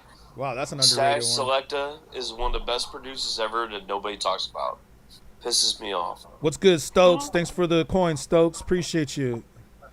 Yeah, Terminology actually worked with one of my homies. You know Tone Spliff? Have you heard of Tone Spliff? That's my boy. Yeah. That's my boy. That was my old roommate. Really? We used to stay at the same spot. But yeah, he worked with Terminology a lot. I remember. But Stash Selecta is one of the best producers of all time, and nobody talks about him. It's incredible. I like Static. I respect Static. I haven't really heard a lot of his beats. I mean, I have. Oh my god. I have, but I didn't know that he was really the ones producing them. I always looked at him more as like a DJ. You know what I'm saying? Dude, that guy Static is has been on that incredible. for a minute. Incredible. Like, is he up there with like is Fucking he up there with like an iTunes or Alchemist? Spotify. Would you put him Look up there with at him. Alchemist? Alchemist, great. what's good, I Stokes? think thing about Alchemist I don't like right now. He doesn't put drums to his shit anymore. Just like, Samples. yeah, man. Like back when his first Infantry album came out. Even before that, like Dilated Peoples. Oh my god, dude. He was. I mean, it's like Kanye. Like Kanye takes out drums. But Kanye's last album I love. People hate it. What's good, I think it's Stokes? amazing. Salute to you, Stokes. Yeah. What about you, Fax? What's your thoughts on the hip hop? Honestly, I feel like hip hop is still good. It's still thriving as much as ever. My only thing is people are thinking that hip hop is falling off because we had a good, I'm going to say decade stretch. We had a good decade stretch where hip hop was the number one most listened to genre. Yeah. And now we're starting to lean back into pop and rock. So we're kind of, it's not that it's fallen off. It's just that the rotation is running its course. Yeah. Well, I agree. no substance anymore, man. I It's agree. terrible. I agree Not that all- it's lost its Not all place. rap is bad now. I will admit, while not all of it is good, We'll let you guys go. we are getting a lot of creative minds in hip hop right now. The We're thing getting is, streaming's killed everything because there's too much shit to listen to, and nobody has the time to listen to it all. That's part of the problem. That is true. Cortez says, here we go with the numbers argument. Most listened to doesn't mean it's good. Just because it sells a lot doesn't mean it's good. And that was my argument earlier. Most of the highest grossing rappers in the game right now are some of the worst rappers on the fucking planet. Exactly. Right. Like Drake. I don't know about that. I don't know about that. Drake's first 3 or 4 albums were amazing. Yeah. But he's definitely saturated the fucking polluted it. Absolutely. It's not that Drake is a bad rapper. It's that it's past his prime. He had a great run in the early 2000s. Some of the best hip hop has ever seen. Right. I would say better than some people who were doing it in the 90s. Some of the big ones in the 90s. But he's past his prime. He can't make tracks like he used to. I thought I'll tell Iceman you was what, alright. If Tupac was still alive, he'd probably be still fucking banging out fucking tracks. I think so too. Dude. I think so too. Because he had feeling, he had heart, he had like a way of doing it. He was the best lyricist. He had a way of coming off where you're like, holy shit, that's Tupac. He's the best. Yeah, I heard Jay-Z's working on a new album. Oh, He should. Ew. Just not make. I'm sorry, I didn't like his last album. I thought it was too. What up, I Linda? don't know. My girl just jumped in the chat. What's good?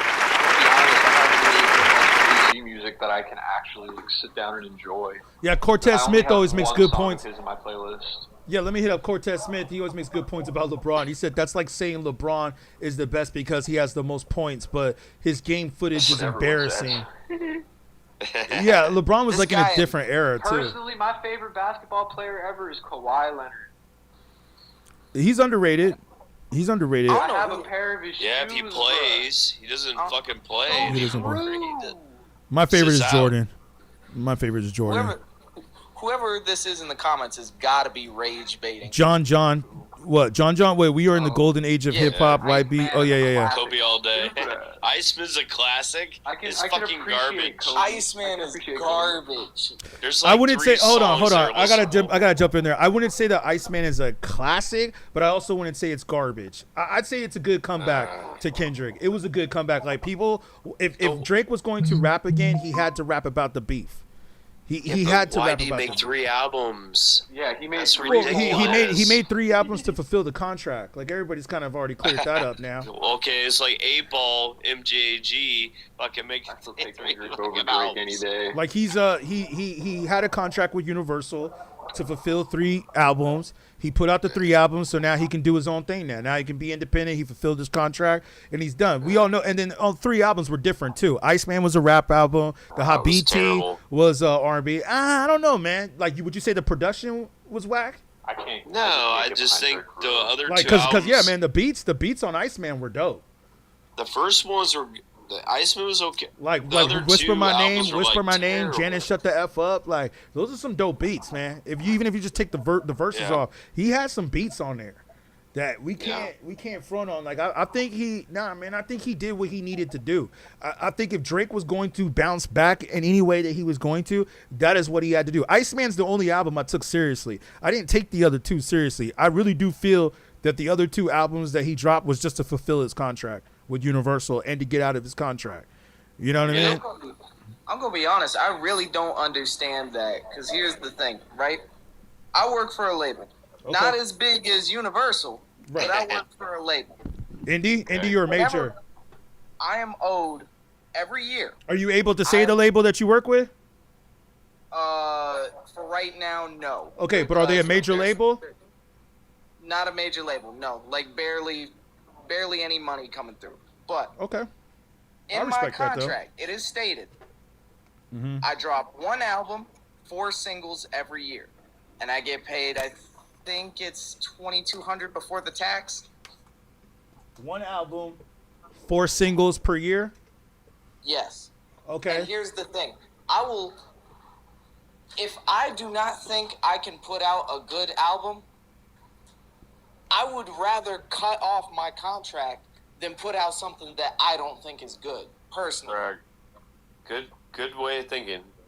Yeah, but you see, Drake is at a different level now where he's mainstream to the point to where he can just drop something and people are going to buy it regardless because it's Drake. Yeah, but for the most part, and actually, technically, those albums weren't really that trash, in my personal opinion. Like, I think the Hot BT wasn't meant for us. That was meant for the ladies. It wasn't meant for us. You know what I mean? Like, he did those albums for a different crowd, a different genre. Like, I think Iceman was more of the rap album and more about the album where he was addressing the beat. 3 albums in a row. And like, let me say this, man. I mean, you see, I'm rocking the Kendrick Lamar shirt. Like, don't get me wrong. Like, Drake, I'm not like a super Drake fan, but I feel like you got to give props where props is due. Like, he is not like. I think that you know what I'm saying? Like, those albums weren't for us. Those 3 albums that he dropped in. I don't know if I necessarily go to say that they're all trash. I think they're just a different market. You know, like, I never liked the song that he did with Rihanna, the I Need a One Dance. I never liked that song. Oh yeah, that song it was overplayed. It was overplayed. It was over promoted. I never liked those songs, but hey, that song maybe just wasn't for me. It wasn't for my demographic. Exactly. Yeah. So also, that was prime Drake though when he was doing that. I will say, it's like the Russian albums. Okay. There's a designated market for every genre, even the most niche genres. And me personally, even albums that aren't my target, I'm not the target audience. I will still give it my best foot forward. Like, I didn't think I would like Octane by Don Toliver, new artist. Normally I'm not into that. But I actually enjoyed Octane from start to finish. And I'm like, I'll have to hear that. I can get down with this. I'll have to hear that. I've heard mixed emotions on that album. I've heard mixed emotions on it. Honestly, the best way I can say it, if you are a fan of vocals, mainly harmonic rapping. Right. Not harmonic like... I'm trying to think of a good example. Not harmonic, like overly elusive auto-tune. Yeah, I know what you mean. I've heard a couple of the tracks on there. Can that argument really be made for Don Toliver, though? It can in one case. Oh, okay. I'll take your word for it, because It can in one case. And in this case, I did go back and listen to all of these songs live. Now, when I say this, sometimes I do compare Don Toliver to T-Pain, where he does not need the auto-tune, he chooses the auto-tune. Correct. Speaking of T-Pain, did you hear today that the news just came out? He sold his catalog for $100 million. Thank God, because he was worried about that. Yeah, it just came out in the news today. I was actually going to cover that topic earlier, but yeah, he just sold his catalog for $100 million. $100 million. Really? Yeah, that's generational wealth right there. Oh yeah. Oh yeah. Multi-generational wealth. Yeah, I think Don Toliver is a different type of music again. To go back, like he's kind of like in the, I wouldn't say future, but he's kind of like in that realm. Like he's it's like a different form of the genre. It's a subgenre. I wouldn't necessarily call it hip hop. I wouldn't call what he's doing hip hop, in my personal opinion. But hey, it's a different type of music. It meets the parameters of hip hop, but it doesn't meet the traditional format. Yeah, it doesn't meet the traditional. But go back to the point that you were making about the label. I wanted to know. So what was the point? Oh, you were just saying like if you have this album deal, you don't want to drop trash. Well, you see, I don't know, and no disrespect to you. It's like I said, like some rappers have that leeway to be able to do that. You know what I'm saying? Yeah. Like some rappers that just get a deal or just get signed, you don't have the option to drop anything that just does half. You gotta go all out because you're probably still in the proving yourself phase, right? Like you gotta prove yourself to the label that they should keep putting money into you, right? Oh yeah, no, it's that halfway point where I'm at. Yeah. Where I personally, my genre is different. Even though I'm a part of a rap label, I make trap metal. I make rock. Mine is more rock originated. Okay. And I'm not gonna lie. My manager can sit here and tell me all day, be like, "Hey, yo, shit's different. You know, this some Rick Rubin type shit, da da da da." But it doesn't change the fact that he's paying all the other hip hop artists about $600 more per contract. It doesn't change the fact that when it comes to marketing my music, it doesn't get marketed. The point being, there is a market for everything. Someone taking a dump on the stream. Who is taking a dump? No, I hear you. Oh wait, Tonton made a good point though about the Don Toliver. He said his streams used to be $1 and it dropped to less than a penny. I don't know if he's talking about Don Toliver or somebody else though. Is that how you talking about, Tonton? But yeah, no, I agree with you on that point. And that goes back to say, because I've been on independent labels too, so I know what you mean. You got to just really get out there too and push yourself, man. Don't just depend on the label to do everything for you, because they're really not sometimes. You know what I mean? Oh yeah, no. Sometimes they're not, unfortunately. But that's cool, man. I got to check out some of what you got going on. You know what I'm saying? That's dope. You know what I mean? Yeah, no. I'm right now off the music I'm making right now. Nothing's too set in stone yet. It's on all platforms right now, but I'm still in the works. I still got a lot of stuff I gotta do. I got a couple singles I gotta drop. I got a music video I gotta make. I got a whole bunch of stuff that is gonna cost me a lot of money. Well, that's how it goes, man. Independent artists really have an uphill battle, is what one of the homies saying in the comments. J-Boy. Yeah, man. I mean, and I think you got it, man. Like, you know what's up. It's just like, to go back to like the whole independent thing and the mainstream thing.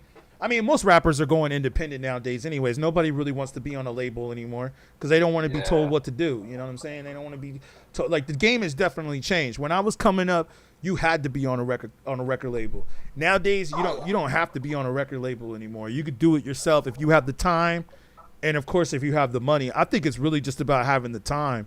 You know what I'm saying? Like, if you got the time, you don't have to worry about getting a job.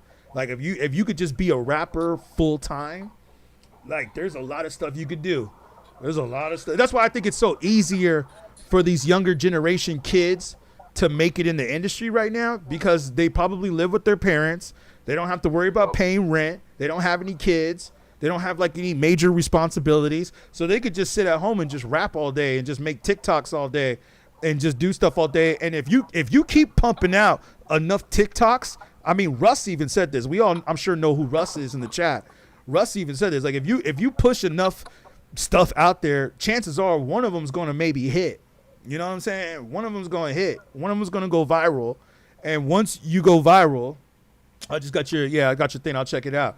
Yeah, once you go viral, then that's it. That's all you need. That's all you need, man. You just need a couple tracks to go viral, and you on your way. Wait a minute. You said Russ? Yeah, remember when Russ was coming up? He said he put out a song like every day for like 2 or 3 years. Oh, I remember. I actually fun little tangent, little story time. I actually met Russ. Okay. Not nothing like big, but I used to work at a kitchen for a country club in my hometown. Okay. And fun fact, Russ is vegan. Oh, I wouldn't doubt it. Yo, J-Boy says it's like professional. He's an independent artist. He sold 30K and Billboard disqualified him for getting a #1. Yeah, I heard about that too, Russ. Like he sold, he went platinum and got on Billboard, and then they disqualified him for some reason because I think he was independent, which is crazy. Yeah, no, so that shows you that the industry is they control stuff. The industry controls what's going on. They control, they suppress. They dictate who they want to go viral. See, that's the other thing. You could have a hot single and TikTok and then might not want to push it. They just might not want to push it. You know what I'm saying? Like, man, trust me. Like, I rap too, dude. And I feel like I got better raps than a lot of these cats that are out today. To tell you the truth, I feel like my music has actually gotten better than it did when I was recording 10, 15 years ago. That's the funny thing to me. Like, so when people say, like, oh, rap is a young man's game, I completely disagree with that. I think my rap has gotten better. I think I got more stuff to talk about. I think my beat selection has gotten better. But you see, it's all about, does the labels, do they want to push that? Or does the marketing companies and the corporations, like you were saying, do they want to give you the budget? And let me ask you this real quick. When you say it's going to cost you a lot of money, are you paying out of pocket or is the label funding what you're doing? So when it comes to working with the label, the main thing is things like videography and having people involved in this. I have to pay out of pocket. The record label provides the services. Okay. They provide the services. So they show you where to go, and then you pay the money where they tell you where to go. Kinda, yeah. Basically, I'll talk to my manager. I'll be like, hey, I want to record a music video for this. And he'll be like, all right, cool. It's going to be about $900. I'll be like, all right. Give him $900. He's like, all right. This is the phone number of the videographer. This is the phone number of the photographer. This is the phone number of the people who will be involved in the shoot. Contact all of them. And he's probably getting a cut off of that too, off that 900. Oh yeah. I know he is. Why don't you just do the Russ strategy? Like, we could switch gears right here real quick. Why don't you just do the Russ strategy and just drop a video on TikTok every day? And screw doing the professional music video. It'll be a lot cheaper for you, better for your budget. And if you get a video that goes viral, then you're on your way. Yeah. I mean, fair enough. You know what I'm saying? That way you don't have to worry about, like, because that's the strategy I would do. Like, I would just be dropping videos on TikTok every day. Like, maybe, like, what did he say? Because he did have a good system. He said he would write, like, a bunch of songs and then put the songs out there or put them on streaming platforms, like, as singles, and then see what the people download the most. Because you're always going to say to yourself, oh, this is a hit, or this is the one, this is the one, this is the one. I say that all the time, too, to myself. And then it's like, but then once you put it on like, say, Spotify, whatever, and then you see what people are streaming the most, then that's the ones you go do the video to. And then do, like, 100 or 200 videos, just quick, like, 30-second. That's why you see all these rappers just putting up 30-second clips, 1-minute clips. Just put up like the 30-second, 1-minute clip of the tightest part of your song, and just do 100 of them a month. I guarantee if you do 100 of those a month, like if you post like 3 or 4 of them a day, you're probably gonna have one of those go viral within a month or two. That's pretty much how it happened. When I released the EP. There was one song in the EP called "Friendly Face." Those on the track was good. It was my favorite song. I was like, "This is gonna be a hit. This is going to be the one." Mm-hmm. And then I look at the statistics, and it's the second least streamed song on the EP. But the most streamed song is the one you never thought. Was not even the one I never thought. The one I hated the most. Exactly. That's the way it always works. Told me to put on. That's the way it always works. YouTube is the same way. I have the same experience on YouTube. The videos, not always, but 80% of the time. The videos that I put all the work into, that I spend all this time editing, that I take forever to like put the right thumbnail, the right title, those videos get like 100 views. And then the videos where I don't put any time into it and I just put it up, it gets like thousands of views. That's the way it always happens. It always works like that. It's just that it's a weird part of the universe, man. That's why you gotta like Russ made a good point. Like I like some of his takes on the music business. He said it's not really up to you to decide. It's up to the market to decide. Yeah. The market decides what's hot and what's not hot. Or we'll let somebody else up in here. I know Brent was trying to jump up on here. I think he's been up here. But yeah, shout you out though, Fax. I'm gonna have to check out some of your stuff. You know what I mean? Absolutely. I'll send you some stuff in the messages. For sure. Brent, what's good? I know you wanted to jump up here. What's up, man? How you been? Oh, good, fam. I appreciate you. Skitty, I didn't kick you out. I think you kicked yourself out. I'll let you back up. But what's going on, Brent? Not much. Just had to get out of Vegas. I'm in Tucson now. You mean moving or traveling? No, moving. Oh, yeah. I hear you, man. And why is that? Vegas is crazy, huh? Well, you remember I'm going through the Oh, yeah, Brent, I remember you. Yeah, man, I had to send you. I was homeless and shit, yeah. Hey, is everything better for you, man? It's better. Okay, that's good to hear. Yeah, you jumped on just in time, man. I've been going for about 5 hours. I was about to get up out of here, but you jumped on just right at the time. Yeah, I've been jumping. I've been on here since about I'd say maybe like 6 o'clock, somewhere around there, 6-7 o'clock Pacific time. You ready to lay that head down or what, man? Nah, I'll still be working on some things. Bull, he good. Yeah, right. I'll be good regardless on these hip hop topics. But yeah, Brent, I needed to send you the link to the other streams we do because we'd love to hear your story on the other stream. You know what I mean? Yeah. Like we gotta go through that, man, and say what's up. But yeah, man, I mean, like we were saying, and there was another homie I know that was trying to jump up, but that's good, man. I'm glad things are better for you. You know what I'm saying? Jay Ski. Yeah, for sure. No, you talked to me a lot, man. You helped me out a lot. You got me through a few things. Hey, man, I'm glad to hear that, man. So that's what we up here for, man. Shout out and let you know that, man. Thank you. Hey, we'll get you on. I want to send you the link to the other stream I got, man, so you can jump on there because I think it would be great for a lot of people to hear your story and what happened, man. But we could talk further more about it like off the stream. You know what I'm saying? Like what's good. But I'm glad to hear that.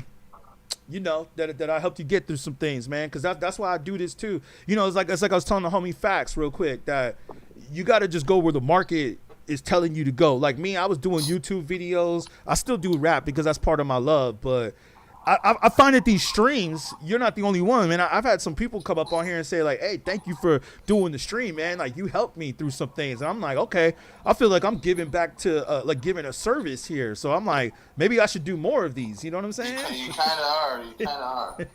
Thank you, man. Shout out, man. Like I have people telling me I'm helping them get through work, helping them get through the day. You know what I'm saying?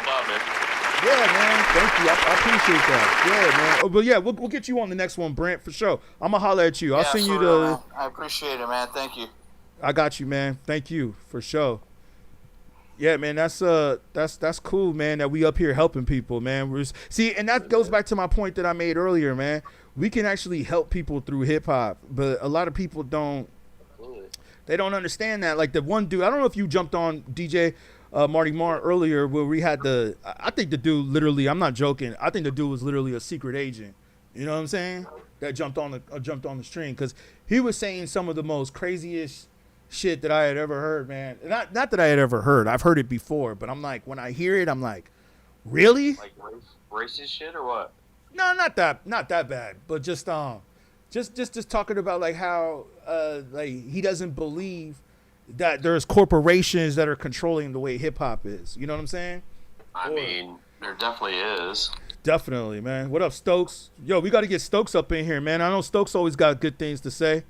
What's good, Stokes, if you up in the chat? Yeah, man, it definitely is, man. And it's promoting degeneracy and consumerism. And to buy this and to buy that and sell this and sell that, and it's just like, yeah, man, it's like I said, man, it's gotten to the point to where it's obvious now. Like it's so obvious. It's like, how could you not see it? You know what I'm saying? I don't get how some people try to deny that fact. And when they deny it, it makes me think that they have to be an agent. Kylo says, what are my thoughts on Mac? I think he's dope. I think he's definitely, or was definitely, one of the top 5 rappers. I'll give my input on Mac Miller. Like, yeah. I'm a white guy, right? Yeah. Love Mac Miller, but, like, I really only think there's, like, maybe 12, 15 songs out of his catalog that I really, like, love. Yeah. You know what I mean? Like, I don't think he was, like... His first mixtape was pretty good. Dude, I have a lot of white friends that love Mac Miller, maybe because the reason he's white. Yeah, I don't even care. Like Eminem. But I don't think he's... I think a lot of white people like Eminem, too, for that reason.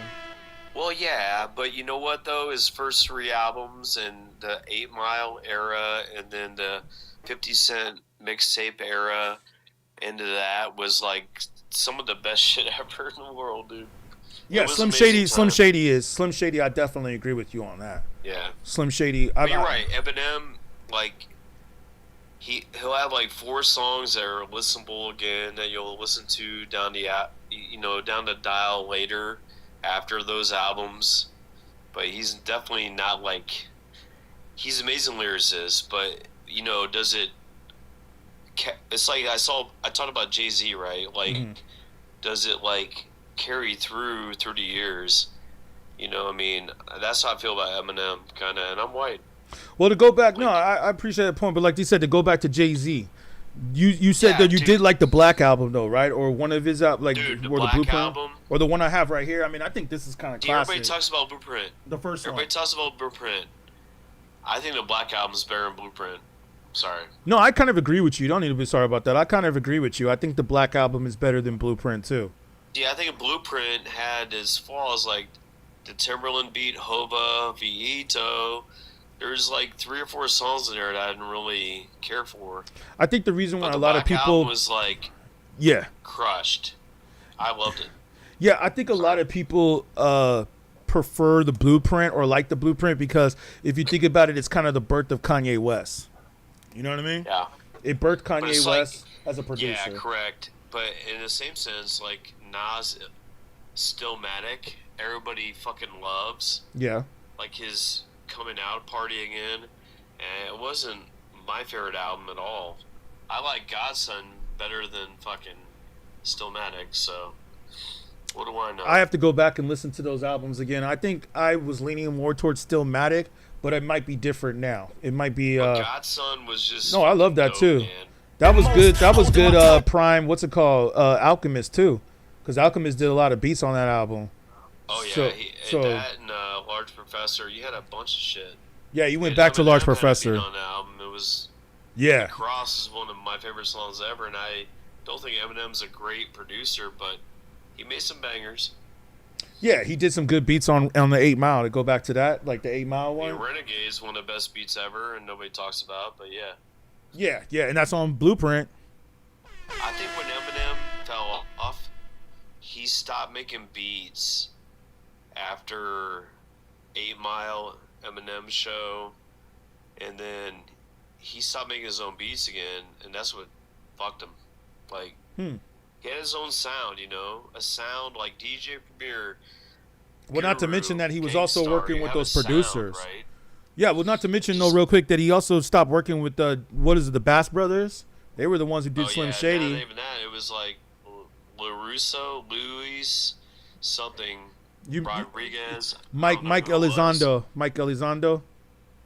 Yeah. I think he Mike still works. Sorry, how'd that come up? Russo. Yeah, I just did a video on him the other day. I'm glad you brought him up. I just did a video on him. Yeah, I think he still works with Elizondo. I think he still works with him. Scott Storr's part of the problem that happened. Like, he made so many fucking fire beats those years, dude. Yeah, Shabunki says his first 2 albums were peak. I agree. Dude, that fucking Game album where he made a Nate Dogg song. Yeah. Dude, yeah. Fucking unbelievable. Scott Storr is so underrated, but he just like cocaine. Yeah. I mean, sorry. Yeah. No, Scott Storch is yeah, he's underrated in a way. I think he's got his props though. I think he does have his props. Cuz he's done a lot of interviews out there. People know that he's done a lot of the Dre beats now. I don't think it's no more a secret. Whereas like when they put it out, it was kind of more of a secret. Nobody really knew who he was. But now I think everybody knows like him. You know who's really underrated that I've talked about before is Melman. Melman did a lot of the beats on the Chronic 2001. He did, and he did a lot of the beats on Marshall Mathers. A lot of the production on Marshall Mathers was all Melman. It was not Dre. He did Chronic 2001. He did a lot too. Yeah, he did Explosive. He did what was the Next Episode, which is like one of Dre's biggest songs. You know what's Everybody screwed thinks up that's about Dre. that? We talking right now. Royce the 5'9" like should have been like the hitman on that album. Yeah. He had all the verses. Yeah. Oh wait, Royce the 5'9" was writing the verses? Yeah. For Eminem? He did like half the album. For Eminem or for Dre? Dude, look it up. Oh, I believe you. No, I'm just wondering, for Dre or for Eminem? Or who was he writing the verses for? Everybody. I'm sure he was writing for Dre. Dre. But then the Hitman came in and took over. Royce was a part of that album that nobody talks about. That's crazy. Ghostwriter, right? Dude. That's what I'm telling you, though. Royce is my favorite lyricist probably of all time, dude. I'm sorry. If anything, he's definitely a good writer. One of my favorites. Yeah, Crooked Eye's definitely dope. Yeah, Scott made the Chronic. I Yeah, think he's fucking whack as shit. I never liked Joe Buns, dude. yeah. Next episode was a sample. I'm going back to Shaboinky's comment. Next episode was a sample. That's what Melman did. Melman took a lot of samples, but he's the one that flipped that sample. Like did the drum patterns, did the drum beats. If you listen, a lot of the beats on the Chronic 2001 sound similar to the beats on Marshall Mathers. Correct. Like they're very similar. You know the snare on Explosive? That was used on Jay-Z's Dynasty album on with Kanye. With Kanye took Nobody talks about it. Yeah, he took the snares and the drum kicks and the snares. Yeah. It's crazy because I'm a producer, so I used to steal all that shit too on Pro Tools. I would just get a fucking like a break in a beat, and I would just sample the fucking snare. Yeah. I would cut it, use as my own, and build it up a little bit. Yeah, I got one of the other homies I wanted to jump on real quick. Yeah, man. I mean, you're a producer. I'm a producer too, so we understand frequencies and drum patterns. You know what I'm saying? You just build it up then. Put two of them on there, but back then it was like 2004 or 5 where you had to make something out of nothing. You know, it wasn't as easy to get the sounds. That's what sampling is. You take a piece, and that's how DJ Premier did it. Yeah, absolutely. DJ Premier, speaking of which, doesn't really always get his credit either as one of the best producers. No, not at all. I think, well, you guys were talking about Alchemist a couple of minutes ago. I think Alchemist in the early stage, he's a dead-on copy of DJ Premier, which is okay, because you're supposed to be studying the grade. And, now don't blame him having last drum, because that's Larry Jones' preference. Yeah, I get it. I just don't know why he doesn't use snares half the time anymore. I don't get it. I think he's trying to do like a different sound now. You know what though? It's hip hop. DJ Premier's never. People say he might sound stale now because he's so old. What he's doing, but when he has like 2 or 3 bangers, you're like, holy shit! Like, see, but that's the thing. Like Pete Rock, I feel like is also from the same generation, but I feel like Pete Rock's beats are still dope. Like I was saying earlier when they were asking me about who should have won that Grammy, I felt that P Rock and CL Smooth, or not CL Smooth, P Rock and Common, I feel like they should have got that Grammy, but I know that they're a little bit of a different generation and they want to push their agenda. But P Rock's beats, I think, sounded phenomenal on that album. For an album that came out and he was still, like, he's about the same age as Primo. But I agree that album that Primo and Nas did, I wasn't too happy with that. I was very disappointed. I liked like 5 songs maybe. Harry Fraud is really good. Okay, I have to think that. So what's your thoughts on? I don't see your name to the homie that just jumped in 304-0506 Blue. But what's your thoughts on the question that we were asking for hip hop? Yeah, Ransom is definitely dope too. We had talked about it 5 days ago. I knew you looked familiar. I know we always talking about it, right? It always goes back in circles, right? Yeah, I mean, but the conversation never gets old, except for some things. Except for Yeah, funnily, the future conversation never gets old though. I enjoy hearing you guys, putting all the perspective. Because, for me, I was born overseas. Okay. If it wasn't for the golden age hip hop, I wouldn't even have made it to the country. I love this guy already. Shout out. As far as Buy some frames I just for want to those. talk about Slaughterhouse a little bit. Like, I was so disappointed because they were making a huge deal, right? It's 300 million or something. But Yeah. I think what went wrong with the production is like everybody has a direction to go, and like only when I'm smoking so much weed I can relate to that kind of production because I'm catching somewhat a out of body experience. But Yeah. let's say if they just dedicate to one producer, let's say they just hire Premier to do the whole thing for 5 years, they will definitely be coming out as the greatest group ever. Shout out to the comment about buy some frames for those album covers. I'm actually changing the studio, but thanks. Shout you out. I'm gonna change the location of where we filming pretty soon, but thank you. I need to put more album covers up. He was saying get some frames for the album covers. I need to get some more albums up there too, because there's some that are missing. Like Outkast needs to go up there too. I need to put Outkast up there. Though, even like Outkast, you said Outkast, you had Organized Noise. Yeah. You had Substance, had the same beat makers matching the sound of them rapping and singing or whatever they do. Mhm. Like, he's right, dude. You need consistency. Have 2 producers at the most and make the album a classic. Yeah. And they don't do it anymore. Yeah. No, you're right. And there was something that you said about the hip hop and the production. Yeah, man. I mean, I agree, man. It's just like I think it's going back towards conscious rap, which is so funny because I feel like the record industry, I think that they try to crush hip hop so much that now I think people want to go back to conscious rap. Like they're just tired of hearing rappers talk about their money. Like even people I know that don't even listen to hip hop or rap music are telling me that it's like I don't want to hear that crap. I don't want to hear them talk about how much money they got. I want to hear something else now. So I think it's starting to slowly go back to conscious rap, which is kind of ironic because it's like they tried to hide it and suppress it, but it seems like the truth will always prevail. You know what I mean? It's like the truth always prevails, man, no matter what. So the best albums made in hip hop were made by 1 or 2 producers, like Snoop Dogg. Yeah. Daz Dillinger. Yeah. And All Eyes on Me, you had Daz Dillinger, Dr. Dre for 2 songs, and Johnny J. That was it. Okay. What about Sam Snead? Was he a producer too, I think? Sam Snead? I'm not sure. I thought I heard some people say he was back in the days during that era, but I could be wrong. But yeah. Because there was like a couple other producers out there that didn't get their credit that they deserved. But Johnny J didn't get any credit for what he did usually. Yeah, I know a couple other producers, unfortunately. Yeah, I know a couple other producers too that were on Doggy Style that didn't really get their credit. Like I think Gin and Juice was actually produced by one of the homies that didn't get his credit.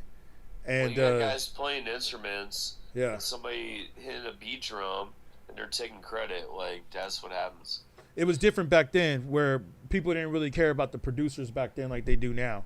It was. Well, different. they would give you what $20,000 and just ghost produce. Yeah, that's what Dre was doing. That's what Dre did. Yeah, that's what he does. Dre is ghost production. So, yeah, man, no, you're right. You're right. Like a lot of those albums, and Daz is actually trying to come out there and say that now. Like, he is. I saw all of his TikToks. She was saying, I was like, he's not wrong. And he's doing Vlad too now. And Vlad wants that story. Production is just as important as the lyrics to me. Yeah, Vince, I agree. Yeah, it's definitely. Is this Vince Staples in the chat? Because the homeboy's name is Vince, and then he'll say Vince Staples. But yeah. No, he's I agree. Not wrong about production. Production. Yeah, it's Vince Staples in the chat. To lyrics. Yeah. Production has always been important to me.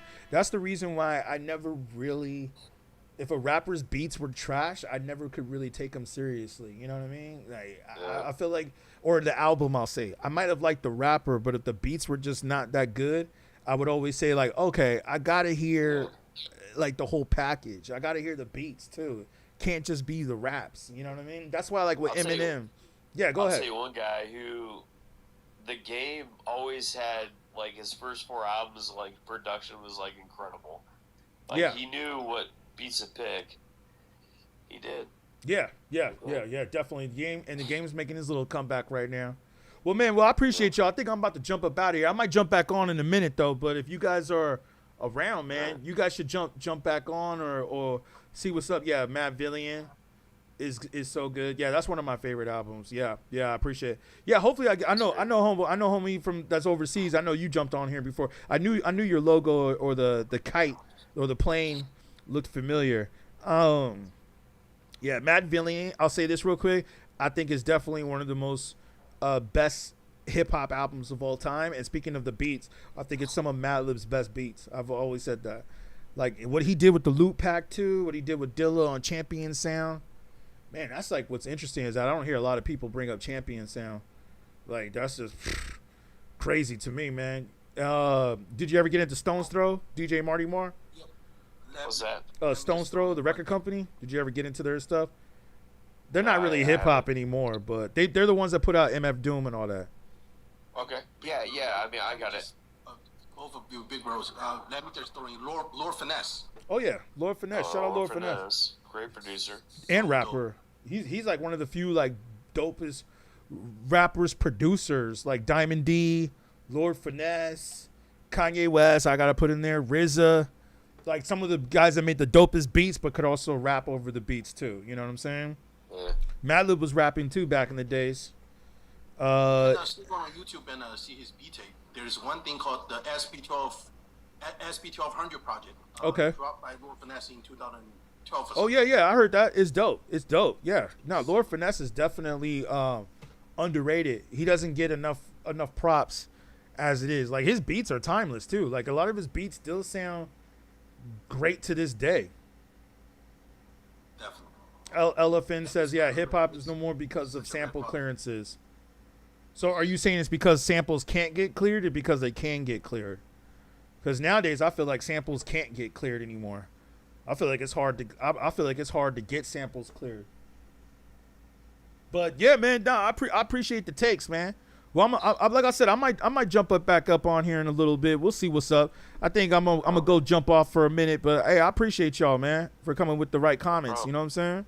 I got to get you back up on here, DJ Marty Marr. You had some good takes. All right, brother. Love it. All right, I'm gonna check you on the next one. All right, yeah. Thanks, Stove, too, fam. I appreciate you jumping on. I'm gonna get up out of here, but I'm gonna get you guys on. I might jump back on in like an hour or something. We'll see. But yeah, I'll get you on the next one. All right, fam. All right. Appreciate you. Yeah, I didn't want to hang up on him. Get samples clear. Let me fix this. Yeah, no, I'm going to restart the TikTok because I think they might have flagged it. And then once, you know how it is. Once they flag it, it's like it ruins the whole stream. But I might jump back up on and jump another one. I'm going to drop another one. But thank you, fam. They can't afford it anymore. Yeah, I agree with you. Yeah, I might jump back on in a minute. You know what I'm saying? All right, I'm going to jump back up on here for the TikTok in a minute just to see if we can keep it going. And right while we get it ready, let's play these underground rappers from New Jersey. Shoulder straps stay hitting, it don't show through the coat. I'm the GOAT, who you kidding? Other rappers is jokes. All my quotes never written, I just rap what I know. Niggas try to sink my ship, but I'm back on my boat. And even though I left the bricks, I'm still packaging dope. Yeah, forever fresh, moved through the city like I never left. They show me love like Biggie, I forever rep. Hope said it best, less is more, I never stress. Let a couple tumble through your door, shit is shred a vest. I ain't have a pot to piss it, still it didn't stop the mission. Gotta get it how you live, nigga, stop your bitching. Gotta get it for my kids, ain't no time for flinching. Guaranteed I'm well prepared, where my opposition? All about the paper, big house with 100 acres. 6 miles before you see the neighbor. Fuck nigga, cause I'm fresh out of favors. I'm from where your best pals turn to fucking haters. Life I had you stressed out when you ain't living major. That's why I smoke the best loud, all different flavors. From the era of pages, buck 50 and razors. This the era of clown, fuck nigga behavior. Strange to me, I'm a G. These niggas move like lieutenants, and I ain't in the mood for the gimmicks. That's why I'm back at niggas. Got my backpack, nigga. Dope man, it's that crack rap, nigga. Your favorite rapper, better ask that nigga. He gon' tell you, yeah, that's that nigga. I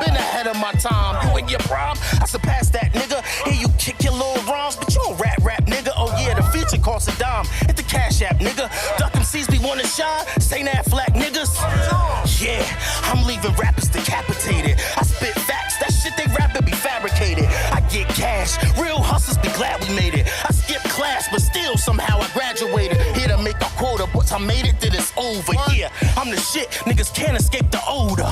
I'm from the bricks, where your fam could turn to cobras. They was pumping on the strip, Jolly Ranchers and they sodas. This the energy, I hustle like it's 10 of me. Don't trust you if you finicky. Snake niggas, centipedes, probably cause I've been a G. See me and salute, known for sliding on the beat or talking greasy in the booth.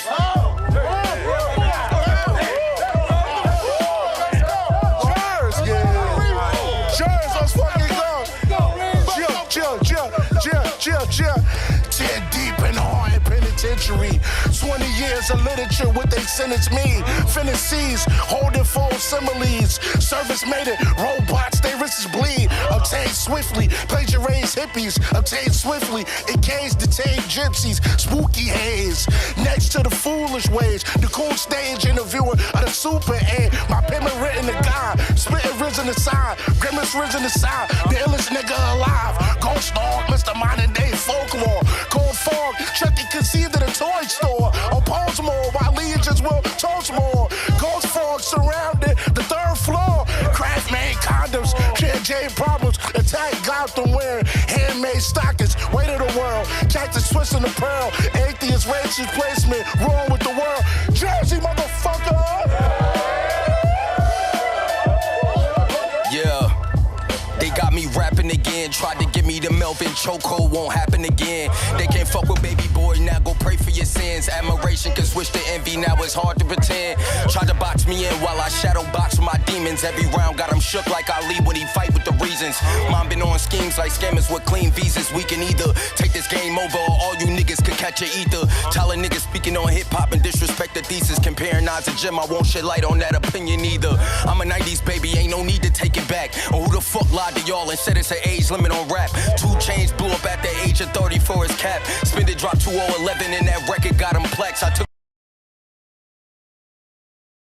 Shout out to the homie that sent me this. Like I said, I check out what people send me. One of the homies sent me these links that was on the stream. He's like, check out all these underground rappers. So I'm like, all right, cool. And I was like, yo, these dudes sound pretty dope. Took that from the roots, then I had to blossom in the dirt. Got my tears in the verse, they pull like pockets in the hearse. Still I from the shot and the curse. Told Brittany, don't let me when I'm fly, let me when it hurts. Up on the clock, I spot the evil lie that's on me, but it's God's word that saved your boy from crashing out and make them all get shots first. Gotta, boy, it's really a cold game. Don't want this shit to step out of rap, just leave me alone, man. Line them up, damn. Careful when them snakes start hissing. It be your own comrades and make y'all victims. I keep a pistol near, make myself crystal clear. Lame spitting weird, this the year, make them disappear. Throwing fire bombs, they wonder why I'm calm, cause I got a firearm the size of my entire arm. I stand my ground like I live in Florida. Flame rounds have your face down in frigid water. When I spaz, I flip to someone different. Still, sentence after sentence, I'm consistent. I hit the stove in an Egyptian robe. They trying to decipher my verse like in a cryptic code. They got their foot on the gas, but they really idle. Fuchsia, I make more music than Billy Idol. Since this Clone Wars, everybody shape-shifting. Mad, cause I raised the bar like weightlifting. Got a thotty, that Shan fella's the best. Have them remember differently, Mandela effect. Sip gold and crack a beer out the way out the stratosphere. No pit stop, this hip-hop bars matter here. They ain't trying to give me room, but don't trip if niggas flip the semi-boom. I run my city like J. Nas, Biggie Loon, so you don't need a guitar for you to get in tune. I pull strings though, this is what I sling for. I'm just trying to help them out as far as the fiends go. I just get them chips and do my numbers like it's bingo. I ain't gotta try to shine, my chain and my ring glow. Look, but you ain't gotta recognize that I'm fly. You could take a ride up the Heaven Drive. Matter of fact, I make sure that you never die. Cause for the cheese, I turn your knees to cheddar fries. Oh yeah, I'm off that, looking for your mark ass. Pull up to your crib with the meal like it's DoorDash. When it's on blast, one push of a button could make that boy pass. Yeah, okay, enough with all the gangster shit, the corny Lord Wanks and shit. I'm tired of all this faking and this phony and this hating shit. What's funny and what's crazy is the industry won't give it to us, so we gotta take this shit. Yeah, so tell them niggas to walk it off before I bring them type of niggas who don't talk at all. Silencer. I turn this shit into a fucking morgue. Big chop, the size of the rock, up and walking tall. All right. Let's get into some gossip before we get up out of here. A$AP Rocky addresses the Drake narrative. I'm just seeing what topics are trending right now before we get up out of here. I think I'm about to get up out of here, but who knows? Maybe I may go for a little bit longer. But let's see what these brothers have to talk about. Some stupidness, some stupid gossip. Every man who had a crush on this one, you took her. That's not true. You know why? She was dating that Saudi prince dude or and whatever. All that money couldn't hold her because here come on, that's a A$AP. Harlem, man. Don't nothing compare to that. That billionaire that's over there is watching this. Drake is watching this. Hey, Drake. Oh, God. Here you go, bro. So you watched that celebrity boxing match. I did. Would you fight Drake? You don't want to see me. Why? Because some gloves, like bare knuckle like the Irish. We ain't doing all that celebrity boxing shit. Is he mad because you took his girl? I didn't take his girl. You took everybody's girl. It's weird that like everybody done moved on with their lives and see this is what I'm talking about. Like singleism. This is what they promote in rap music and the degeneracy of rappers. They'll try to pretend like, oh, you know what? We want to talk about this or we want to talk about that. But the truth is that all of these rappers, whether it be these interviews, whether it be these podcasters and stuff like that, this is what they're speaking about. They're speaking about degeneracy, singleism, taking homie's girl. Hey, you took his girl, he took your girl. Did the Breakfast Club really speak on it, or did they just do their take on it? Okay, they just did their take on it. Now, who knows if this full video is out yet? I don't think it's out yet. Motherfuckers is still strung up on that shit. Like, it's just bugged out to me, you know what I'm saying? And the weird internet antics and the smear campaigns and all that, we see right through that shit. Like, that's why I just be like, oh, I ain't responding to that. When he dropped Iceman and he said, your girl didn't post your album. That's stupid. But then you still went to number one. Right. She posted my album. In your song, you said, first you stole my flow. Wait. So I stole you. That's fire. So out of Kendrick and Drake, who was the fucking problem in that beef? To be honest,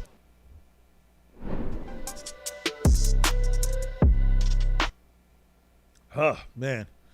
Jason Lee is such gossip, man. It's such gossip to where I don't even know if I could even take his stuff seriously for what he says.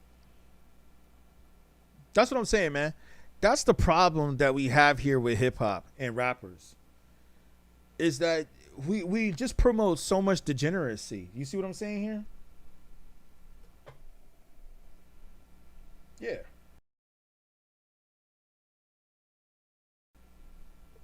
That's the problem, man. We promote too much degeneracy, too much singleism, not enough togetherness. And, I don't want to come up on here and sound like, we are the world and stuff like that. But it's just like, damn. Like, can we stop with all the drama?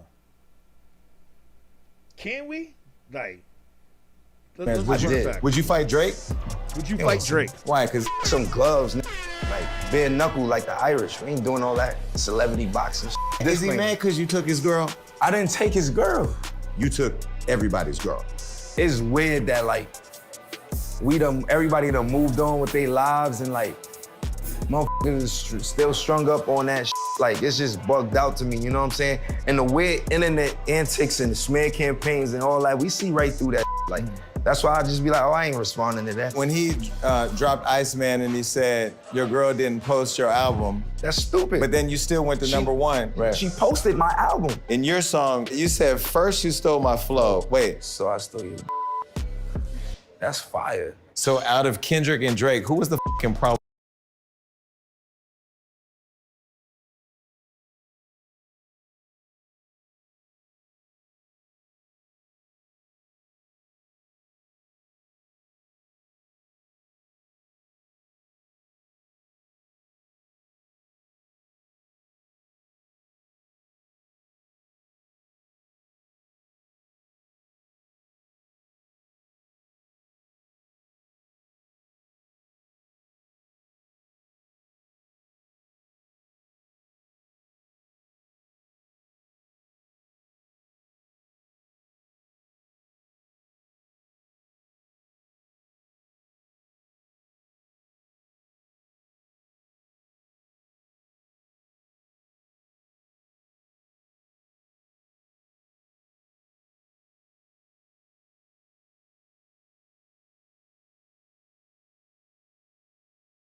Nothing is off the table. We can talk about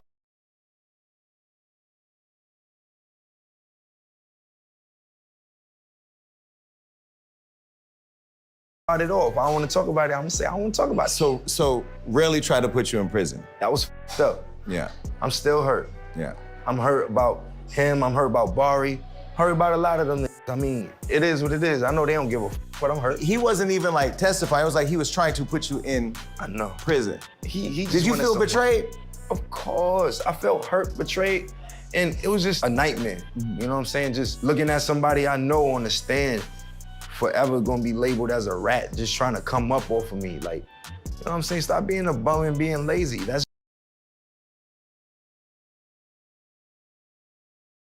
just bum mentality. How did ASAP Mob break down like that? Because all of you were one family. When me and Reed became a couple, like all of my time, I just was with her, like, and she was with me, and I think a lot of them got nervous, like, oh, so what that mean for me? Like, what that mean for my opportunities? That's what I take from it, because. But is it because you were with your girl, because you got busy, or because of all of that? All of that. Do you see any world in which all of you, maybe except for Relly, come back together? Absolutely. But Relly, could he ever be a part of the situation? I had to ask. I mean, you know, maybe you have a heart and have forgiveness. I don't even gotta answer that. Okay. Yeah, nah, bro. He tried to kill me. Take me away from my kids. Like, if I'd have did 24 years in jail, I'm dead. Is that what inspired you to put the rat and owl thing in your show, or? All that. Was that for him, or was that for? That's for all of them. Because they're all problems. Oh my God. Now you a comedian, this guy. I was on Wild 'N Out for 5 6. What do you mean?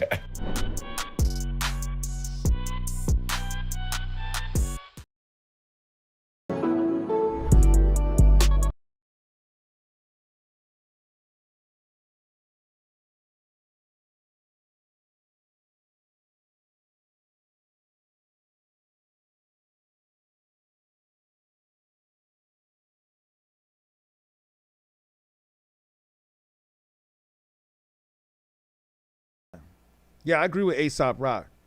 There's no way that you can let him back into the crew like that. Move me, use me, whatever you need from me, I'm here for it. Love me, ooh-wee, whatever you want from me, I'm here for it. You heard I got a crib on the south side, hit me up when you're outside. I'm still the guy you knew before the fame. I know it's kinda hard to believe, I still wear my heart on my sleeve. I'm still the guy you knew before the fame. Hey, I still love the smoke, I still love the I still love the shroom. Yeah, I still love your touch. Hey, I love you so much, wish I loved you less. Oh, you got a new man now, I wish y'all the best. Hey, I wish y'all the best, but he can't love you like I love you, cause I love you. I wish y'all the best, hey, but he can't love you, hey, like I love you. Why? What?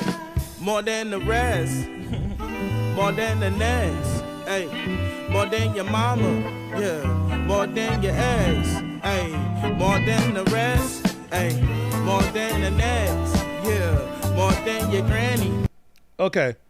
LaRussell, I don't know what happened to him. He's dope, but it looks like ever since those comments that he made, it looks like he lost some weight, so good for him on that. I'm all about that. That's what I'm about right now too, man. Working out more, doing all that type of stuff.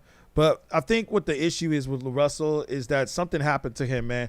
It seemed like after he signed his deal with Rock Nation, maybe he just thought that he was untouchable. I think that's what might have happened with him, and he just thought like, oh, I don't have to really care anymore. Maybe, I don't know, but I just know that something happened to his music after that happened. All right, let's go with T.I. Killer Mike. I know y'all was bringing that up. Let me see the cipher. We're just going through some topics real quick. I might jump back up on. Okay, hold on. I wanted to hear Killer Mike's part. Let me see if we can search this real quick for the whole stream. Because what was this? This was I think it was a Red Bull. Speaking of Red Bull, the Red Bull ciphers that they do. But this one is with T.I., Killer Mike. I'm not sure who the other rapper is, but let's see if we're able to find it real quick. Red Bull Cypher, T.I., Killer Mike. I don't know who the other dude is, but let's see if it comes up. Okay, yeah. And Domini, I guess. I mean, I like these little ciphers that they do. You know what I'm saying? Sometimes these ciphers are pretty cool that they do. Sometimes they all right. But see, why did they just play T.I.'s part?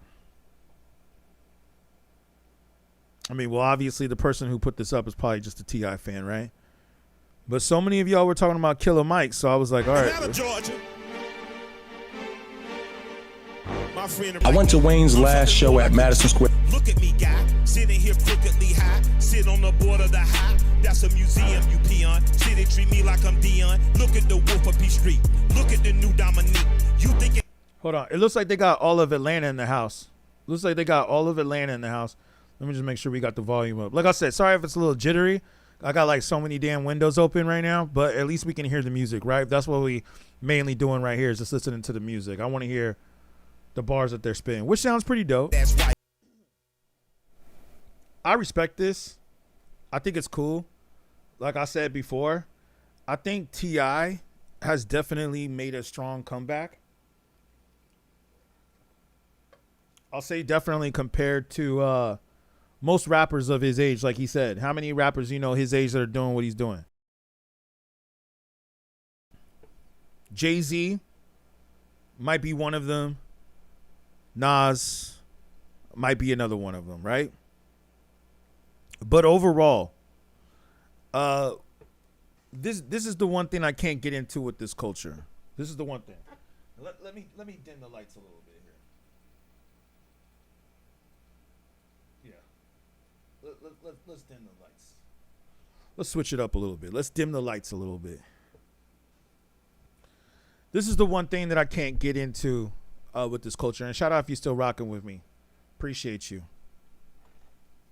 I feel like they need to get back to when rappers used to come off the top. You know what I'm saying? Like off the dome, as we would say.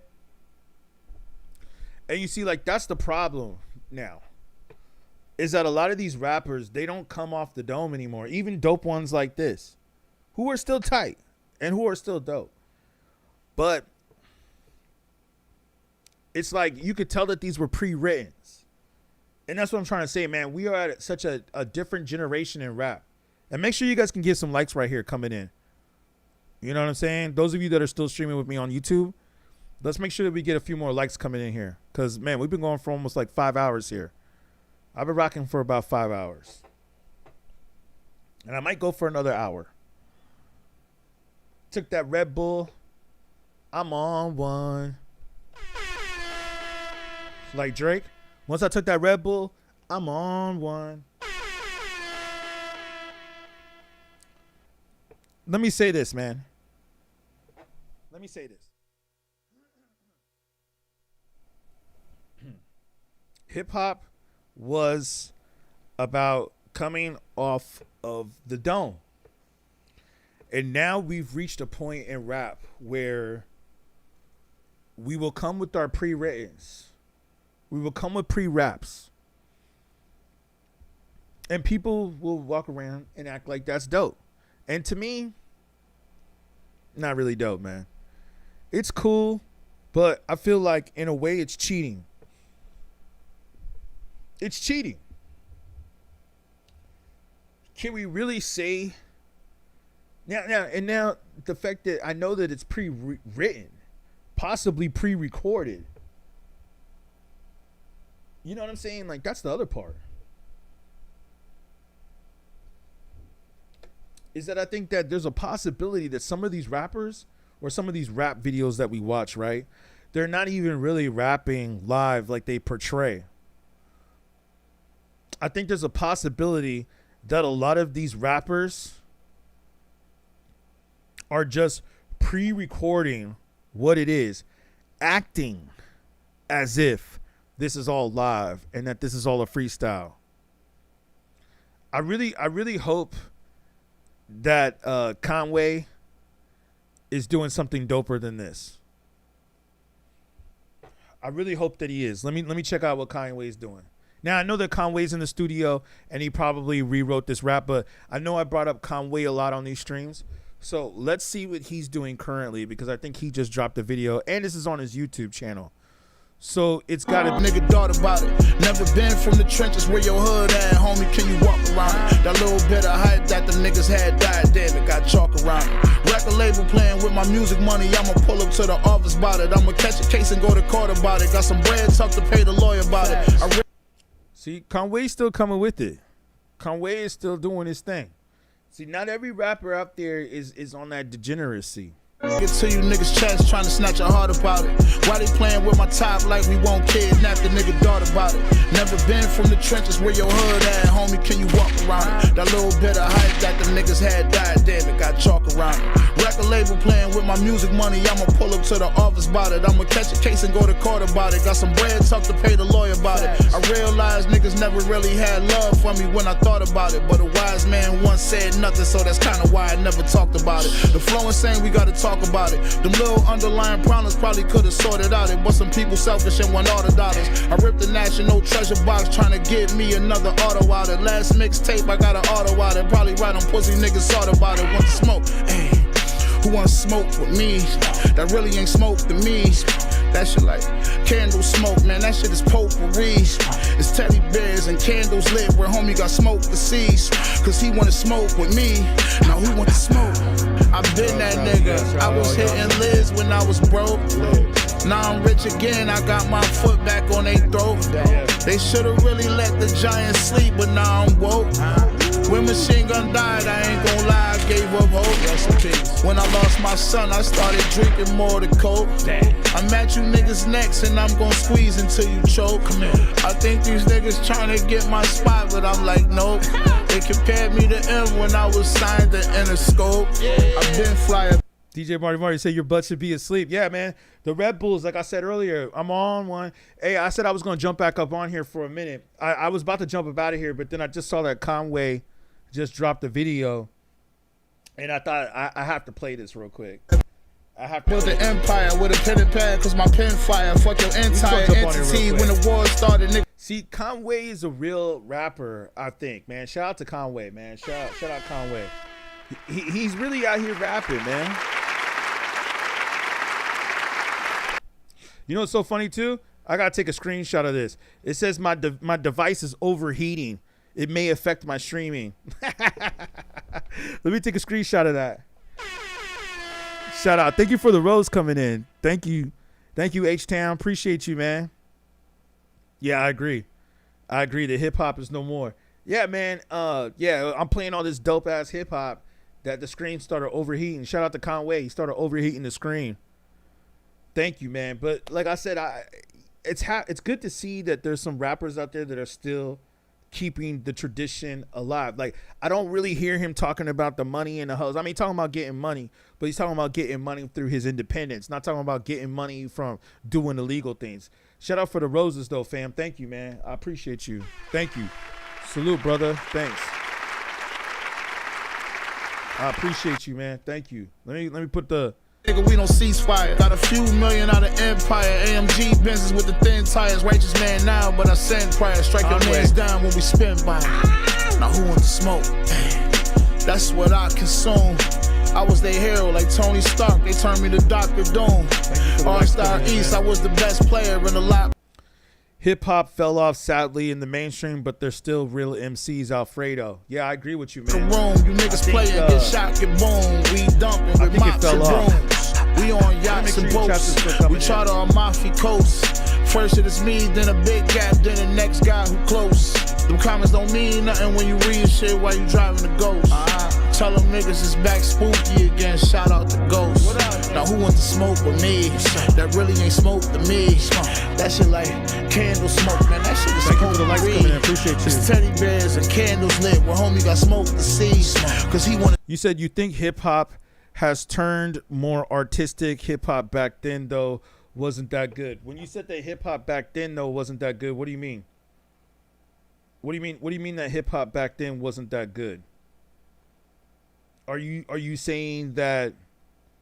Hold on, let me make sure I move you guys over here because you guys are coming in on the chats again. What do you mean hip hop wasn't that good back then?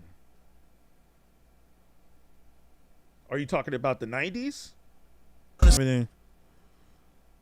There's something wrong when someone like Travis Scott is leading rapper and he can barely rap. Shout out Alfredo, man. Thank you, man. Thank you for that comment. You said you have titles, serious, so I hear what I want. Yeah, I agree, man. Late 1900 or like 99 to 20, early 20s, early 2000. Okay. I agree with you. Yeah, I'll say this, man. To Alfredo, I'm glad that you said that. I didn't want to be the one to say it, but I'm glad that you said it, man. Because I think that Travis Scott, I like some of Travis Scott's stuff. Like, I guess we can't front on Astroworld. I think Astroworld was really dope. He had some dope production on there. But I agree with you. I don't think that Travis Scott is like a real rapper either. I think that he was more of like just a vibe rapper, kind of like a Don Toliver, like we were talking about earlier. And isn't Don Toliver like who he discovered? So you can kind of see why we have a Don Toliver and we have Travis Scott. Kendrick Lamar is one of the few people left really that embody the essence and the culture of rap, of hip hop. Yeah, I agree with you on the mainstream level. I mean, we got Conway the Machine right here that I'm playing right here, though. I think he's definitely keeping the tradition alive too. But you're right. He's not as mainstream as Kendrick. Like, he's not getting Grammys or Grammy nominations like Kendrick is and all that stuff. So I agree with you on that. You said you're not saying that Travis Scott is the worst artist. It's just he's not an MC. I agree. Like, yeah, Sicko Mode was dope.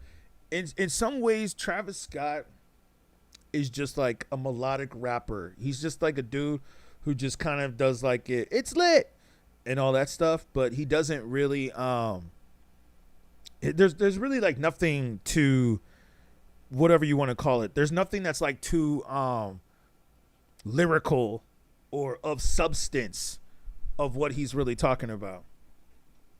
You said you really love Griselda. I expected them to be way bigger. Yeah, I mean, didn't they have a deal with Eminem? They had a deal with Shady. The track carried Sigma. Benny, Fab, Jadakiss, Rick Ross, Dave East. Yeah, all dope MCs. Yeah, man. Thank you for the likes coming in, man. I appreciate you. That's what helps get the algorithm going. Yeah, those are all dope MCs, man. I mean, Benny the Butcher, shout out Benny the Butcher, definitely gave us some credit. You said you heard Griselda has been signed with Eminem and Jay-Z. I don't know. Yeah, I think Conway the Machine is messing with Rock Nation. I think Conway is down with Rock Nation right now. So we'll see what he's doing. Plus, I know he's getting booked for big shows. Like, they get booked for big tours now. So I'm pretty sure that he's making money off of touring and doing shows. Yeah. But I think that, you know, like I said, man, I don't think that you're right. They're not as big as they could be. They're not as big as what Kendrick is doing. And that's cool. That's cool. That's okay that they're not doing what Kendrick's doing. But I will feel that, hey, man, we got to see what's going on. That's what I'm playing in the background. In case you didn't know, for those of you that are just tuning in, thank you for the likes, by the way, coming in. Conway the Machine just dropped this track about a few hours ago. Flyer built an empire with a pen and pad, cause my pen fire. Fuck your entire entity. When the war started, nigga, we don't cease fire. Got a few million out of empire. AMG Benzes with the thin tires. Righteous man now, but I send prior. Strike your mans down when we spin by. Now who wants to smoke? That's what I consume. I was their hero like Tony Stark. They turned me to Dr. Doom. All-Star East, I was the best player in the locker room. You niggas playing, get shot, get boom. We dumping with mops and brooms. We on yachts and boats. We charter our. Yo, you said people call Kendrick whack just because they're Drake fans. I don't think they really appreciate that art. Yeah, they're trolls that have been manipulated by people like academics. People like academics have manipulated these people to think that Kendrick is whack or that Kendrick is trash, but we all know that he's not. You know what I'm saying? Rock Marciano, yes, definitely Rock Marciano is one of my favorites. He, especially for an underground rapper, he's very underrated, highly underrated. So I completely agree with you on that with Rock Marciano. One of my favorite rappers too, man, by the way. And thank you for the likes coming in and the gifts, man. Appreciate y'all. Yeah, man. I mean, who are all the underground rappers right now that you guys would say are really bumping right now? Like who you're listening to or who you like? You guys tell me, man. Let me see. Let me make sure I can see that coming in. Yeah, who are the underground rappers right now? Like I said, I like Conway. I'm happy that he's dropping still. And that he's putting some stuff out. And I'm going to say some comments or some topics for tomorrow, man. I was just like, I just jumped on here real quick because I saw that Conway had dropped a new single. So I was like, okay, we were talking about him a lot. And we were like, yo, we got to get his message out here. You know what I'm saying? We got to get his message out here. You said you like Conway more than Westside Gun. Yeah, I agree with you. I like Conway more than Westside Gun too. I can't take the whole bow bow bow. I can't take all those sound effects sometimes. Sometimes I think that Westside gets a little too carried away with all those sound effects. Oh wow, Alfredo, you jumped in and said you like Vinny Paz. Wow, shout out to you, man. Jedi Mind Tricks. I haven't heard Vinny Paz from Jedi Mind Tricks in a while. Yeah, you're right. He's more niche. Ember says, you think it stopped with X? Shout out. Appreciate your comment. Really? I mean, I would say before that. I would say even before that. But yeah. Yeah. Definitely somewhere around there. Because that was like the end of the era, right? That was like the whole. Okay, we played a lot of dope rappers. You know, we got to play one trash rapper. I'm going to play one video of a trash rapper I just saw come up in my feed. OT The Real and Gorilla Nims are dope, more underground rappers. I've heard of Gorilla Nims. I think I know you're talking about OT. Was it OT Genesis or a different OT? No, that's a different OT. That's a different cap. But yeah, OT, you mean, was it Mexican OT? Yep, that was the last of hardcore lyricism. I agree with you on that. Yeah, man, that was definitely the last of it. Yeah, like the late 90s was definitely the end of the true era of rap. The true era of hip hop. You know, it's funny that you bring up Ja Rule. I'm going to be honest with you because I know Ja Rule's trying to make like a slight comeback right now. I'm going to go ahead and say that I think that Ja Rule is actually I think that Ja Rule is actually coming out a little doper now than he was before, in my personal opinion. I think that Ja Rule might be a little tighter right now. Make sure you guys aren't cursing in the comments because TikTok just told me that some of the contents have been filtered. So make sure you guys aren't cursing. They filter the comments sometimes if you curse in the comments. Oh, Philly OT, Millie OT, okay. Yep, Deluxe. Landon says, let me up. Depends upon what you're trying to speak about. I gotta say that now because sometimes people be coming up here saying dumb shit, you know. But yeah, and y'all be getting the TikToks flagged sometimes. Like I had this one cat up here. No disrespect to you, but I had this one cat up here who was like saying some stupid shit, and then he got the TikTok flagged because he didn't know what the hell he was talking about. So I can't. Y'all got to do your own streams sometimes. You know what I mean? Y'all can't hijack my stream. Y'all gotta do your own streams sometimes, because sometimes some people be just saying some stupid shit, and it's just like, oh jeez, you know what I mean? All right, I got you. What's it called? Let me play this this trash rapper real quick. Shout out though, thank you. Yeah. Let me see if we can get a few more people up in here. Let's see how we get this going before I jump up out of here. Let me see. Yeah, I'll let you up. What's it called? Yeah, man. This one dude was saying some bullshit earlier, and it was like, yo, dude, I can't educate you on everything. There's certain things that you have to understand on your own. But yeah, I got you. Let me let you up. Gunna is trash. LaDon says hip hop did not fall off. I agree. I never said that hip hop fell off. I think people in the comments say it did though. People in the comments say that hip hop fell off. But mumbling, recycled lines, sometimes not even being coherent. Nelly, T.I., G Unit, all the hitters from the early 2000s is when it officially ended. Yeah, I agree. I agree completely. There are still good artists out there. Yeah, I agree. And I got you. I'm about to let you up. You really got to search them out nowadays. Yep, I agree with that. You said you also think a lot of newer rappers don't know their history and don't respect the craft. Thank you. It's not even playing. This shit is so trash that don't even want to play. Yeah, that's my point, man. They've taught the younger generation to not even respect the culture. But as we said before,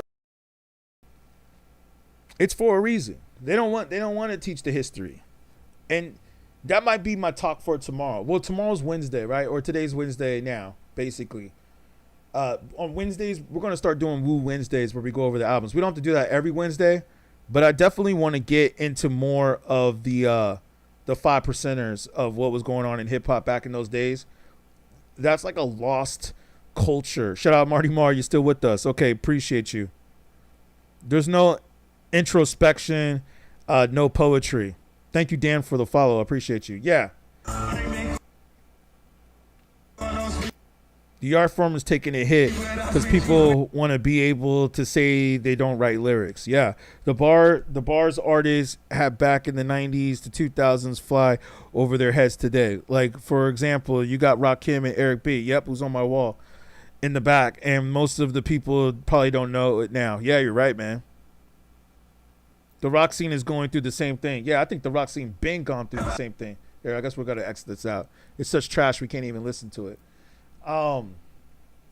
Yeah, man, you're right. They don't even know about Rakim, Eric B. and Rakim, man. And like you said, and they don't even understand that this dude was like one of the guys who changed the culture. He changed like basically what we're doing. We got to hear what DJ Drama says. Yeah, man. So I agree with what some of y'all are saying. I think that there's still potential for rap. And as I've said earlier, I think that rappers, or real hip hop, shall I say, is making a comeback. Yeah, they don't even know who Cool G Rap is. Man, we can go deeper on that, dude. They don't know who Cool G Rap is. They don't know who Big L is. They don't know who Rakim is. They don't know who Slick Rick is. I barely hear people say Run DMC. You said I still listen to the local guys around me, like the Dark to such the thing. All right, yeah. Let's get some retro perspectives up in here. I still listen to the local guys around me. Okay, you said, but they still paint a picture. I agree, man. See, that's why I don't let everybody up in here. Homeboy was like, let me up. He jumped on here for 2 minutes and he was like, let me up. And then he jumped out of here. That's why I don't let these people up in here sometimes, man. They just jump. You got to earn your spot nowadays. I'm not going to just let people up here because you asked me to. I mean, I appreciate it. I appreciate feedback, but some people just be wanting to jump up in here and just talk about nothing. Like that one dude who jumped up in here and was like, oh, let me up. And then as soon as I let him up, he had nothing to say. Yeah, man. When you think Eminem is technical perfection, I agree. As we were the light. Public Enemy deserves more credit. I agree with you. Kids will be kids. How many people we grew up with went back with their music? I did. But I know not everybody was like me. I know. I miss group rap. Like, okay, there you guys go, bringing up the Far Side again. We can't get into that right now. You said DJ Morning More, I'm a 5%. I could tell you every year, every hip hop album, the year when the album dropped, 1993. DJ Marty Marr, you're a 5%er? Wow. I haven't heard too many white people say they're 5%ers before. Because I remember you said you're a white man, which is cool, but I was just like, I haven't really, it's rare. It's rare. It's like, you know what I'm saying? It's because, you know, 5% is like a religion. So it's rare that you see white people that are 5%ers. The newer rappers who decide to disrespect Pac's legacy bothers me too. Yeah, you're right about that. I've been kind of seeing that too online, trending a lot. Yep, Immortal Technique. We definitely talked about that. Jake from State Farm says that Kodak is a technical perfection. You must be trolling. Hell yeah, I know. Yeah, okay. Got you. Yeah, H-Town says there's no white 5%ers. Yeah, man. I haven't really heard any white people that are 5%ers before. That's a first. I gotta say that's a first, but that's why I do these streams, man. They disrespect it because they don't understand none of the lyrics at all. Yeah, none. Well, you brought up a good point, man. I think that they disrespect the culture for a reason, or they don't promote the industry for a reason too. They don't want you to know. They don't want you to know the history. It's like going to school, right? And have you guys ever noticed this? The lifestyle during that era. Yeah, so they have never understood. Exactly. Chief Keef era touched their brains. Torched their brains. Yeah, I agree with you on that. I agree with you. The whole drill rap thing. Let me say this, because you got me thinking on one thing, and I'm glad you brought that point up.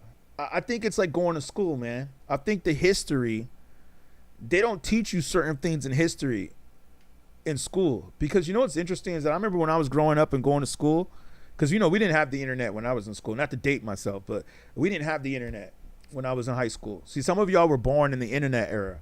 We didn't have internet when I was in school. So you really had to like go to the library or have parents to educate you on certain things. And let's just be honest, a lot of our parents didn't educate us. The amount of so-called freestyles online today make me laugh. Yeah, I agree with you on that. I was just talking about that. Goes over most people's understanding of the mastery of the craft. Great point, H-Town. Shout you out. Yeah, man. And you know what's funny is that as I got older, and this is the point I'm making, as I've gotten older, I started, and thank you for the donations, fam. Thank you. Thank you for the donations. I started doing more research, right? And I started looking at the things that weren't taught to me in school or that people didn't teach me about, right? And I started seeing like, wow, man, there were so many things that were going on in history that I never really knew about. Like they never really talked about what was going on in Egypt. They talk about the pyramids here and there, but not really. They wouldn't tell you like what was really going on. They didn't really talk about ancient emperors. This is a lot of stuff that I had to go back and study for myself.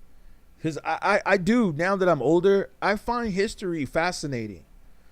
And you know what one of the most things I find about history that's fascinating is that I find that a lot of the things that was going on thousands of years ago is still happening today. Just like I mentioned earlier, that KRS-One, who has always told me personally, he has always said that what he believes that was going on in ancient Egypt is still happening today. This is what's still happening today of what was going on in ancient Egypt. It's all silicone, yeah. You said you 56. Okay, word up. Shout out. You said you live in Albany, New York. So you was 10 in 1980. So yeah, you seen a lot, man. You seen a lot. You was already 10 in 1980. You know what was going on. You're basically about the same age as hip hop. Or you pretty much are in some ways. About the same age as hip hop. So you've seen it go through all its phases. Oh, that doesn't fit the colonist narrative. Exactly. You know, like I was just thinking about, like, I don't even know if I could talk about it. I don't want to get the stream flagged again.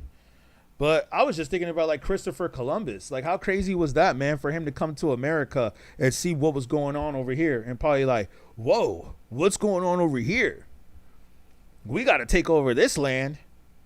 We got to take over these indigenous people. Yo, I think it's the same thing that they did with hip hop. You know what I mean? Like, it's the same thing. They said when they discovered hip hop, when the record industry discovered hip hop, they were like, this is like new land. This is like new real estate. This is new ancient land that we can make money off of this. I mean, come on, man. Look at how many people became rich off of hip hop, off of rap music. And you know what's really interesting is that I think most of the people who became rich off of it weren't even the rappers. It was actually the record companies.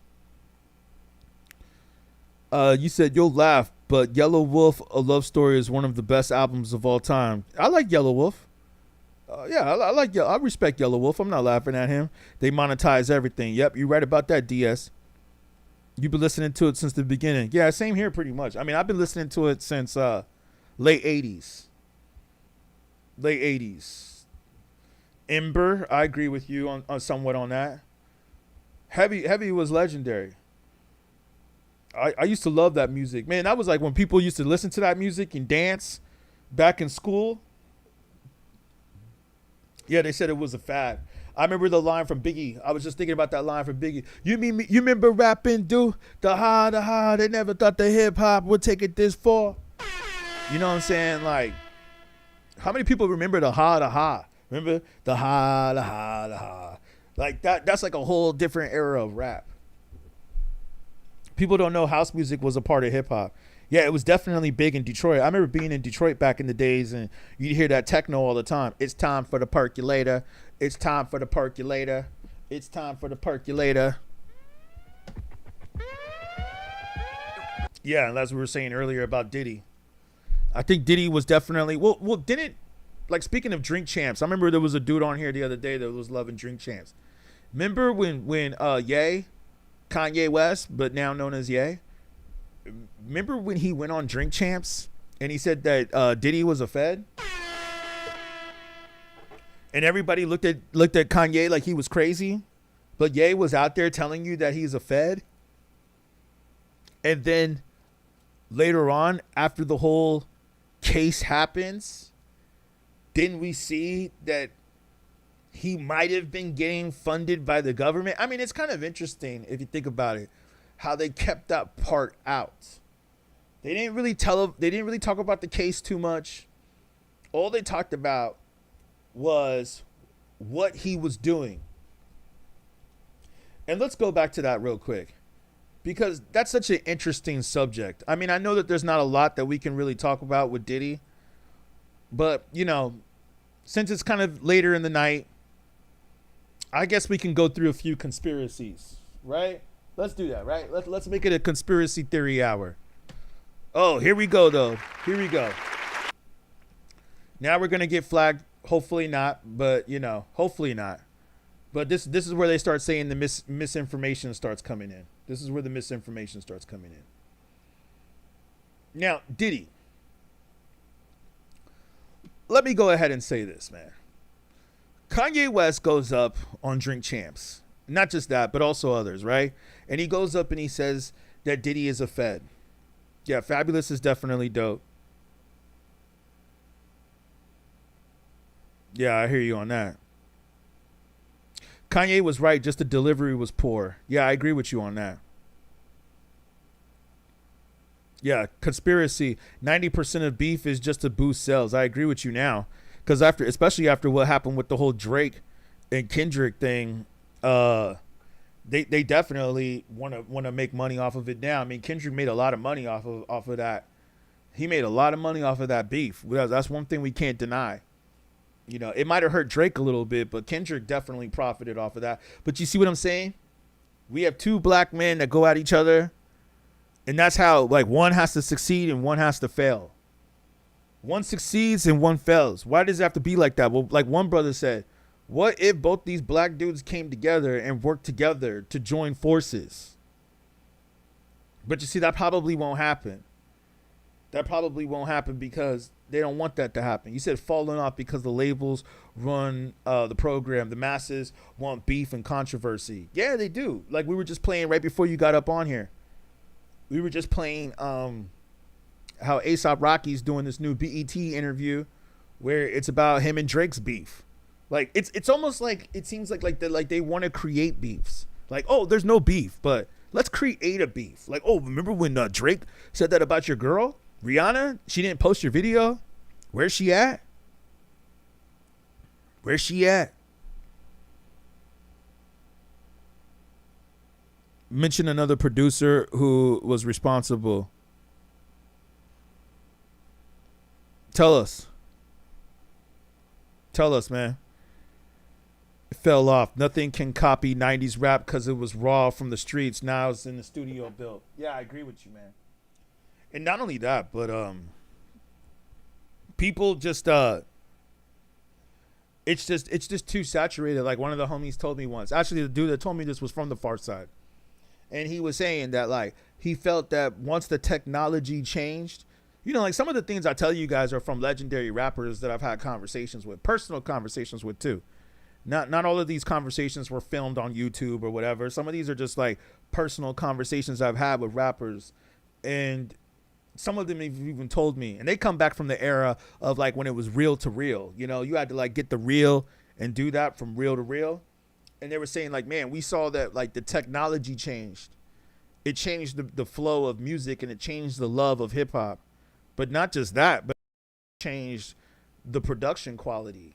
Because can we admit, and DJ Marty Moore, I know you a producer, so I'm pretty sure you can agree with this.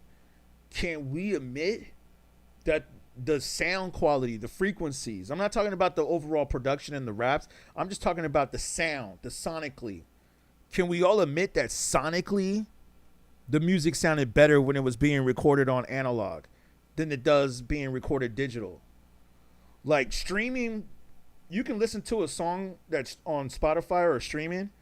It doesn't have the same feel to where if you listen to it on a 12-inch vinyl. Or it could be a 7-inch, but a vinyl record.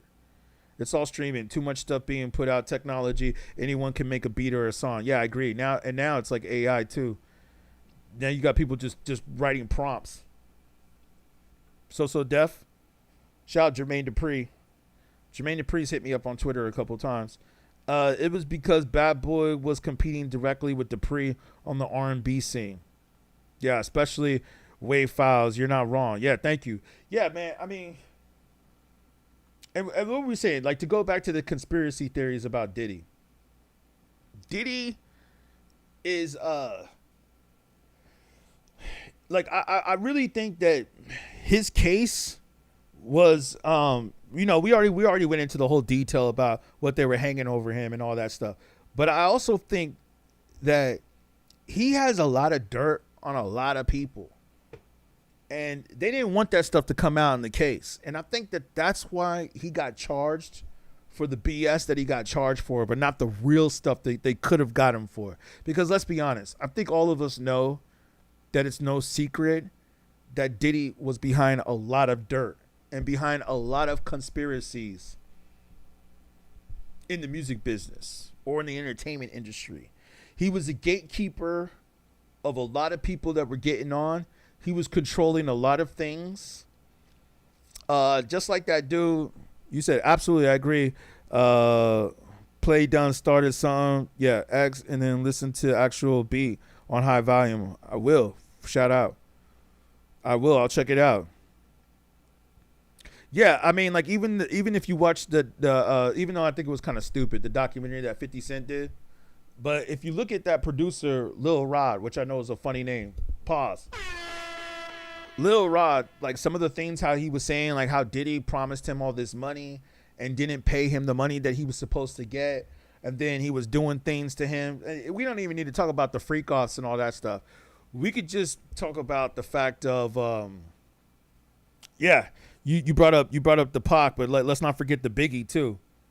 Let's not forget the Biggie and Biggie allegedly wanting to get out of his contract. But the other thing was that Diddy was like telling this dude that like I'm gonna promise $250,000. He's gonna give him $250,000. I think he only paid him $20,000, which is still ain't bad. But like he said, he promised him $250,000 and he promised him a Grammy. So this dude's probably thinking like, oh, he made it. He made it, right? You made it, homie. You got Diddy. You working with Diddy.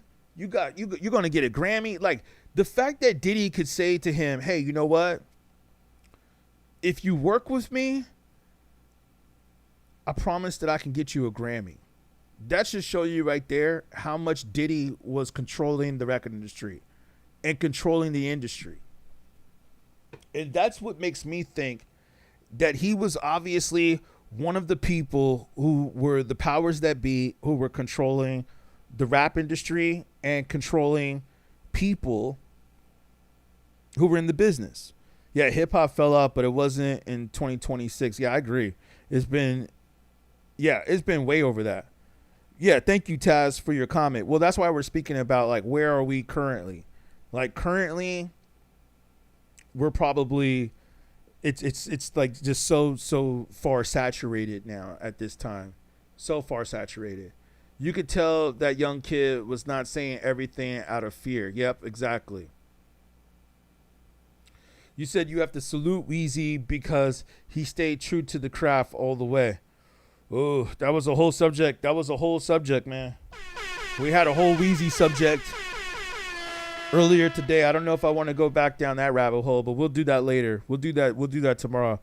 I just had a whole 3-hour talk yesterday about Lil Wayne. I don't know if I could say that he kept it true all the way, though. I'll just go ahead and say that. I liked a lot of your takes, Ember, but I have to disagree with you on that one. That's one that I have to disagree with you on. Yeah, Magic Jordan. Hip-hop fell all the way off. Well, like I said earlier, man, I think it's still there. You just have to dig for it. But as far as mainstream, yeah, hey, Weezy grew. He had no clue what he was doing during the Hot Boys era. Exactly. I could see that. I mean, and that's good for him. That's good that he had, Birdman. He had those people that were there to help him, that were there to help guide him. Hip hop, Brad, everything is ad-lib and mumble rappers. Snitching is cool. No real artists anymore. Thank you, Celtic Scorpio. I appreciate you, man. That's exactly the comment that I made earlier, that rappers are snitching now and there's no code of the streets. There's no respect. People don't care to promote the truth. And there's no rules to this. Here, let me bring this over here so people on YouTube can see your comments. Bring it over here. Y'all making some good points in the comment section, man. Thank you guys. I appreciate y'all. Shout out to y'all, man. Y'all helping me give me the energy. You said you dug it even though the mixtape game is trash. You can name one or good mixtape album. Yeah, I mean, that's the thing. We have to dig for it now. That's the only part, man, is that you just have to dig for it. But you see, that's the unfortunate thing, though, is that they've oversaturated the rap.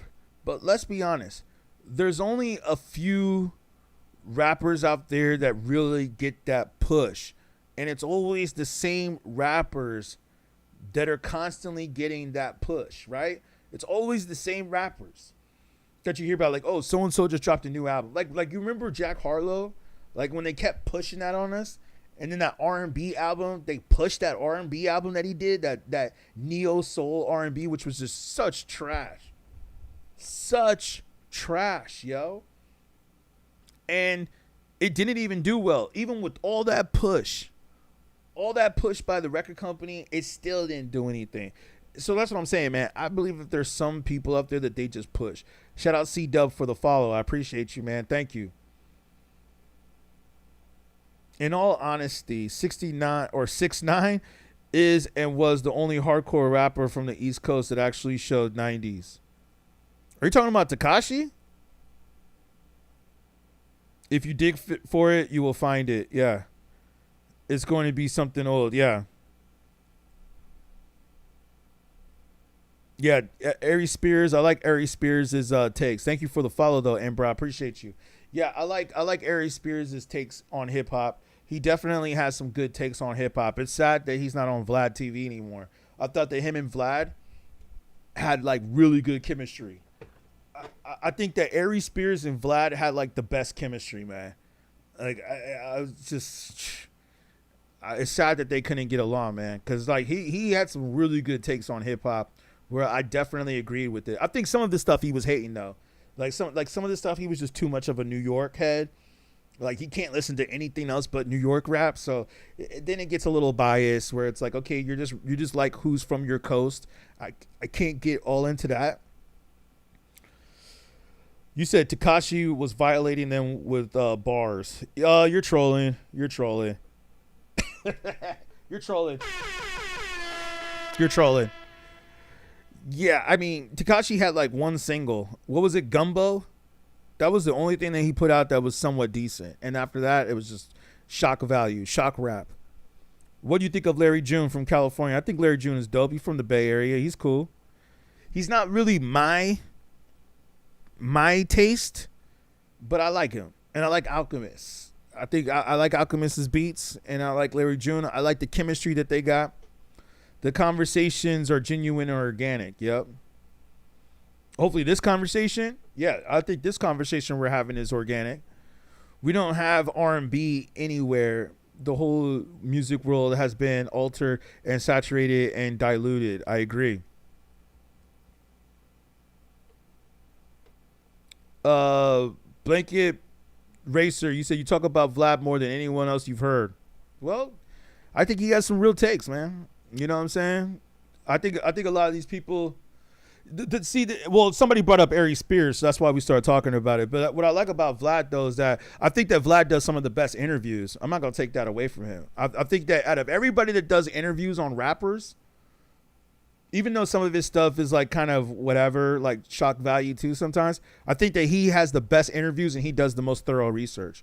I don't think there's anybody else that does more research. Yeah, it's organic. You're referring to Vlad and Aries as well. Exactly. I think that Vlad does more research. Like when Vlad goes in to interview a rapper, and this is probably why a lot of people don't understand this, because if you watch other podcasters, a lot of the interviews are just on the surface. They don't go beneath the surface. I like people who go beneath the surface. Like Vlad will go beneath the surface and ask like questions that are way out of left field that a lot of people don't agree with. Like, for instance, like you remember how he was doing interviews with Boozy Badass? And like those were all going viral for the most part. And now that Boozy stopped working with him, I don't hear nothing about Boozy anymore. I don't hear nothing about Boozy anymore. And you know why?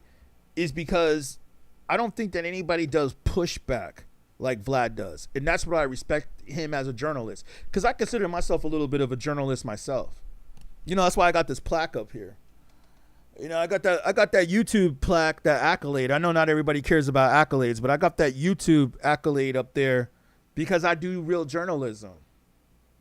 And I think that there's a lot of people out there that call themselves so-called journalists or so-called hip-hop podcasters, but they never really dig deep.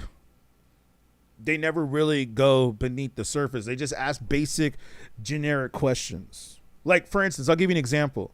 Like when Rick Ross went on Joe Budden's podcast. And I do like Joe Budden, too. I like some of his takes on things. But it was like they didn't really ask any deep questions to Rick Ross. Like they never asked him like, hey, so what about the time when you were a cop? or a correctional officer? Like, what made you want to get the name Rick Ross when you were a correctional officer? Like, that should be the number one question that you should ask him if he's on your show. Nobody wanted to ask him that question on Joe Budden? Like, that's not real journalism. They're not real journalists. They're just gossip. They're just gossip people. See, but I feel like if Rick Ross went on Vlad TV, Vlad would ask him those questions. Like, hey, man, so what was up, like, your time being a cop? I think that Rick Ross was probably reading the rapper Rick Ross, or the fake rapper, or the personified rap. I'll say personified. I won't say he's fake, because he does have some okay songs. Thank you, Ember. I appreciate you. Thank you, Magic, for the follow. Yeah, I think that he was probably reading stories. He probably came across Rick Ross's story and said, man, that's a dope ass name. And that would be a dope persona to take as a rapper. That's what I think. If you street, you're street certified. But many of them are actually suburban kids posing. Exactly, man. Or Lil Flip fronting like he gangster, but his daddy was rich before he started rapping. There you go. I didn't know that about Lil Flip. See, you learn something new every day. His dad was rich before he started rapping. Or like that other dude, too. Well, that one dude that was like a basketball player. Remember that one dude who was a basketball player? What was his name? I forgot. You know what I'm talking about.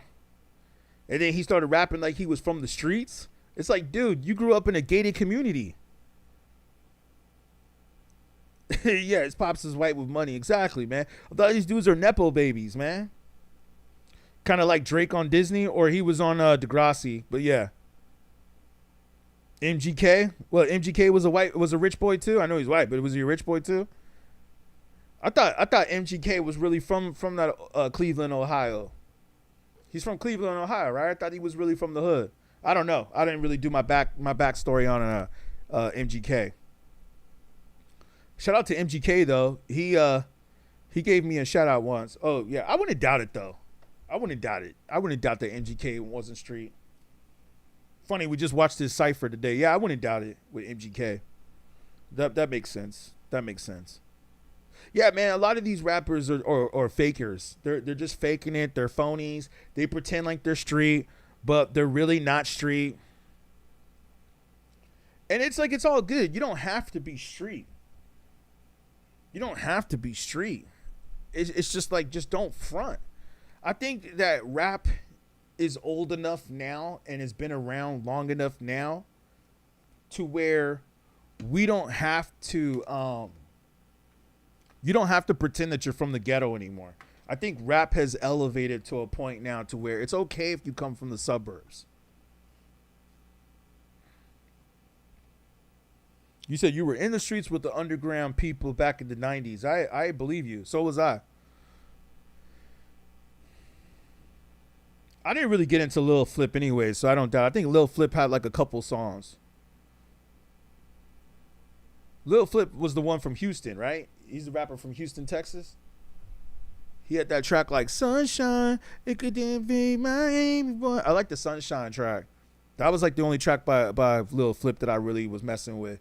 Yeah. Nothing wrong with Nepo baby. DJ Khalil comes from a stable foundation, PWF says.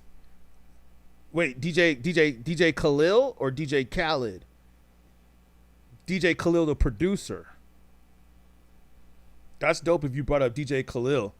Nobody really brings up DJ Khalil. Shout out to you. You get a round of applause for that. Underrated producer. Let me make sure you guys can hear me okay coming in here. Yeah, underrated producer, DJ Khalil. Shout out to you for that.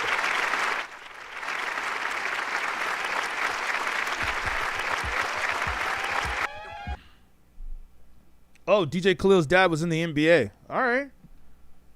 Yeah, Khalil's a dope producer. You know that Khalil's also a ghost producer for Dre? Khalil's also a ghost producer for Dr. Dre. Khalid was banging with Terror Squad. Yeah, I mean, he was a DJ too, right? I respected Khalid. I respected his hustle back in the days. Like, he really came up. You guys got me going on my shift. We're just about to come up on the 6-hour mark. I was about to jump off here, but I was like, let me put in that work like Khaled. I want to put in that work like Khaled. Man, I'm doing 6-hour streams right now. 6-hour streams. This is for all the people on that late night shift. The people that can't go to sleep. The people that are at work. The people that are driving trucks. That's what I'm doing this for right now. I'm doing that late night shift. You know what I'm saying? I'm doing that late night shift for y'all. That's what I'm talking about. Thank you. Yeah. I think it's falling off every time we get someone that takes hip hop to another level. They get, oh, wow. Well, I'm glad you said that in the comments because we don't want to say that on the stream. But yeah, I hear you. Shout out P. Will for your comment. Thank you. You used to sell mixtapes with DJ Big Blood and the BX. Okay, in the Bronx. Shout out to the Bronx, man. You from the Mecca of hip hop. Khalil is mad dope. Yeah, I agree. Dre has a full staff of producers. I've known at least 3 different producers. Hey, shout out to Khalil, man. If you know Khalil personally, you got to get him up on here. We got to get an interview with Khalil. I know he's a little introverted. Wasn't he part of the group Self Scientific too? Shout out to Chase Infinite. Like, Self Scientific was really dope. Underrated. Self Scientific, man. Yeah, they don't even know Sycamore is today. Yeah, I agree with you on that. Yeah, man. Yeah, Khalil's one of my favorite producers, man. One of the most underrated producers. You know who else is an underrated producer? And that's maybe going to be another show we should do. Thursday, I think Thirsty Thursdays, we're going to talk about underrated producers, man. Because, yeah, there's a lot of them out there, man. Like, Khalil is definitely in that camp. High Tech is another one. Sub-Zero. I know of Sub-Zero. It's been a minute since I heard Sub-Zero, but I think I know who you're talking about. He's not introverted. He just likes to keep to himself. He's one of my favorite too. Well, isn't that kind of introverted, keeping to yourself? Like, I've never really seen him do interviews. I don't really see him out there. I don't even think the dude has a social media, right? I don't even think he has social media. I don't remember seeing Khalil on like Instagram or Twitter or anything like that. I think dude's like really low key. He's kind of like Madlib. Like Madlib, I don't think Madlib has social media either. I don't think Madlib does social media. But like, he's big enough to where he don't need to do social media. He don't need to do that. You know what I'm saying? Yeah, he's underground. Dude's underground, but I'm sure he's paid. I'm sure Dre paid him pretty well. He did a lot of stuff with what's Homeboy's name? I did an interview with him. It didn't really do big, but I did an interview with him. What's his name? Homeboy that came out before Kendrick on Aftermath. He was supposed to be like Bishop Lamont. Yeah, Bishop Lamont. Shout out to Bishop Lamont. I did an interview with Bishop Lamont. Bishop Lamont, now he was speaking some truth. I got to go back and pull that interview up now that I think about it. Bishop Lamont was like speaking on what I was talking about earlier about how they infiltrated hip hop, they infiltrated rap music. Are used to convert it as well as the same about Madlib until I met him. Okay, so PWF, sounds like you know some hip hop heads, huh? Were you the one? I forgot who said it in the comments, but somebody had said that they were out there pushing mixtapes back in the days. Yeah.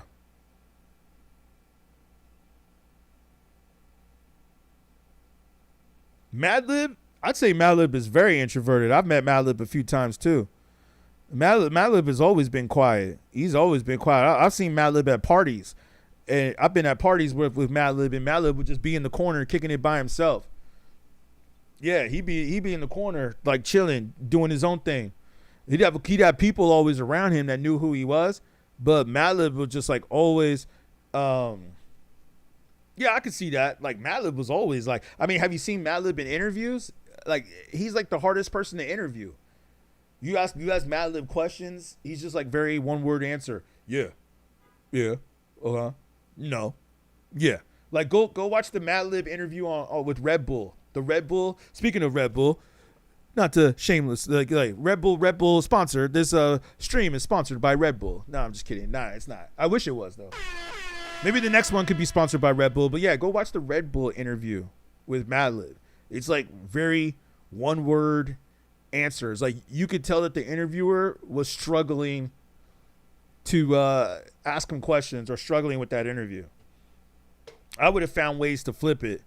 That's part of journalism. Like when someone is not really answering the questions, like giving you a good answer, you have to like figure out how to pull that out of them. You know what I'm saying? And you could tell that like Madlib was just like, he's like, so what inspires you to make what inspires you to make beats? I don't know. I'm just like samples. It was a tough interview, man. It was a tough interview. Now Dilla, on the other hand, Dilla would talk. Dilla would tell you what's up. Dilla has some good interviews out there. I wish there was more though. I wish there was more. People, you say you was making beats for breakdancers with your Roland 808, 809, and okay, word up. The Roland, yeah, the SP. I got the SP 555 right over here, but I know the SP 404 was a classic. You know what I'm saying? But yeah, Roland, shout out to Roland. Okay, yeah. I love the Freddie Gibbs, the bandana or piñata, and the bandana, right? The bandana is definitely dope. Yeah, he doesn't like to give up his sauce. Yeah, for sure. Yeah, we shouted out what's it called? Like we were just talking about that earlier, man. Champion Sound with Dilla and Madlib. Oh my god, like that's such a classic. Like that's such a classic.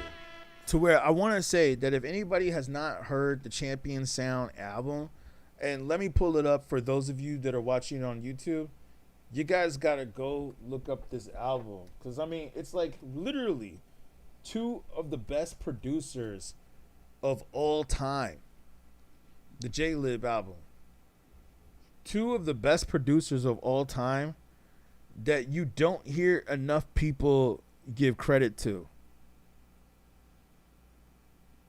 The J-Lib, man. Mims was wildin'. Yeah, Mims used to be out there. Was Mims the dude that was like, this is why I'm hot. This is why I'm hot. I'm hot because you not. I mean, that was kind of a classic. That was kind of a classic, low-key. It had a good beat. But that was it. He was a one-hit wonder. He was just a one-hit. He actually had a pretty dope album, though. You're right. Because you know what I used to do? Y'all know Amoeba Music? Y'all remember Amoeba, right? I think they moved Amoeba now, but, like, they still got Amoeba. I used to go to Amoeba, and I still do to this day. I don't know if they still got the section, though, but there's, like, a section where you could buy, like, all the albums that came out a long time ago, and they were just clearance, and you could just buy the CDs for, like, $1. I used to go there and, like, buy all these CDs for, like, $1. See, that's how much I would dig in the crates, man. I'd go back and I'd be like, yo, let me go buy all these albums for $1. I would come out with a stack of CDs. Like I would have like a whole stack like that of CDs that I bought for $1. You know, just go there with like $20, just buy like a bunch of CDs. So I'd be like, let me buy this one, let me buy that one. And I remember I bought the Mims album for like $2. And I remember listening to it and I was like, yo, this was actually kind of a dope album, low key. Too bad it didn't do nothing, man. He had that one hot single, but the rest of his songs didn't really do nothing. But he had some cool tracks on there. You're right. I remember going back listening to the Mims album, and I was like, man, he had some other bangers on there. He had some beats. That's a classic. You're pissed you didn't get my copy signed, and that CD was gifted to you. Oh, from J-Lib? Yeah. Yeah, Amoeba used to be the hangout. Yeah, Amoeba definitely was the hangout. Not only did Amoeba used to be the hangout, but it used to they used to do like dope performances there too, right? They would have like people perform and do like the in stores and stuff like that. Like, and then you can get like the record sign. They're still up there, but they moved to a different place. Let's see what's trending right now. So we got A$AP Rocky and Drake.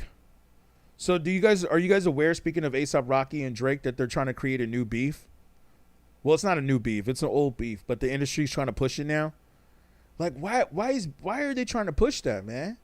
Like, nobody cares. Like, get over that. Like, I really don't care that A$AP Rocky and Drake were beefing over Rihanna. I don't give a crap about that. I don't know why the industry's trying to push it. So yeah, man. We could definitely come back to the Diddy topic later. But one point I think that I haven't made, and Papa P, yeah, it's definitely not what it used to be. That's for damn sure. Definitely, I will say this about Diddy. The only thing that I want to just say about Diddy real quick, and we'll move on to the next subject. The only thing I want to say about Diddy is that the industry and the powers that be, meaning the people that control and run this shit, they knew what he was all about. They knew what he was doing. And they allowed him to do it until he pushed the wrong button. Yeah, P. Will, I agree. Just make good music. Yeah, man. That's all this. That's all they got to do, man. Just make good music. But I guess they need the clicks. They need the hits. Everybody needs to have some kind of drama or some kind of beef. Drake ain't a rapper in your book. I can't deny that he isn't successful at what he does. We were talking about Drake earlier. Papa P, what you think about the Iceman album that came out? What's your thoughts on the Iceman? And shout out to everybody that's commenting and giving the follows, man. I appreciate y'all. Thank you. What's your thoughts on the Iceman? You said you met mad dope artists at Amoeba in early 2000s. Shout out to Gino. Shout out, yeah. I forgot, was Gino the owner? Yeah, Golder Conch says Iceman was fire, bro. Can't even hate. I thought it was pretty dope. I thought he had some good beats on there too. I thought the production was dope. And as I said earlier, you said not a fan in any way, shape, or form. You were biased though because you're from the Bay Area. Like what Kendrick said on Not Like Us. You think the Bay gonna let you disrespect Pac, nigga? And he wasn't showing the Bay homage. He was still in our style. Yeah, he definitely did that with the new song. What was the new song that he dropped? Or on the Iceman? It wasn't new now, but the song that he dropped, the what was it? I forgot. You know, the one that's got that Bay Area feel though. J. Cole's last album was mid. Ooh, damn. Quintessential. There's some people that might disagree with you on that.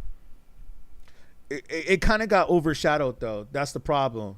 Is that J. Cole had a good rollout and he was doing some dope things, but it got overshadowed by, I think, the battle, the beef, and then Drake dropped Iceman shortly after that. I just don't get it. It wasn't real. It wasn't lyrical. He had some dope beats on there, though. I liked the Fall Off album. I liked it. Make sure you guys can hear me okay. Give me some comments on the YouTube. I want to make sure you guys can hear me. Yeah. Beats isn't lyrical. J. Cole is one of the few current artists that you respect as hip-hop. I respect J. Cole. Drop a top song of all time. That's hard, man. The off season was better. I agree. I think his best album was Forest Hills Drive, though. Yeah, go ahead. Are you saying a song of all time? Or are you saying... You're saying a song of all time? Or are you saying like a J. Cole song? Like what's J. Cole's best songs? Like which one are you saying? And isn't J. Cole like on tour right now too? Speaking of J. Cole? Oh no, let's pull up J. Cole real quick. I think he's on tour. Yeah, Papa P, if you want to. We did a stream on the verses, but you could go ahead and tell us what your thoughts are on the verses. Yeah, man, it's an open floor. Go ahead. Feel free to comment whatever you like. Oh, the Cross by Nas. Man, if K13, if you're gonna say that, I could think of 20 songs, maybe not 20, but I could think of at least 5 songs that are better than that by Nas. I mean, I would just start off with 3. I'll say New York State of Mind. I mean, anything off of Illmatic. You can't see it right there, but I got it right here on the wall. Anything off of Illmatic. I mean, the world is yours. New York State of Mind. Represent. You know, I would say that. I met Gino, subtitle from Amoeba. Yeah, I think I know Gino. Gino's the owner, right? You said I missed your comment, Quintessential. I was trying to keep up with what some of the people were saying. I don't know if I missed your comment, but go ahead and repeat it. New York State of Mind is definitely number one. I agree, man. New York State of Mind is such a classic. I'd give Represent a close second. Yeah, for sure. I really agree. Oh, ring a ding ding, ring dong dong, ring a ding ding dong. I can't see your name. Ning a ning a ning ning ning. Says let me up. I'm trying to talk. I'm sure you are. What you trying to talk about? What you trying to talk about? You're like the fifth person that said they want to talk, and then y'all jump off. What is it that you wanted to say? I see you're a top 5 viewer, so tell me in the comments what it is you're trying to say. Because like sometimes when I let people up, they get the stream flagged, and then it's like, you know, they be saying some dumb topics. Not saying you, but other people I've had up previously were kind of like not saying shit important. So I think I'm gonna guide this stream right here. But tell me in the comments what your thoughts are, and then I'll decide.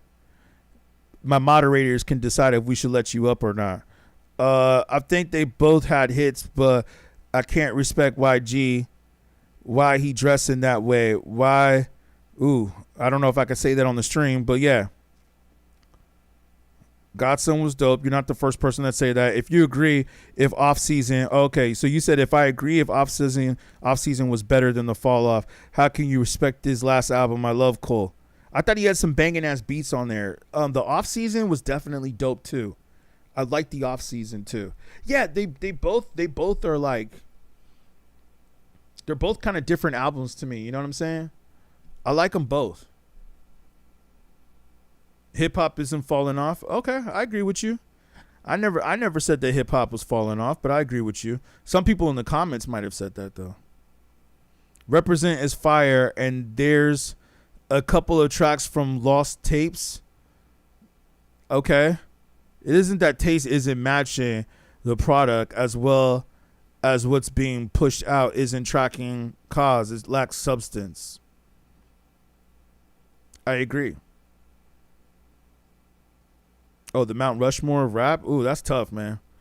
That's tough. Like that kind of changes periodically for me, but I definitely have like 5 rappers that interchange in my top 10.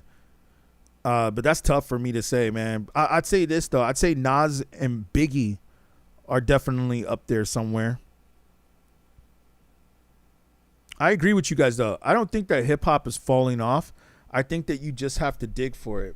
Black Thought, I agree with. From the Roots is definitely underrated. One of the, you know, it's so funny that a lot of y'all in the comment section always say Black Thought lately, but I never hear Black Thought mentioned in a top 10.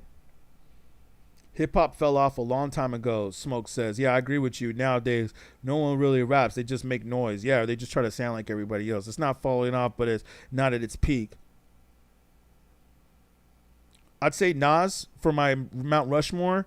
I'd say Rakim. I'd say Andre from Outkast. Andre 3000. I know Locksmith. Yeah, I know Locksmith personally, actually. I've seen him a couple times. He reheated. You talking about Meek Mill? Yeah. I'd say Biggie, Nas, Big L. I mean, when you say Mount Rushmore, that's kind of hard because, like, if you ask me, like, who my top 5 rappers are, I can name that easier. But if you want to say Mount Rushmore, I can't just look at, like, who's the best rapper. I think, like, a Mount Rushmore has to be the whole entire package. You know what I'm saying? It has to be, like, the rappers. Like, first of all, you have to be a dope rapper. You have to be a dope lyricist. You have to have substance in your music. You have to have a message in your music. You can't be just talking about the same thing in every single song. Future. You can't. The dude said I'm mixing rap with hip hop. Explain. Yeah, you can't. You can't. It's got to be the full package. Like impact, cultural impact. Someone who kind of changed the game. So Rakim would definitely have to be on that list, on that Mount Rushmore, because I think he's the rapper that innovated and that changed the game. He's the rapper that brought out the lyrical. So Eminem. Come on, man. Eminem is not on the Mount Rushmore of hip hop. Tupac, Face, Nas, Rakim, Biggie. That's a cool top 5. I agree with you on that, Marcus. I agree with you. Yeah. I agree with you on that one. I'm not mad at that list. Run DMC, Rakim, Biggie. Okay. I could do that. Great minds discuss ideas. Average minds discuss events. Small minds discuss people. Woo, that's a great point right there. KRS-One, yeah. KRS-One could probably be up there. You don't think? I don't think Eminem is in there. Nah, I've already said this like millions of times. Eminem hater. I'm not an Eminem hater. I like Slim Shady. I respect Eminem. I just don't think that OT the real. Somebody else already asked me that. He's a little bit more of a different generation for me. Like I said, I'm looking at people who like paved the way, who like changed the game. Eminem didn't really change the game. Eminem, all he did was he changed the game for white rappers to get in. Nah, Eminem is not up there. Eminem is not in the top 5. He's one of the best rappers, but he's not on the. You asked me about the Mount Rushmore. Like Eminem has even said on his. I'll just say this. I'll say Eminem's own quote. Eminem said this himself. If he was black, he would have sold half.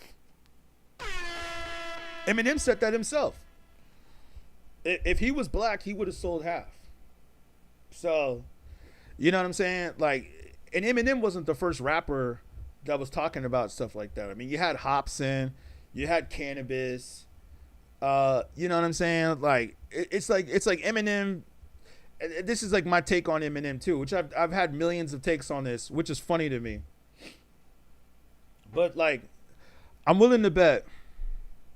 Let me ask this question. Farva Diamond, are you a black man or are you a white man? This will answer our question right here. Farva Diamond, are you a white male?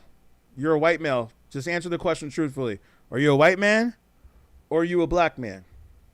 I'm willing to bet you're a white man. And that's why Eminem is probably your favorite. Yeah, so you're half white and half Asian. That explains everything. See, most people like Eminem just because they're white. They don't even understand why they like Eminem.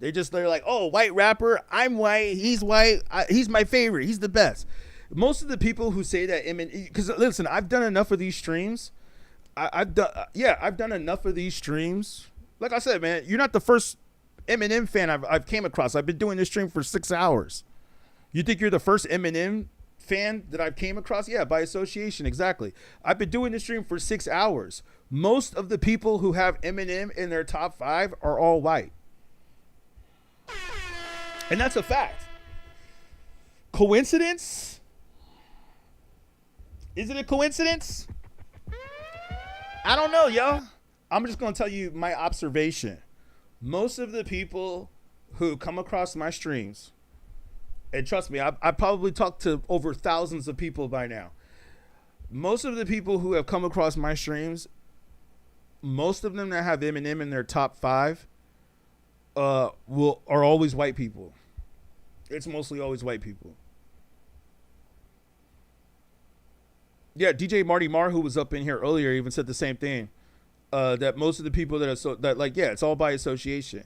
You said you're white, I'll take it. A lot of native, but you seem upset, so I hope you try my song. I'll check it, man. Put it in the comments. Yeah, Queenie says he's white and hell no, Eminem. Or she said, my bad, Queenie. Yeah, she said she's white and Eminem is not in her top 5. You see what I'm saying? Like, I agree with you. That valid point. Marcus says I agree. Exactly, man. I've been doing these streams for a very long time. everybody who jumps in the chat who says that Eminem is their top 5 is usually a white man. I rarely hear black people or people of color say that Eminem is in their top 5. Rarely do I ever hear that. I have never heard a black person come over to my house, or Latino for that matter, come over to my house and say, hey, can you put some Eminem on? I'd like to hear Eminem. I've never heard anybody say that. I'm just going to be honest with you. I've never heard anybody come over to my place, any of my friends in the real world. I'm not talking about on the internet. I'm talking about my friends in the real world. None of them have ever come over, because we always listen to music over here. We always listen to music. I've never heard them say, hey, can you play some Eminem? I want to hear Eminem. Is Eminem my top 10? No. He's in my top 20, maybe. He's in my top 20. But not my top 10. Not my top 10. No. I mean, let's be honest, man. Eminem only really has like 3 good albums. Other than, like, I respect him, though. Don't get me wrong. Like, is Eminem lyrical? Thank you, Marcus. I appreciate you. Is Eminem lyrical? Yes. Does he have skills? Yes. I'm not taking nothing away from him. Do I like Slim Shady? Yes. The first album is my favorite Eminem album. Marshall Mathers is my second favorite album by Eminem. Eminem Show is when he started to, you know, brother, I got Nas, Big L, okay, or Big, Pac, Eminem, okay, Tyler the Creator, and Logic. Woo! I haven't heard Logic in a minute. That's a cool top 5 though. Yeah, Metaphysical Malcolm says that Eminem is overrated. I could kind of agree with you on that. Thank you, Lord. You said no lies detected. Absolutely, man. You feel me? It's African descent, American culture. 100% is Bruce Leroy better than Bruce Lee. Hey, you're taking it to a different scenario, but yeah, I could. He said the Eminem Show. The Eminem Show was cool. That's the last album that I liked, was the Eminem Show. The Eminem Show was the last album by Eminem, the full album. Like, he had some songs on Relapse. He had some songs on Recovery. He had some songs on a few of his other albums. Even the newer Slim Shady that came out. I like the new the later Slim Shady. Marshall Mathers 2 was okay. Yeah, but come on, man. Yeah, and he got sober too, which is what I'm doing now. So hopefully my streams are still dope because I'm doing them sober now. But you know, I think there's times where we got to be sober. Lord Kingley, all right, you got your Bandcamp in here for sure. I'm gonna check you out. DM it to me too, because usually when I get the DMs, it's a little easier to check it out through the DMs. But I mean, let me give you an example, man. White America. He's like, I know what he was talking about, but like, it's white America. I could be one of your kids. Thank you, fam. I appreciate it on the sobriety. Yeah, man. Shout out. Hey, I'm working on it, man. I mean, I still have my vices. Don't get me wrong. I still have my vices, but you know what I'm saying? Trying to control the urges on some of those. But you know, like they were telling me earlier, drinking a Red Bull is not much better.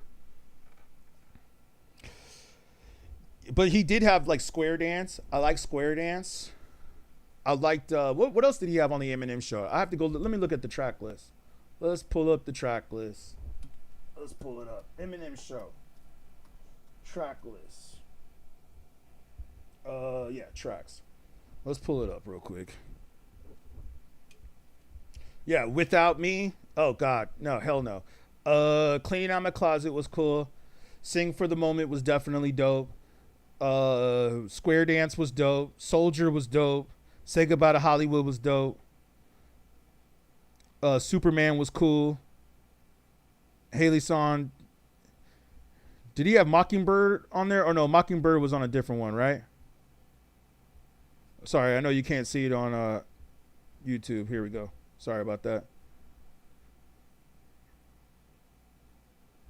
Say What You Want to Say, Till I Collapse. Yeah, that was a dope one. Curtains Close. Yeah. Eminem Show was dope. He definitely, out of all these tracks, he got at least 1, 2, 3, 4, 5, 6, 7, 8, 9, and that's enough. Maybe like a couple other ones in there, 10, tracks in there that are like classics, but other than that, that was the last album by him that I could really get into. It fell off. Yeah, I agree, man. Try Nathaniel Forrest. Nathaniel Forrest by SG. All right, I'll look that up. Smack You. Yeah, I know that song. I know that one. K13, please tell us city and state nationality, please. City and state and nationality for us to know where you're coming from, where you're calling from, city and state. We need to know. Yeah, Watcher was dope. Thank you, Sean, for the share. Patiently Waiting with 50. That was dope. Yeah, okay, well, that's a feature. That's a feature. But, yeah, that's a dope one. That's a dope one. Patiently Waiting was definitely dope. I think Eminem made that beat, too, right? He produced that beat as well. Still good if it's about... If it's not about, yeah, if it's not about that. Yeah, I hear your point. Cam Sandwich. Thank you. Yeah, I agree. I don't think Eminem made any beats, although he put his name on a lot of the beats. Yeah, that's a good point. That's a good point. I think you could be right with that one. I think you could be right. You know, that he, well, they say he made Renegade, but, you know, thank you for the follow, Cam Sandwich. I appreciate you. Small says he's from Sac, California. Try Young Shiners by East G. Yeah, I know who they are. Yeah, ain't Bay Area rapper, ain't Glaze. I feel you. I feel you. Haha. He said I'm just slandering. Slandering what? Slandering what, man? I'm telling you right now that Eminem. Listen, man. If it makes you feel better, I can name 10 rappers who are better than Eminem.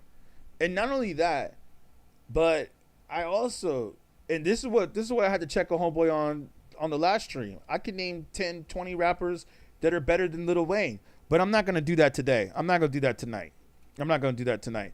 I'll do 10 for Eminem. You want me to do 10 on Eminem or Lil Wayne? 10 over Lil Wayne or Eminem?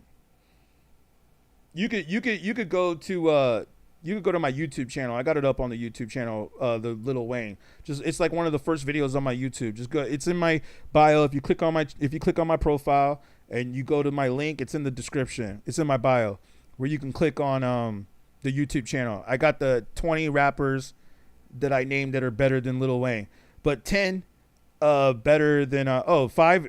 P's like trying to challenge me. I did 20 last night.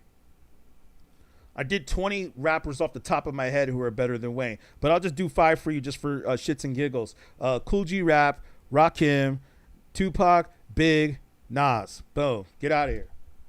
That's too easy. Too easy. But let's do Eminem. Eminem is a little bit harder. I will admit that. Eminem is a little bit harder.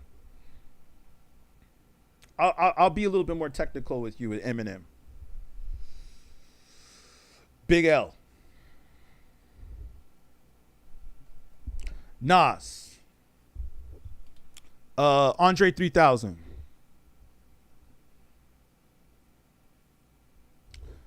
Biggie, Notorious B.I.G.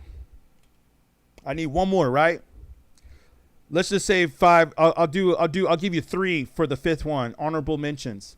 Black Thought, which I know some of y'all brought up.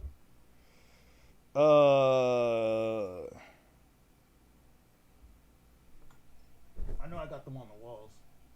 I was going to say Jay-Z, but that's too predictable. Let me think of a different one.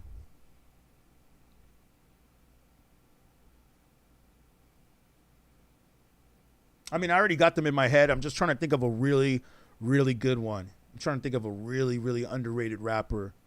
Like, who's a really underrated rapper that I think can hang with him in a battle, in a cypher, that doesn't get respect? I want to say Cannabis. We're not talking about who put out better albums. We're just talking about rappers. Yeah, Sci-Hi. Yeah, thank you. Sci-Hi. Ooh, Wordsworth. Y'all bringing up some good ones. Okay, so we got some underground heads in here tonight. Yeah, thank you for bringing up Wordsworth. The whole Ruckus camp. Yeah, Most Def. Most Def is a better rapper than Eminem. You know what I'm saying? But let's also say who Eminem probably got his style from, who he copied. Rest in power. He's not here with us anymore. But Chino XL. You know what I'm saying? Like a lot of people know that Eminem took Chino XL's style. This dude said Ace Hood. Taking it right there. They leave me no choice. Ace Hood? Are you serious? Yeah, PWS says Most Def is most definitely better than a lot. Yeah, thank you. Yeah, I tried to give him a really, really good one. Is that a good enough list for you? With Most Def, Big L, Biggie, Nas, and Black Dot? Are those enough rappers that are better than Eminem? Like I said, man, Eminem is up there for me, but he's not in my top 10. He's not in my top 10. Eminem, I think I will put in my top 25. He's in my top 25. Sci-Hi is better than Eminem. Sci-Hi, are we talking about rappers or are we talking about albums? Eminem is not neck and neck with Most Def. I disagree with you on that. He's definitely not neck and neck with Most Def. He's definitely not neck and neck with Illmatic, with Nas. He's definitely not neck and neck with Big L. Definitely not. Definitely not. I mean, let's just put it like this. Like Eminem's albums, if you want to just look at albums too, in my personal opinion, other than Slim Shady, a lot of his albums haven't aged that well. He asked who is an underrated rapper. I'm trying to, man. The comments are coming in quickly, but I thank y'all for the comments. If I missed your comment, just repeat it. Hip hop is doing fine. We've been getting a lot of heat. Yeah, I agree. You got to dig for the hit those. Eminem is childish. He needs to make a grown man's album. Yeah, like let me give you an example. His music didn't really age well. It didn't age well. Like when he did the like when he did the what was it? The I Am, whatever you say I am. That track was dope when it came out. And it's still somewhat tight today. I still like it. And I like the beat. But in some ways, I say to myself, would that have been as dope if it came out today? Probably not. Bro, a lot of Nas albums didn't age well, but he's goated. Now, you're wrong about that. Illmatic definitely aged well. Illmatic is a classic, and I think a lot of people agree that it still sounds good today. As we said earlier in the chat, New York State of Mind. If you said that Nas's albums didn't age well, you just aged yourself. You just told us that you're Gen Z. You just admitted to us, to the chat, that you're a young head, a young hip hop head. You probably started listening to hip hop like 10 years ago. Eminem show aged well. It's white America. I could be one of your kids. Hell no. That shit did not age well, man. I sit back with this pack of zigzags and it acts and it helps and it gives me the deed, the feed, and the feed, and the feel this way. I don't know what to read, but just rap this way. And you know, and I know I don't owe you, and no, I don't owe you a mother for anything. It's not Mr. NSYNC. I'm not what your friends think. Nah, man. That didn't age well. that cadence did not end well. I study rap. I study rappers, man. I study rappers. But that cadence, I always think to myself, if that cadence came out today, would it have done as well? I sit back with this pack and zigzags and it helps and it gives me the stress and the beat and the feed and the feed. It's like, do y'all know the comedian Chris D'Elia? Y'all know the comedian Chris D'Elia? Where he's like, he does the Eminem impersonation in the car, and it went viral. It went so viral that Eminem had to invite him over. He's like, you're using too many napkins. You're using too many damn napkins. It's a pack and the pack and the pack in the end, and the bag and the band in there. You're using way too many napkins. Yeah. Yeah, his cadence is boring and tiring. I think his cadence was good, but I think that I think it was good for that time period. I don't think that it's aged well. You know what I'm saying? But I think that Nas is Illmatic. New York State of Mind, The World Is Yours, Represent, as a lot of us have said. I think a lot of us had agreed earlier. Those songs have aged well. Like, it still sounds good today. I think Nas could have went into the studio today and still did New York State of Mind, especially after the Knicks just won, right? Especially after the Knicks won. Nas could have went in the studio today after the Knicks won the championship and did New York State of Mind, and that song would have still blown up today. You say you prefer Ill Bill over Eminem. I could see that.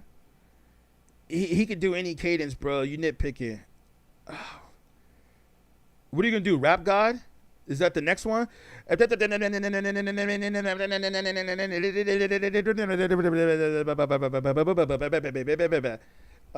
is very good, not great. He said it himself. It's a matter of taste.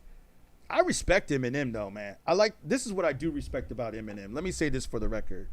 What I do respect about Eminem is that at least he doesn't sound like any other rapper. I respect that about Eminem. Damn, what's up, YouTube? We got some people up in here watching on YouTube. Y'all can't like the stream? What's good, YouTube?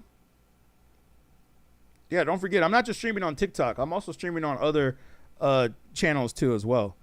Eminem is a great rapper and diss tracks. I liked his battle with MGK. Yeah, I like that. What type of a man wears a bun and names himself, or wears a hair bun and names himself after a gun? You rhyme better. You dress, or what do you say? Your red sweater, your black leather. You dress better. I rhyme better. Yeah, that was dope. That was dope. I like that. I like that. See, I like Eminem when the pressure's on. When the pressure's on him, I like him. But come on, man. This is the song I can't stand by Eminem. The I'm not afraid to take a stand. Everybody. Like, oh God. And you can't take it no more. I couldn't stand that shit, man. Yeah, that was pop. Yeah, I couldn't stand his pop songs, man. I love the way you lie. Ugh. It was so terrible. There was a big difference between Mount Rushmore and Mount Olympus. M equals Mount Rushmore. Black Dot equals Mount Olympus. Yeah, I mean, I guess. I mean, if you're going to put anybody on any mountain, I think it should be dope. But I think it's got to be a quality of everything. Like the impact, cultural impact, lyrics, you know. When Eminem started making those songs with Rihanna, I was done. Exactly, PWF. Yes, I agree with you, man. Eminem's Renegade verse, dope. I agree with you on that. That's like prime Eminem. But you see, he had to come hard because he was going after Jay-Z. Renegade, Sign of the Moment, Watcher, Guilty Conscience. Yeah, okay. Forgot about Dre, Mockingbird, Stan. I agree. I agree with those. Those are his best songs. I mean, also, anything he did on what's it called? Everything that he did on Slim Shady, the first album, was pretty dope. Yeah, everything he did on the Slim Shady was pretty dope. Joyner Lucas, yeah, I heard about that too, where Joyner Lucas was like the first one who asked Eminem to redo his verse. And Eminem said, nobody has ever asked me to redo my verse. When Joyner Lucas told him that. I think out of all the Eminem, Pete, to answer your question, I think out of all the Eminem albums that came out, and let me just make sure I see your comment correctly right here. You said, do I think that aged well? Yes. To answer your question, I will agree with you on that.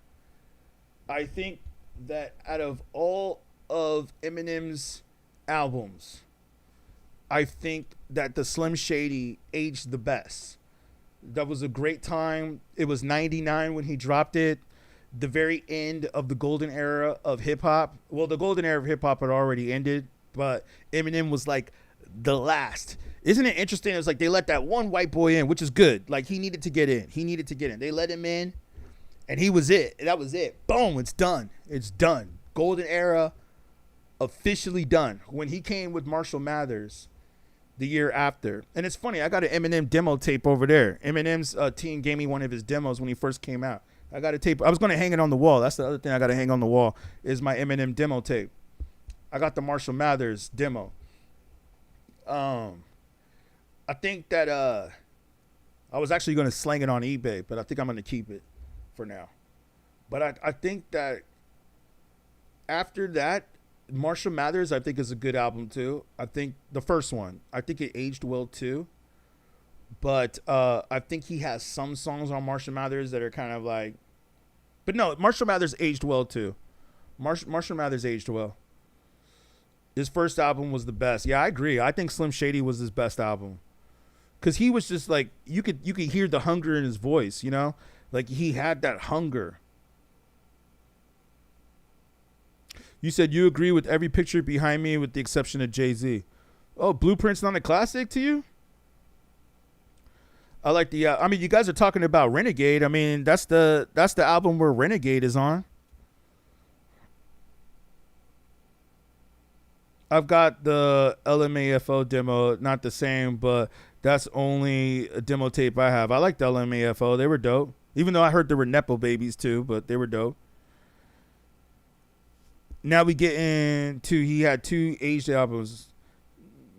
I said some of the songs on Marshall Mathers. I didn't say all of Marshall Mathers, but I liked Marshall Mathers. Marshall Mathers was good. And you know really the reason why Marshall Mathers is really good though to me? It's not really just because of Eminem. I think that Marshall Mathers is also good is because it's some of Mel Man's best beats. That's why I also like the Marshall Mathers LP. So it's not just because of Eminem. It's also because of Mel Man. I think that's when Mel Man was making some of the best beats, other than the beats he did for Chronic 2001. But other than that, with Scott Storch, I think Mel Man was definitely at the top of his game on that production. But are you going to really tell me that Slim Shady, not the album, but the song, Will the Real Slim Shady Please Stand Up? It has a good message. I like Slim Shady better than Without Me. But are we really going to, like, who? You'll act like you never saw a white person before. I mean, I like that. I like it. But it's like, it's just like gimmick rap, man. It's gimmick rap. Like who? Yeah, exactly. Thank you, P. See what I'm saying? Like who goes up and says, "Oh, can you put on the Real Slim Shady?" Like what club do you go to? And people are like, "I'm the Real Slim Shady." Oh, please stand up. Please stand up. Please stand up. Now I'm the Real Slim Shady. I'm them Shady, and all the other Shadys are just imitating. So I'm the Real Shady. Because who do we have? Astor Roth. Y'all remember Astor Roth? Red flag. Remember Astor Roth? Everybody, all these white rappers started coming out. It was like after Eminem came out, it was like a surge of white rappers just came out. And then luckily they all started falling off because they were really just trash. And they were really just trying to chase the scene. Like you had your Macklemores, your Astor Roths. Some were okay. Some were decent. You know, like Homeboy was saying about Mac. He was decent. But, you know, come on, man. Astor Roth. And even Astor Roth even rapped like Slim Shady. He even had the same vocal tone. It was just like, you feel what I'm saying, Lord? Thank you. It was just like, Off the Wall is fire. Redman featuring Eminem. Okay, I thought you meant Michael Jackson for a second. That's the only Off the Wall I really know. But, yeah, but that's another subject, Michael Jackson. But, yeah. I don't think there's any club that you will go to in America where a DJ is going to put on Slim Shady. Hip hop and R&B still has some bangers now and then, but overall rap ain't it anymore. The charts show. Exactly. I agree with you on that. Do you like Back in the Days from Ahmad? For sure. Ahmad's from the hood. I didn't know LMAFO produced that song. Shout out, man. We always learn something new on these streams. What I'm trying to say, Farva Diamond, is this. People don't request to hear that music. That's the point that I'm making. People don't request like Eminem is the type of music where you can go back and listen to at home in the comfort and the privacy of your own home. It's not something that you will hear somebody driving down the street bumping like, yeah. This Slim Shady right here, man, this is the greatest shit of all time. Like, you will not hear that. You will not hear anybody driving by.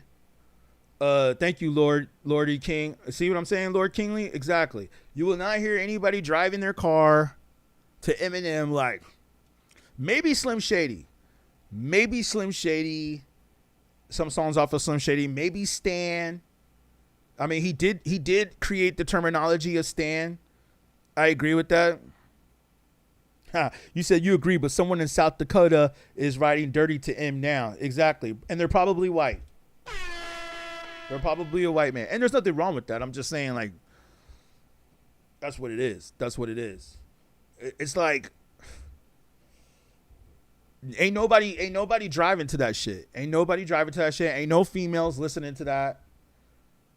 I don't even think white girls listen to that.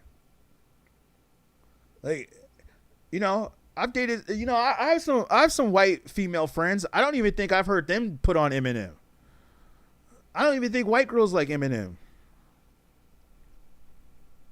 You know, it's like, it's strictly just a white male thing.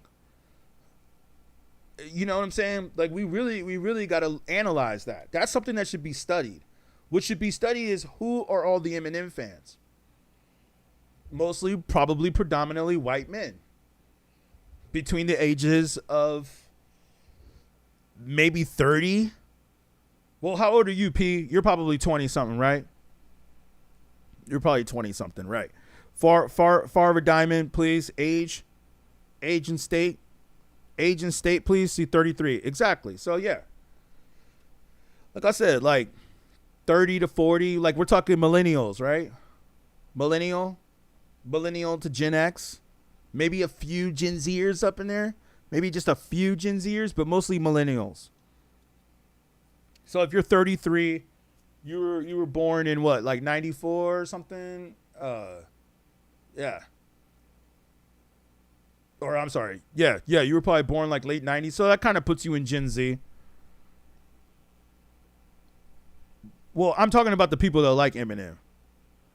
I'm talking about the people that like Eminem. It's like probably mostly white males in the Midwest, down south, mid 30s, early 40s. You know, R.A. the Rugged Man is nice to this day. Yeah, we were talking about R.A. the other day. Shout out to R.A. I met him a couple times. And you know, R.A. was trying to battle Eminem at one point. 30 from SoCal. Okay, so 30. So you're Gen Z, which is interesting. Like I said, there'll be well, maybe you're like on the cuff. You're like the cuff of Gen Z millennial. So yeah, about that age range. Like I said, it's that age range. I don't think younger kids are really bumping that right now. But yeah, I hear you though. I mean, hey, to each their own. Like people say, music is subjective. But I think that we could all agree which music a lot of people will consider great. I think we can all agree, right? Old man says no longer exists. Yeah, I agree with you. Vaughn says it has fallen off. Yeah, I agree with you. Music is personal. Exactly, man. It's all subjective. It's all subjective. Eminem had a great career, but let's not front that Dr. Dre and Jimmy Iovine and Interscope Records helped push that great career. Like, for instance, like if Eminem, and you know, you guys always have me going off on these Eminem topics. But like if Eminem was signed to an independent label, I don't know if he would have done what he did. Like, I think the fact that he was signed with Dr. Dre was a big hype. And I remember because I was there at the time. And I think that like him being down with Dr. Dre from NWA was definitely a great marketing tool. No, you couldn't listen. You couldn't ask for a better marketing tool than to have Dr. Dre from NWA put you out, who was affiliated with Snoop Dogg, who dropped, what was it? The Chronic?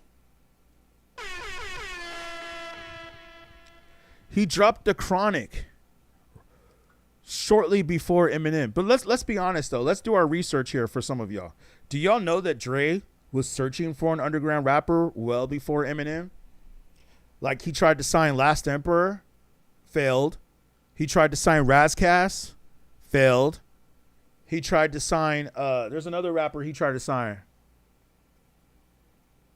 There was another lyricist rapper. I think he tried to put out Rakim. It didn't work. He tried to do Busta Rhymes. It didn't work. There was another young rapper that Dre signed that didn't really blow up. But Razcast was definitely one of them. Like, y'all probably, I know PWF. You from LA, right? So I know you know about Razcast. Remember Razcast, Rassassination? That was on Aftermath way before Eminem. Razcast wouldn't have worked. His vices held him back. Well, oh, okay. I wouldn't doubt it. That's why I say it, man. That's why I try to be careful with my vices. I don't like my vices to control me or control my career. That's why I had to slow down and start doing the sober route now too. You know what I mean? Your favorite rappers respects Eminem. Actually, I think my favorite rappers are Eminem's favorite rappers. My favorite rappers are Eminem's favorite rappers, like OC, Redman, Andre 3000. It goes Andre from Outkast, Nas and Biggie, Andre for Redman, Andre 30. You know what I'm saying? Like, we already know the rap. Like, a lot of my favorite rappers are Eminem's favorite rappers. Yeah, the alcohol is harsh, man. Yeah, exactly. Master Ace was dope. Okay. So you know your stuff. Master Ace, shout out Master Ace. Yeah, The Firm, definitely. Yeah, AZ from The Firm. AZ's an underrated rapper. Cass used to be around the corner from you. Okay, yeah. Redman is the GOAT, definitely. OC, one of my favorite rappers. I think is one of Eminem's favorite rappers. Who else, man? I mean, he pretty much portrayed it all in 8 Mile. Prodigy from Mobb Deep. You know what I'm saying? Like, those are actually some of my favorite rappers. Prodigy, Mobb Deep. That was one I forgot to bring up. Who's better than Eminem? I would, like, I'll still listen to Mobb Deep. I would get in my car and I'll still bump Shook Ones. There's a war going on outside. No man is safe. And I think those lyrics are still relevant to this day. Yeah, Tretch. Shout out Tretch from OPP or Naughty by Nature. But yeah, OPP. Oh, Kaz used to live in K-Town. Yep. I know. I used to see him out there all the time. I used to stay in K-Town too. So you probably know my boy Chino. You know about Escala? Yeah, I'm always at Escala. Well, I used to be always over there. I used to always be at Escala. But yeah. Shout out to my boy Chino. Yeah, Razcast used to always be up there at Escala up in K-Town. And you know who else used to? Yeah, Escala was at the corner of my street. Yeah, so you see, I know what's up with real hip hop, man. Chino, my boy Chino, that ran Escala or runs Escala. You know who else would be up in there chilling? Like, he'd have all the OGs up in there. I seen Crazy Legs come up in there. He had Will.i.am from Black Eyed Peas. Will.i.am would be up in there chilling all the time. Like, yo, man, and shout out to Will.i.am. Shout out to Will.i.am, man. He's people's. You know what I'm saying? I got a network again with Will.i.am, man. I got to get back in touch. Like, I've chilled with Will.i.am a few times, but I haven't been able to do business with him yet. But Will.i.am is my people's, man. Shout out Black Eyed Peas. Pac divided hip hop to you like that, or wait, or Pac Division. Yeah, Pac Division. Okay, yeah, they was promising. They was promising. I don't know what happened to them. Yeah, Will.i.am is mad cool. P says, so Eminem wasn't real hip hop. Is that what you're saying? Hell no, that's not what I'm saying, man. That's not what I'm saying. Red flags. Nah, man, sound the alarm. I never said that Eminem was not real hip hop. Never did I ever say that, man. Please, don't do that here, man. You're gonna make me. You're gonna put the beatGrade in shame, man. No, dude, no. I never said Eminem is definitely hip hop. All I said was that some of his albums just haven't aged well. That's what I'm saying. But Eminem is definitely hip hop. Definitely hip hop. His freestyle sessions with Bobbito, Stretch and Bobbito, classics. His freestyle sessions on the Wake Up Show with Sway and Tech, classics. Classics, man. No, Eminem is definitely hip hop. And he portrayed that on Slim Shady. You're right. Brain Damage, Role Model, I Just Don't Give a F, Rock Bottom, Enemyville. There's a ton of classics on Slim Shady. Ton of classics. You heard Lareezy off the new Ex-Freshman Cypher? I heard the new Ex-Freshman Cypher. I think it was definitely one of the better ones, the Double XL. Yeah, I heard a few of them. I need to go back and study him. But yes, I did like those rappers more recently than the other ones. Hold on.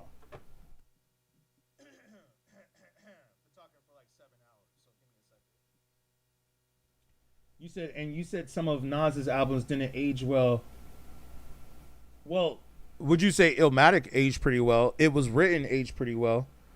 But you're right. Some of Nas's albums didn't age well until he had the beef with Jay-Z. And then he came back with Stillmatic. And then I think Nas has pretty much kept it on point since then. I like the projects that he did with Hit Boy. Shout out to Hit Boy. Even though he unfollowed me. But shout out to Hit Boy. And I said, what was it? You heard, what was it? Okay. They're mostly trash these days. Yeah, I agree. Some of the members of Pac Division went on the producer for some of your favorite like shit rapper. What do you mean they went on the producer? They don't get along with the producer anymore? His first two items are the only ones that aged well. Other than that, you gotta really be a hip hop fan. Are you talking about Nas? I think that Nas had some good albums with Hit Boy. I think that some of his stuff had some good ones.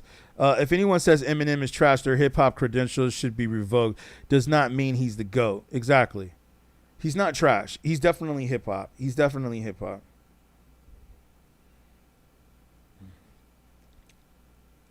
is like that. He's about the business first. Yeah. Oh yeah, for sure. I think Hit Boy was following me for a minute, but I think he stopped liking some of my takes because I started like talking trash about rappers, like as you guys can see here, and I think he didn't like some of my takes on hip hop. So I was like, okay, yeah. Maybe I should like do that on some other stuff. Or I think I was also doing some political shit too. That's why I don't really try to get too political. I try to stay away from politics because I understand that some people like if you talk about politics, then like some people are not going to agree, obviously, and that could separate it. But music is like more universal. So I was like, okay, yeah, if I'm going to talk about that stuff, let me do it on a different account. This account should just be strictly about hip hop. But I know that Hit Boy knows about me. Hit Boy definitely knows about beatGrade. I mean, there's a lot of people that know about beatGrade. I'm going to tell y'all it's another story, but I'll tell you like NBC, y'all know NBC, Universal. They were trying to steal my ideas at one point. I had to deal with NBC trying to steal my ideas, man. I'm like, what? Like, pfft, for real? Like, I was working with a dude over at NBC. I was working with an executive over there, and he was acting like, yeah, man, we going to put beatGrade on. We going to do this for you. We going to do this for that. I even went to the offices, dude. I went to Universal and had meetings with them in the executive offices. I'm thinking like, yo, dude, I'm about to be on. Which I still feel that way. But now I just realize you can't depend on the industry to make you. You have to make yourself. But that was a learning experience, man. I had people that are working with me too that were helping out with beatGrade because I don't just do all this by myself. I had some of my friends helping out too. And they were trying to turn some of my friends against me. I was like, we got into the industry and they started trying to turn us against each other. I was like, yo, man, it was definitely a learning experience. It was a hard, like some of the people I don't even really work with anymore because of that experience. Like it was like, nah, dude, once you let yourself get infiltrated and influenced by the industry, that just shows me you're kind of a punk and you don't really know what's up. Like you'll do anything to get your name out there. Like this dude was like I introduced one of my homies to one of the executives at Universal, and then the executive at Universal was trying to turn the homie that I introduced him to against me. Like basically saying, hey, you shouldn't work with him anymore. Come work with us. Come work with us. And then this dude started taking pictures, posting it all on his social media. Like, oh, I'm at Universal. I'm like, dude, I'm the one that introduced you. Red flags, man. I'm the one that introduced you, homie. So yeah, man, it was a learning experience. But I gotta tell you, man, the industry is corrupt. The industry is corrupt. Y'all ever see the movie The Social Network, where it's about like the making of Facebook with Justin Timberlake and that other dude, what's his name? Jesse Eisenberg, the one that played Mark Zuckerberg. Good movie, man. Great movie. I feel, yeah. Record labels are shady. Exactly. For Tribe Called Quest. Yeah. And remember The Social Network? If you guys seen the movie, if you haven't seen the movie, highly recommend it. Great movie, right? There's a scene where Justin Timberlake is talking to Jesse Eisenberg, playing the character of Mark Zuckerberg, and I think Justin Timberlake is playing, what's his name, Sean Parker, the dude who created Napster, or one of the dudes who created Napster. And he tells them, they don't want you, they just want your idea. That was like one of the greatest lines of the whole movie. I think that's so true. You got people that come up with great ideas all the time, and you got the industry out there that will try to steal it from you. And they don't necessarily want you. They don't necessarily want to sign you, but they'll try to steal your idea. If you got a good idea, they will try to steal it. You peep showed his true color. Yeah, exactly. Your peep showed his true color. Yeah, man, he definitely did, man. I feel like after he did that, and he was like taking, like, what it really I had to check him. We had a conversation about it. We had a 2-hour conversation about it. So we kind of worked it out, but we don't really work together anymore now. But we worked it out. Like, we still cool. Like, but ain't no beef, ain't no animosity. But it's like, you're right. He showed his true colors. Like, I was like, dude, when I saw him taking pictures on Instagram, like flexing, it's like, dude, I'm the one that introduced you to these dudes. Like, and after that experience, it kind of made me not want to introduce nobody no more until I make sure that I get on. So if I ever get that opportunity again, or like an opportunity where a major is trying to come in and like put something together, I'm gonna make sure that everything is straight first with me. All my I's are dotted and all my T's are crossed before I bring anybody else up with me. Because you're right. It was like, yo, you got to make sure that your circle is tight before you bring other people in. Nipsey Hussle. Shout out Nipsey. He has another, yeah, shout out Indeed and Agree, man. Make sure that you're straight first before you bring other people in. What did Nipsey say? He said, the higher up I go, everyone can't come. Or like, not everyone can come the higher up I go. Not everyone's invited. One of my homies, he says a dope rap line that I've always loved. He said, there's no free rides. You got to pay the toll. You know what I'm saying? Like, this is knowledge right here, man. I went through some stuff, dude. I went through a lot. I went through some stuff in the industry. I've got record companies that have tried to steal my music. I've got record companies that have stolen my music, that have stolen my beats. And I'm gonna come after them. I haven't had a chance to really sit down and come after them, but I'm gonna get them. You know what I'm saying? I'm gonna get them. I'm gonna get them back. I just haven't had a chance to really put that together yet, but I'm going to come after them.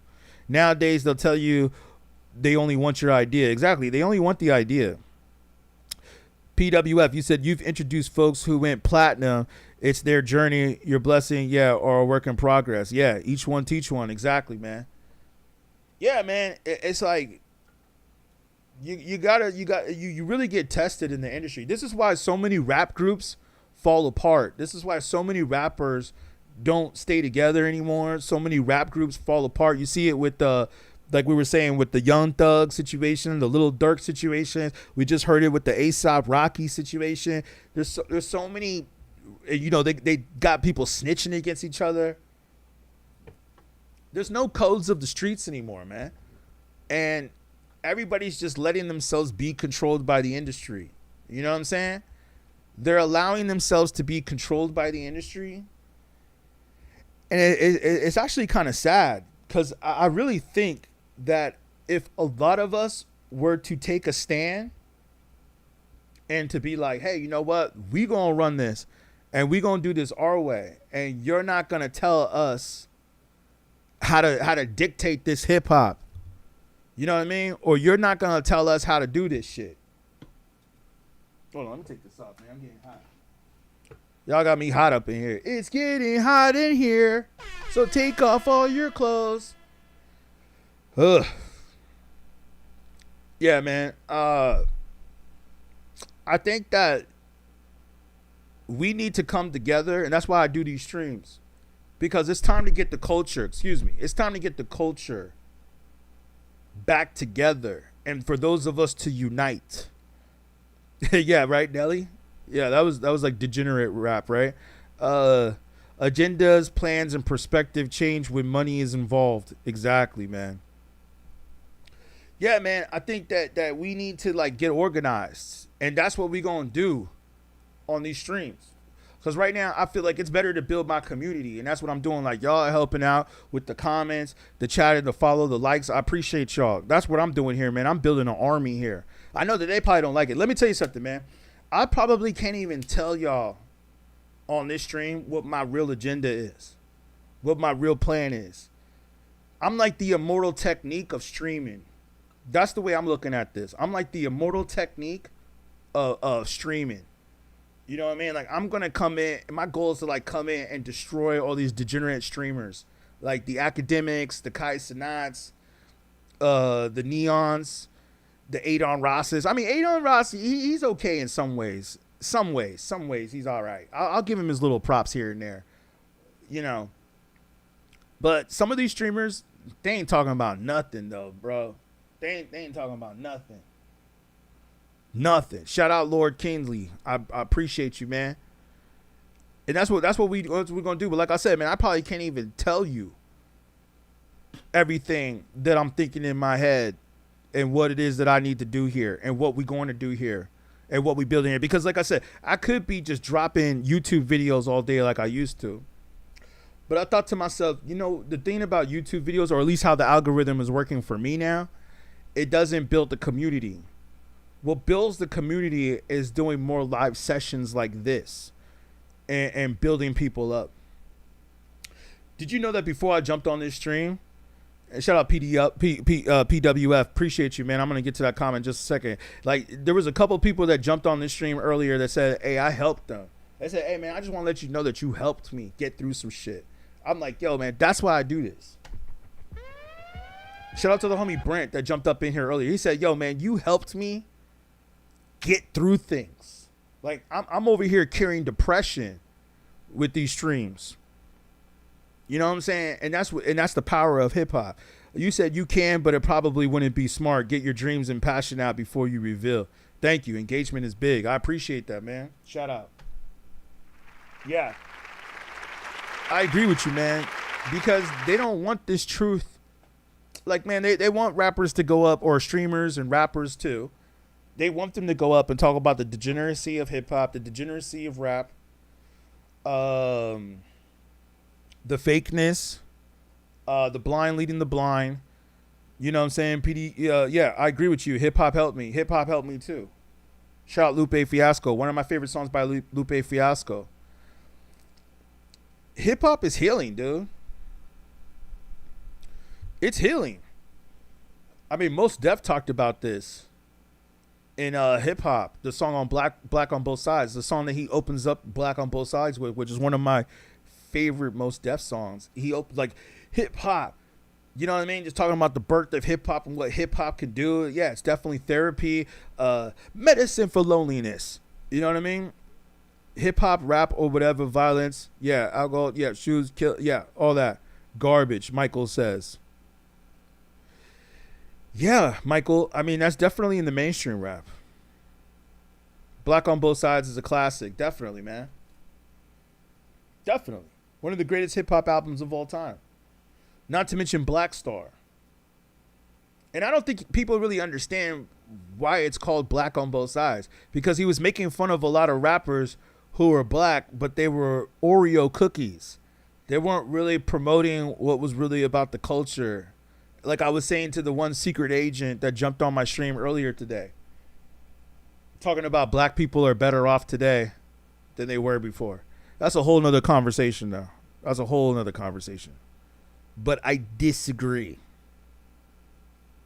I think some black people are better off today. I think we have more opportunities maybe than we had before. But they've also oversaturated and destroyed the culture in a way. It's slowly coming back, but the culture is definitely very degenerate right now. It's very degenerate. You said you like the new artists that have the sound of early 2000s hip hop. Yeah. There's some that are making that wave of a comeback. All hip hop is the same. The only difference is the presenter. Good point. Well, I want to make sure I understand that point correctly. Could you clarify that point a little bit more, that all hip hop is the same? The only difference is the presenter? What do you mean exactly by that? Let me make sure I understand correctly what you mean by that. All hip hop is the same.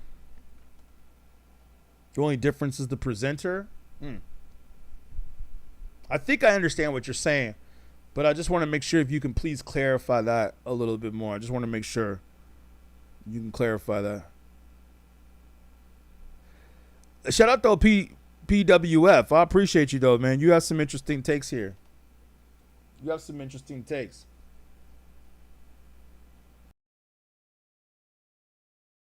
Let me see your comment. You said listen to Slum Village lyrics and then listen to some mainstream lyrics. I mean, absolutely. I mean, I got Slum Village all right here through my catalog. I mean, yeah, Slum Village is one of my favorites. Shout out to T3 too. T3 looked out for me on some stuff.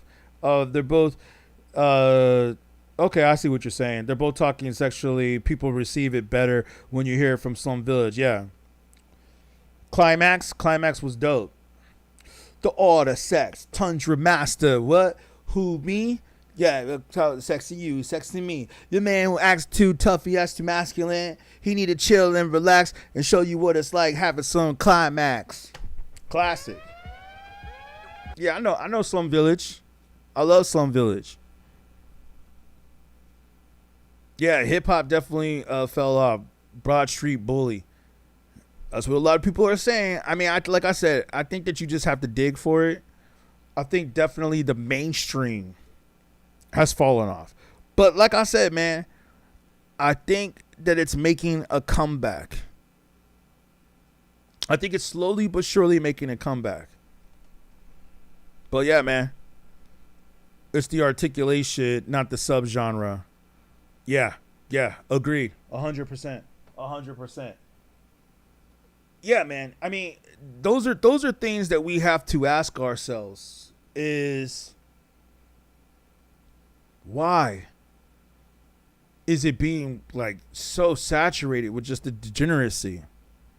Yeah, there's always a revival period after. Exactly. And I think that's where we are right now, or Apple saucer or Apple user. I think that's exactly where we are. We're at the rebirth, the revival, the rebirth, whatever you want to call it. That's where we're at right now. It's slowly starting to come back around, as I mentioned earlier, because I think people are just tired of the same message being promoted so much. Yeah, it can't.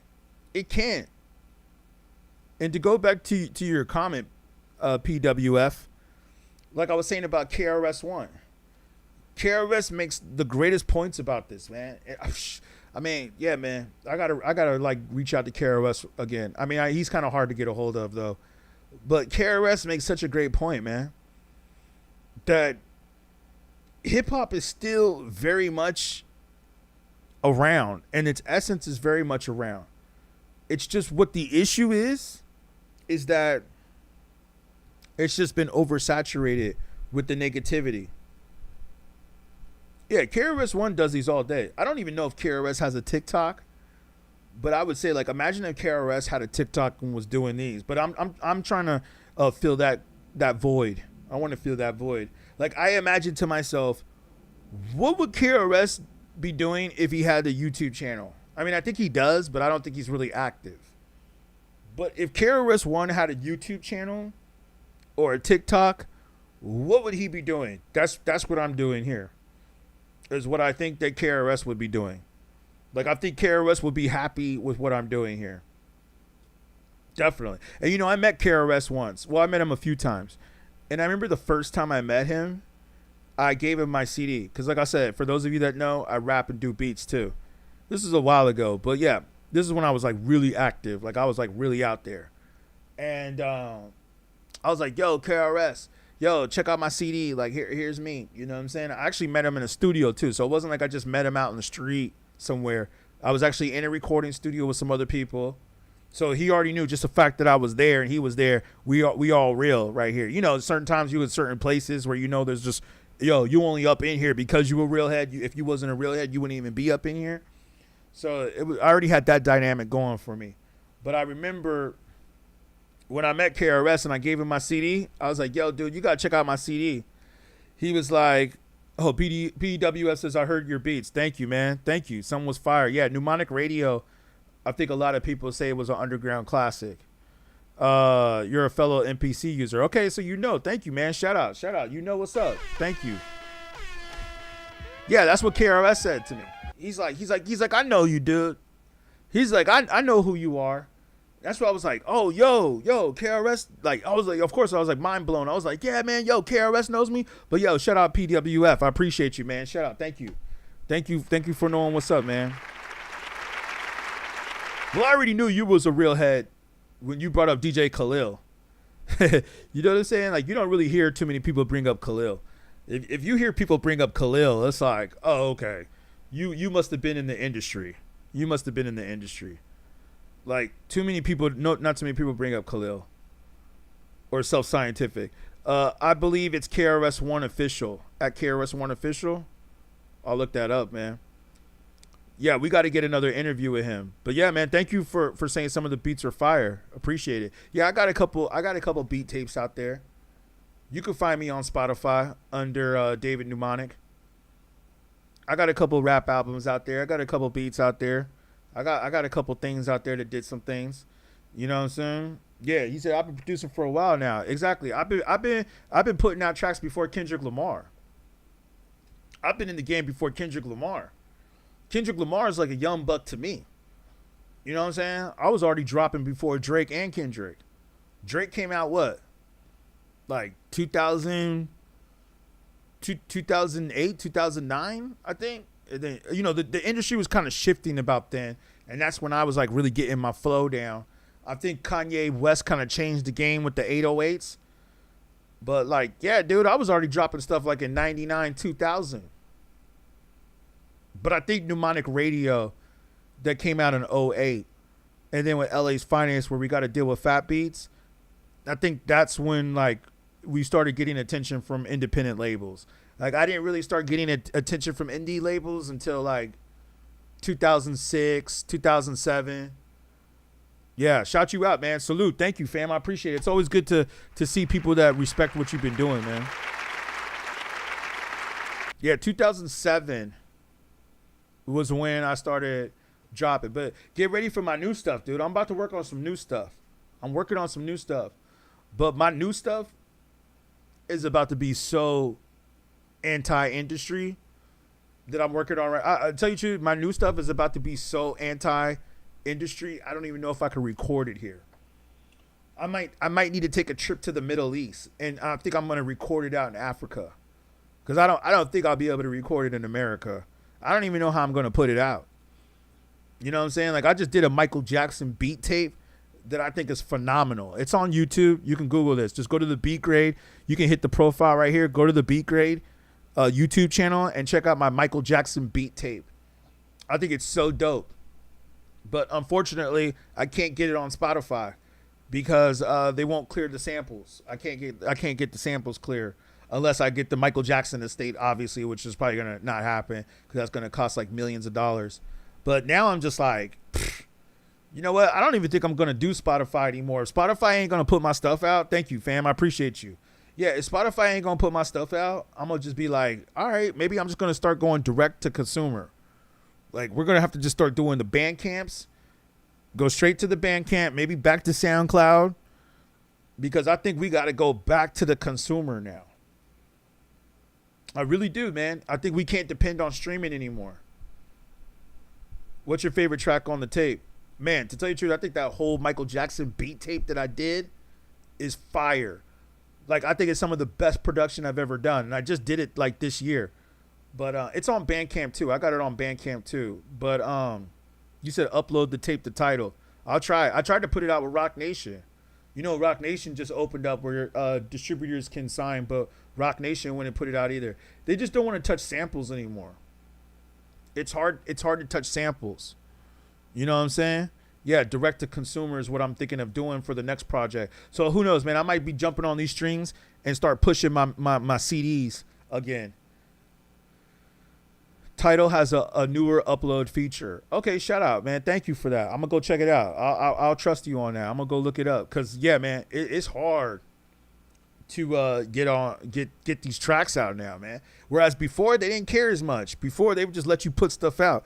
Now it's like the labels and everybody is like really like coming down on that, and I'm like, yo, dude, like this is how we would get our shit out there. Like now we can't even. Now it's like now the labels.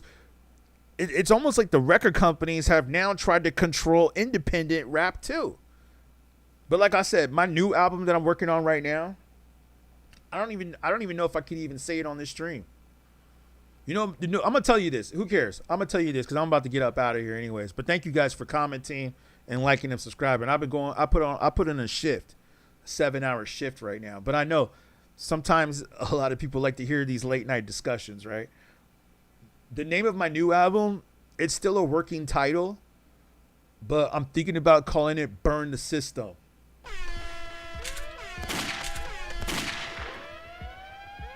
They're not gonna probably let me put this on Spotify. This album's about to be so anti-industry. I might even do a revision of NWA F the Police. I don't know if they're gonna let me do that. Like I said, I might not be able to record this album in America. I may have to go record this album in the Middle East and stay out there in the Middle East for a minute. I've been to the Middle East before, so I ain't afraid to go out there. I've been in the Middle East. And I like to tell you the truth. I actually like being in the Middle East. You know what I'm saying? I'm not saying that I want to stay out there and live out there, but I wouldn't mind going to the Middle East just for like a month or two and just like go work on the album out there. And then, you know, let it circulate and then come back. Maybe we'll see. But I think it's about to be it's about to be so anti-industry. I think they're going to probably try to block it from coming out. They carried back in the day. They just put it out so you can give it some traction. I'm going to do that. I'm going to check out the title. The title doesn't matter. They'll let you upload it. I've seen some real offensive and racist titles. What about samples, though? Do they let you clear samples? GG says you need a new Ghetto Boys. Yeah, I agree with you on that. Imagine 90s Memphis hip hop today. True. And the grounds to sue you more for it. Yeah. Yeah, no, I'll check that out. Thank you for the heads up on the title, man. Thank you for the heads up. I'm going to check that out, man. Cuz yeah, the distribution companies that I work with right now, it's like it's like worse than being signed to a record company now. I'm like, what's the difference between this and a record company? Oh yeah, okay. I hear you, GG fan. All right. You said you're not sure if Tidal will let you monetize your upload, but at least you'll gain an audience. Okay, it's worse. Yeah. Yeah, I think that the record companies started cracking down on the streaming platforms. I mean, let's not front. We all know that Universal kind of runs Spotify, right? We all know that. So yeah, they kind of like they have their hands tied with each other, right? So it's like it almost seems like now, like they know that artists aren't really trying to get record deals as much anymore. So it's like they want to control who's streaming and who's like blowing up on the streams. He said No Limit wants to come back. Shout out, Lord. Yeah, thank you. Differences record company got you wearing a dress. Yeah, we were talking about that earlier, man. This is form Google. Okay. Master P. Yeah. Shout out to Master P. I met Master P once. He wasn't really that welcoming when I met him, but he was cool. I kind of opened him up a little bit. He was kind of like being like kind of standoffish, like, oh, damn, who's this nigga? Like, you know what I mean? But I was like, yo, man, I'm a real head, dude. Like, I'm a real head. And he was just like, all right. I actually got his contact, but I don't know if he'll hit me up. I just like when I was talking to Master P, he just kind of seemed like whatever. And I got to be honest with you, man. I'm tired of hitting these celebrities up. I've met so many celebrities now, or so many famous rappers, where it's like I don't even care anymore. I don't even care anymore. I'm like, yo, if there's not a way that we can make money together, I don't even give a shit anymore. You know what I'm saying? Like, can we make some money together? Can we do something together? I ain't going to be your fan. I'm not trying to sit here and take a selfie with you. You know, some rappers will, you know what I'm saying? Yeah, Gigi says P's old now. He ain't caring, sadly. Yeah, you're right. That's exactly what he said, too, when I met him. No one cares. Yeah, that's exactly. I said, yo, P, what's up? I said, I know some of the dopest producers out here. You got to listen to this. He's like, yeah, I don't really do that no more, man. He said, that's Snoop. He's like, I don't do hip-hop anymore. And I said, well, okay, well, you work with Snoop still. You're still down with Snoop. I'm like, yo, can you get my music to Snoop? I love to work with Snoop. Who wouldn't want to work with Snoop? Snoop is one of the most famous rappers, or the most famous rapper. You said he would have made a massive label. I don't deny that. I don't deny that. Yeah, you know what's really funny about Master P, too? Is that I told him that I'm a black entrepreneur businessman and I'm on the come up and I'm building my business, and I kind of told him about what you guys are on right now, beatGrade and some other stuff. I got some other businesses, other entities I do too. Some that are wrapped around hip hop culture as well. And he was just kind of like, oh, okay. All right, that's cool. Yeah. All right. But then I seen Master P have a commercial come on YouTube. Like, he has an ad that he's running on YouTube where it's about trying to help black people become business owners. But you got to pay, of course, this money to take a course with him. And he's like trying to teach you how to run your own business. And I'm like, isn't that interesting? I just ran into Master P telling him I'm a black business owner, entrepreneur. Can you know, is there some way we can connect and work on something or have a meeting?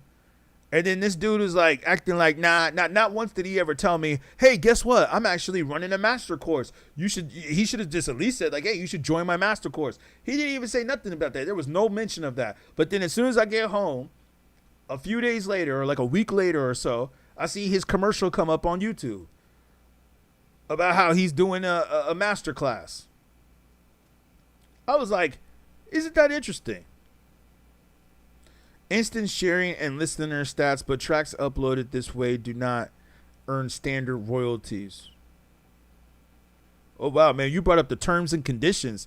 Shout out to PWF, man. Thank you, man. Let's get a round of applause for him. You can hear the applause on YouTube, by the way. We can't hear it on TikTok, but you can hear it on YouTube. Yeah, if you guys go back to my YouTube channel and watch this, you'll see that I'm also streaming on YouTube as well. Oh, and he's on his Andrew Tate. Yeah, exactly, man. He's on his master course. Like, he just wants money now. You said you met P. He was chill, but all depends on the day. Yeah, I agree with you. He might have been having an off day. But you know what Master P was cool with? Before I left, I said, hey, yo, y'all was rocking that verses, though. I said, I liked you in that verses. And then he looked back and he smiled. He was like, yeah, all right. He's like, yeah. So, like, when he said that, when he saw that I liked the verses, then he was like, he was like, yeah, okay, you a real one. So like I said, I've been doing this for a while now, to where I kind of know how to talk to these dudes and kind of get them to like, hey, I'm not just some random dude out here that don't know hip hop. I'm not some random ass cat out here. You know what I mean? Like I know what's up. But I got Master P's contact. Percy Miller, right? Ain't that his name? Percy Miller? I got his contact. Maybe I'll hit him up. He probably ain't gonna remember though. This was like a while ago now that we met, so I don't know if he'll remember me. But I got his contact. He gave me his contact. He said to hit him up. So we'll see. Like I said, it's just if I get the vibe now where it's just like I don't know if he's fucking with me. It's like I just don't want to even waste my time now, man. I feel like I'm better than that. I'll be honest with you. What's an ex-girlfriend I used to date, and she told me once. She said, you know, I think you got that Kanye West energy. You need to stop trying to get these dudes to listen to your demos or trying to get them to work with you and go build it yourself. So shout out to her. Even though we ain't together no more, she definitely said that, you know, people come into your life, I believe, for a reason. And you know, you learn something from them and they tell you things. And I agree with her with that. Like, she's like, you need to stop trying to get these dudes to work with you and go build it yourself. You know, it's like that saying, if you're not part of the greatest, then you got to go be the greatest yourself. That's what I'm doing now. I'm building the greatest myself. It's kind of like it goes back to what I was saying about NBC, Universal trying to steal my ideas. I look back like, man, forget them. I don't really need them. Unless they're coming to me saying, hey, we'll give you $1 million and we'll back you and promote your ideas. Other than that, I don't need to work with these dudes. PWS says it doesn't seem like Master P would benefit you. Yeah, I don't think he would either, especially after I saw the fact that he was running a commercial on YouTube after we had just talked about that. I was like, what? Like, now that makes me feel like you're running a scam. Like, that shit might be a scam. Because why would you be running a business for black entrepreneurs to sign up for your master class and then you run into a black entrepreneur on the street and you don't mention nothing of it? Yeah, be your own Walt Disney. Exactly, man. I agree with you on that. Shout out Gigi. I appreciate that. Yeah, a finished or a close to finished project is a great bargaining tool. Yep. Yeah, man. And I'm gonna look up what you were saying about Tidal, man. I'm gonna definitely look into that because I've been definitely looking at other ways to try to get my projects out there to the masses. It's very interesting now how I feel like the record companies have now tried to infiltrate what is going on in indie hip hop now. It's almost like it's like what one of y'all said about the Rust thing. And thank you, Gigi, for the follow. I appreciate you. It's like what one of y'all said about the Rust. Man, I was about to get up out of here, but y'all got me going on some thoughts. No more Red Bulls. No more Red Bulls for me. No more Red Bulls. I'll be up on here for 10 hours if I drink a Red Bull. Y'all have me up on here for 10 hours. No more Red Bulls. You know what I'm saying? Yeah, Russ. Somebody made a great point with Russ, man. And yeah, no more wings. Exactly. No more Dave Chappelle. Red Bulls. You know what I'm saying? It's like you get rid of one habit and then now you got another habit. Oh, man. Terrible. Terrible. Yeah, what's it called, man? Y'all said one thing. Oh, yeah, with Russ. Is it true that Russ has sold a lot of records that put him on the Billboard charts? And then the labels purposely knocked him off of the Billboard charts because he did it independently? Man, that's crazy. That's crazy if that's true. And I think it is. Because I think they did the same thing with Megan Thee Stallion. Where Megan Thee Stallion was like #1 on Apple Music. And then y'all know the racist dude, Ben Shapiro? Ben Shapiro. And then remember when Ben Shapiro put out a rap song with Tom McDonald? We covered this. That's why I know about it.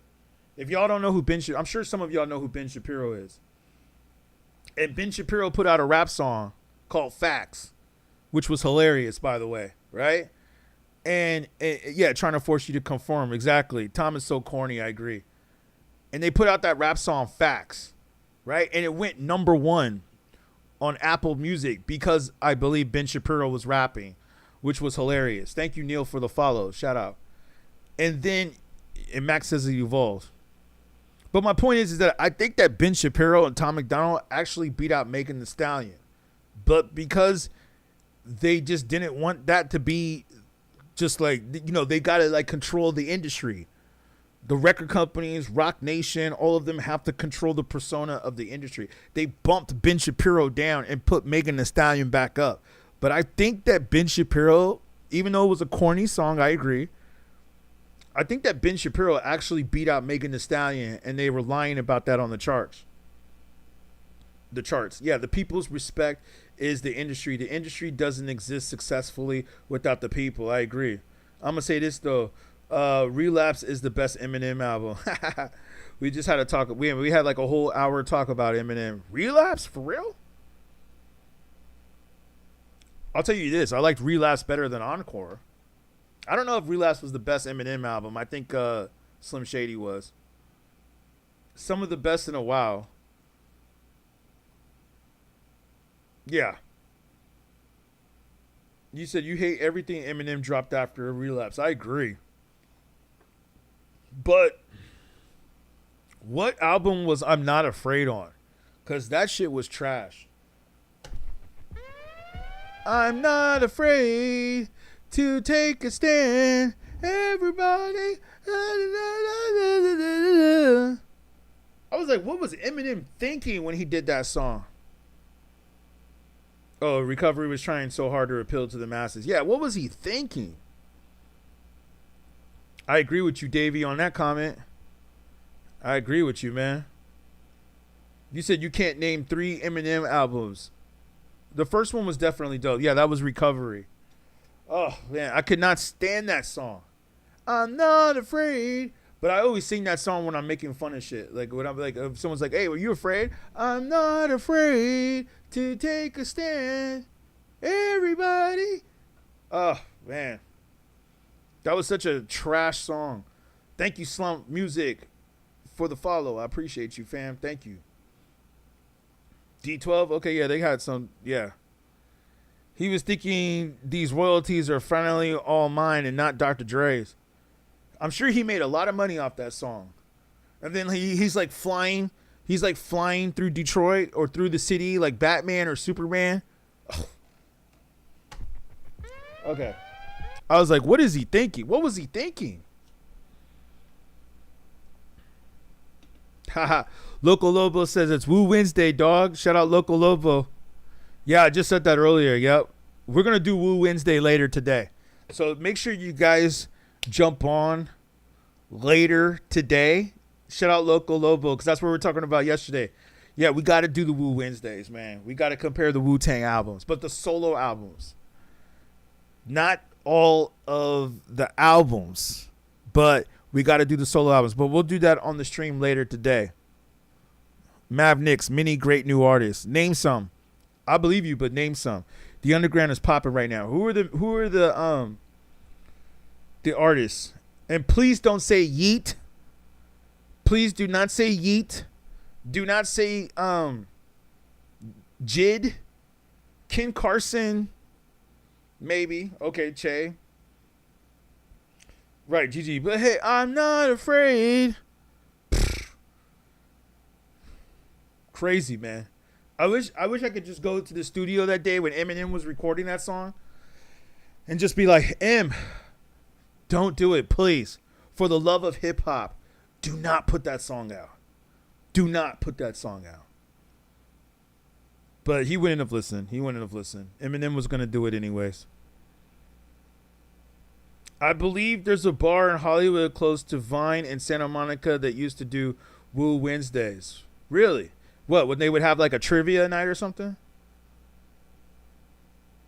The Woo Wednesdays I do, though, because I have like the albums all put together and I maybe got to get that ready. So I thank y'all for jumping in the chat. I may have to jump off the stream because you're right. I got to get ready for the stream tomorrow. Y'all going to have me up all night tonight where I'm not even going to be able to do my stream for tomorrow. I try to do this Monday through Friday like a job. Yes, it was a tribute night. Dope. And what kind of questions would they ask? Like who had the best solo album, or were there other questions that they would ask, just so I can get my ideas for the Woo Wednesday. Yeet is GOAT, but I won't say him. GOAT? Or do you just say Yeet is dope? So many underground artists. Brochacho? Okay. Let me make a note of some of these dudes you're saying, because I like to know new cats to look up. Brochacho, okay. Unattainable says it completely fell off. Yeah, I agree. I don't see this dude, man. I'm looking him up. Are you sure I'm spelling it right? Hold on. BRO Chacho? Muchacho, like muchacho, but brochacho. I don't see that rapper. I see a drink. Must be trolling. Sam Lacho, Jerry, Little Stranger. Okay.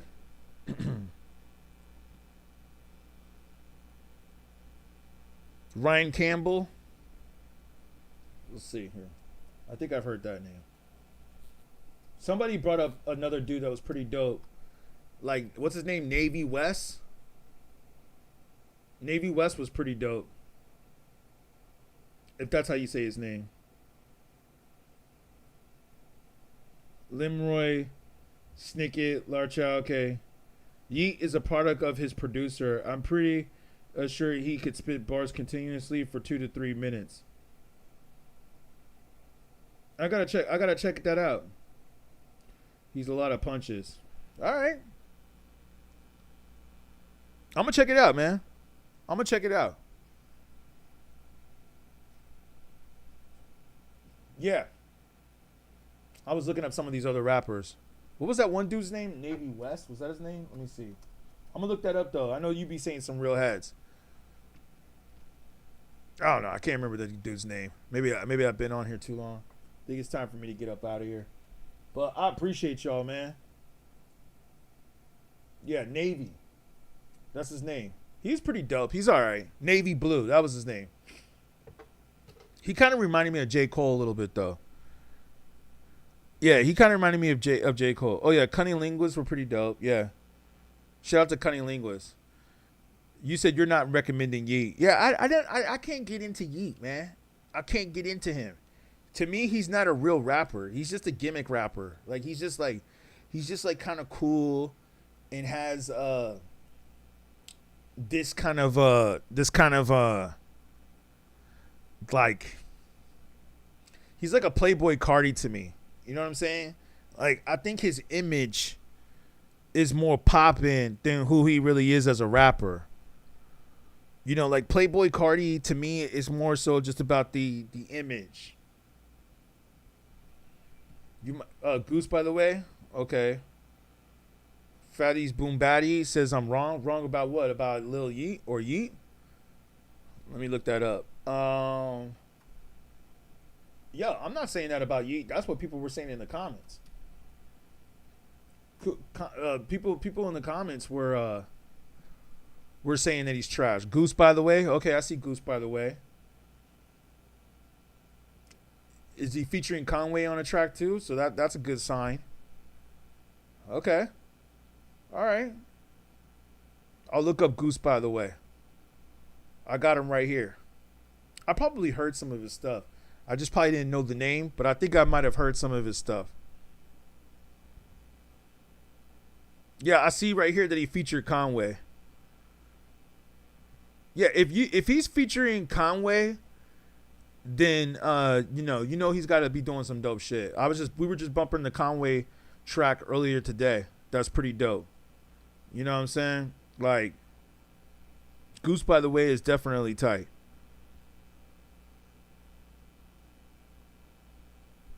DNYC says, "What is your favorite rapper of all time?"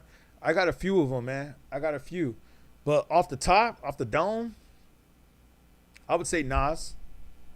I would say Nas is my favorite rapper of all time. Like if I just really had to like pick one, like I could still go back and listen to the albums today. I still think Illmatic is a classic today. It Was Written is cool. Not my favorite Nas album, but it's cool. He's got some bangers on there. Nas is like classic, one of the best rap songs I think ever recorded. He's got some bangers on Stillmatic. Come on, Ether. And I like some of the stuff he did with Hit Boy too. So yeah, Nas. I would say Nas. You said you would never have guessed Nas. Who would you have guessed? Who would you have guessed? I've always said Nas is my favorite. I mean, that's why we got Nas right here on the wall. Nas is definitely Illmatic. I think it has stood the test of time. I think it was ahead of its time.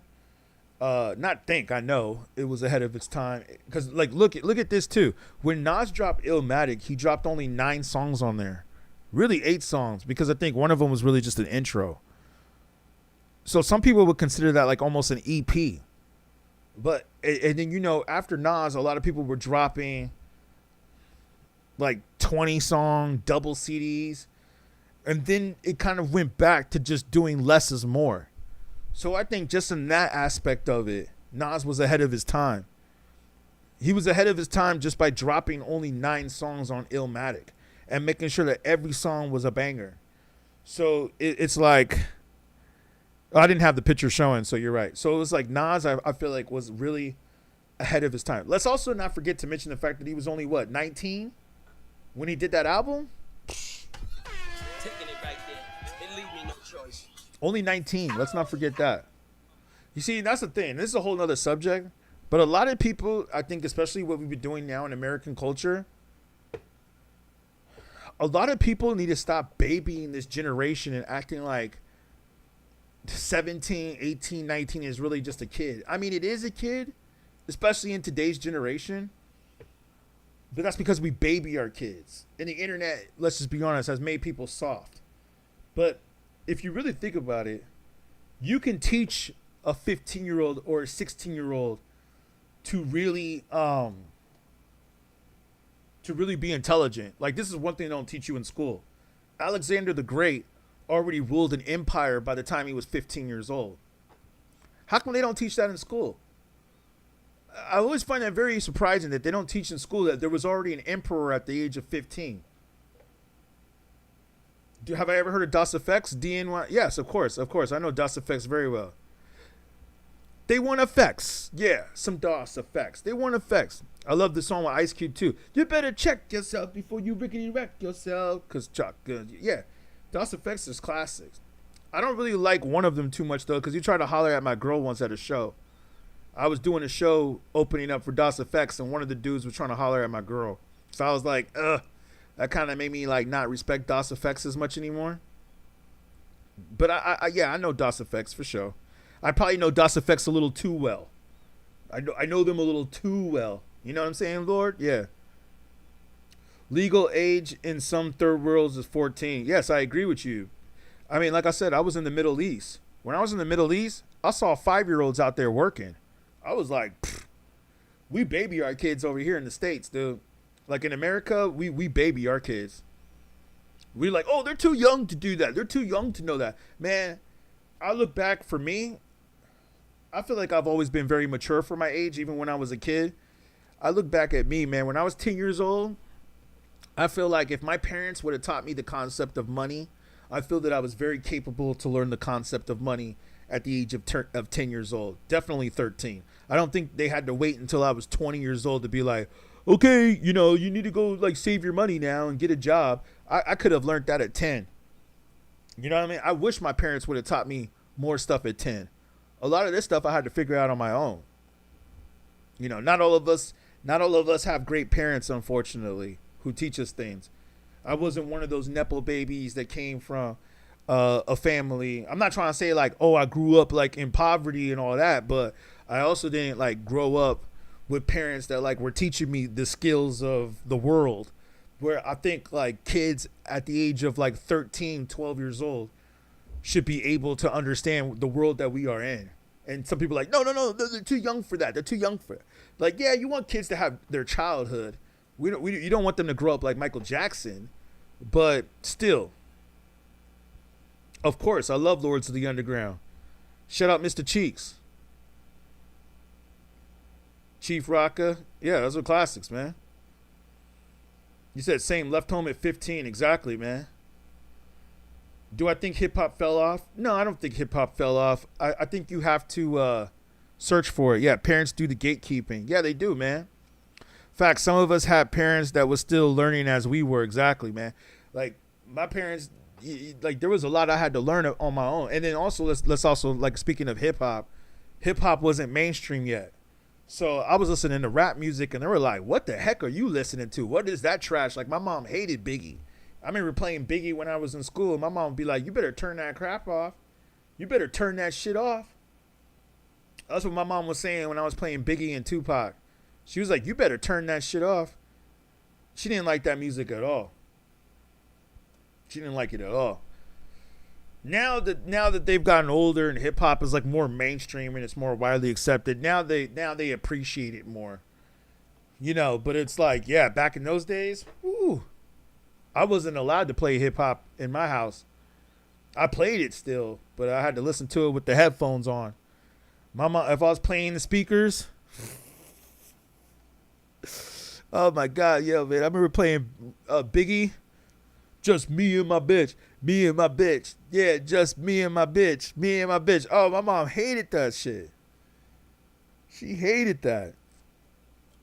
It was basically illegal in some households. Yeah, it's like kids today, they don't understand that hip hop was not mainstream when I was growing up. So like you had to dig for real hip hop or search for it. It wasn't being played on the radio. It wasn't being played on MTV. The parents didn't like it. You said your folks weren't stable. We came up together. My parents only told me turn off Too Short. Yeah, Too Short was another one. Get In Where You Fit In, by the way, is a classic album. I love Get In Where You Fit In by Too Short. Rakim worked because he didn't need to curse. Yeah, but still, even then, my parents just did not like rap. They hated rap. They always said that it wasn't real music. Like some of y'all said earlier, it was just a fad. Hip-hop was counterculture for a long time. Yep.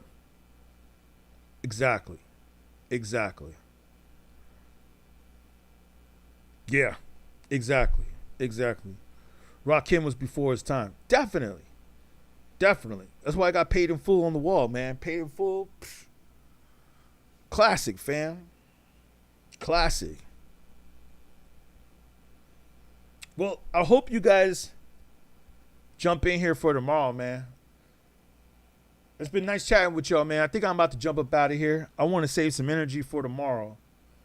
But, yeah, man, thank you guys for the takes. Maybe I should just start later. It seems like when we start the streams later, maybe they do better. What do y'all tell me? What's better? Evening times or late night times? I've already tried morning, afternoons. Those don't really work too much. What times do you guys think is the best times to have these topics? 18 letter is respected before, after Eric B. Yeah, I agree. Shout out, Lord. Thank you for the chats, man. I appreciate you. Thank you for the trophies and the support. Yeah, what's better to do the time? You said you're the worst person to ask. You're so random on TikTok. Hey, well, I'm glad you're here, man. Thank you. You could have chosen to be anywhere in the world, but you're here. Thank you. Appreciate you, fam. I mean, we got a good amount of people up in here for now. I may stay on for a few more minutes, but I think and I see some of y'all were requesting to jump on. I'm going to have y'all jump on the next one. Keep in mind, I noticed that TikTok doesn't push the algorithm if I do the stream on like the laptop. For some reason, they push it more when I do the phone. So I'm trying to figure out how I'm going to do the Wu-Tang Wednesday because I kind of want to show the pictures of the albums, and it's hard to do it on the phone. It's easier to do it when I'm on the laptop. So I might do this stream on the laptop. So hopefully if some of you guys just remember to tune in, hopefully you're following too. So you can. Yeah, appreciate you, Lord. Thank you. I mean, I'll stay up for a few more minutes, but yeah, it'd be good if you guys are following so you guys know when I do the next stream. I usually go on at 9 p.m. Eastern. That's 6 p.m. Pacific. But yeah, it's good if you guys are like already in here, and then we can maybe do the stream.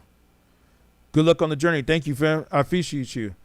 About to bake and not wait. I hear you. Well, enjoy that, man. Do that. I ain't mad at that. Enjoy. Enjoy the Mary Jane. Nothing wrong with that. Yeah, man. I appreciate you, man. Thank you for the support and telling me what's up, and thank you for the advice on Tidal. I'll definitely look that up. That's why we do this, man. Sometimes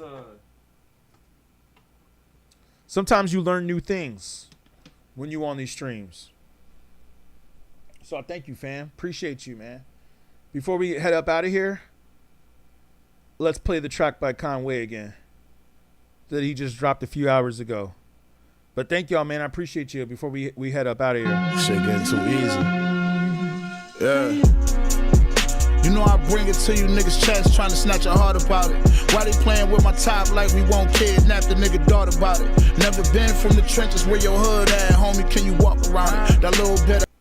You said DM you the links to the music.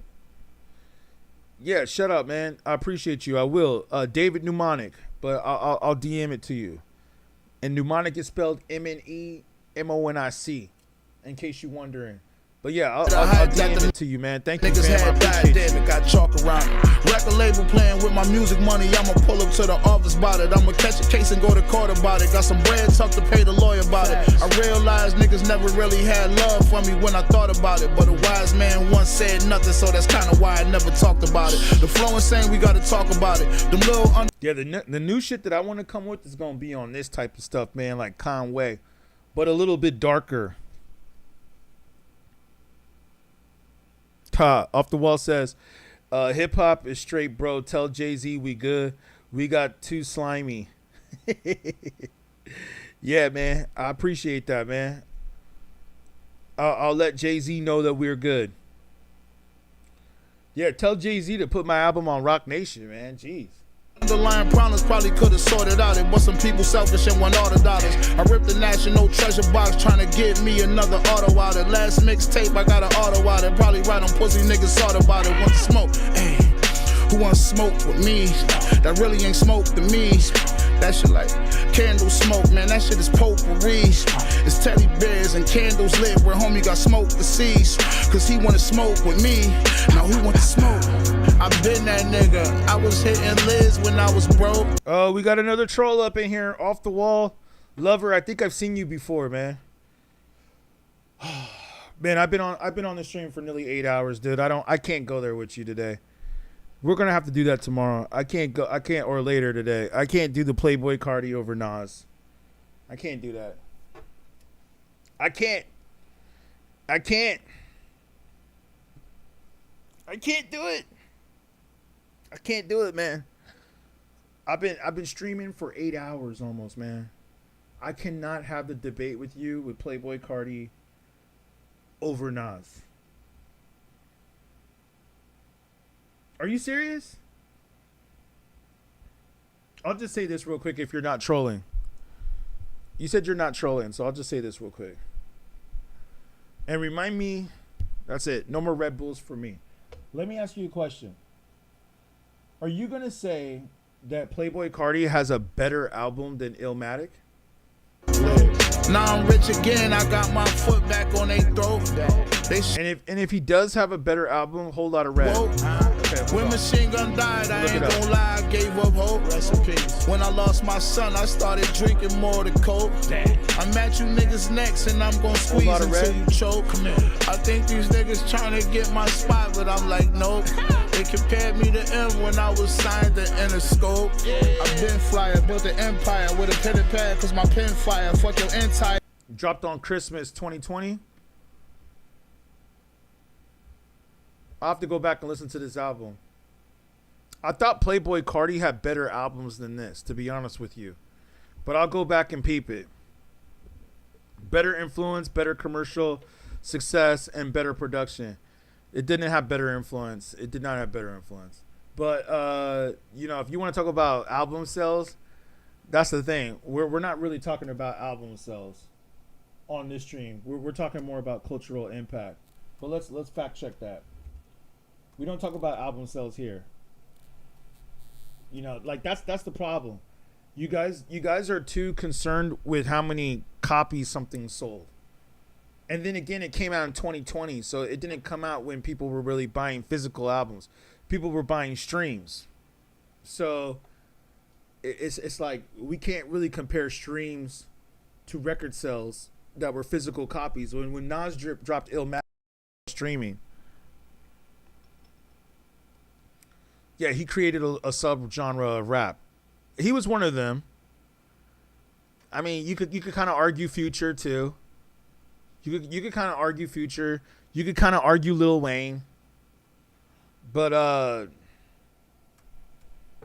let's fact check that.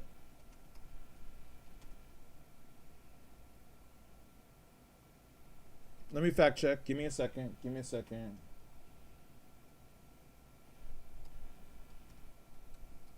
But you know, we know that Universal, which Playboi Carti is signed to, we know that Universal fakes a lot of streams.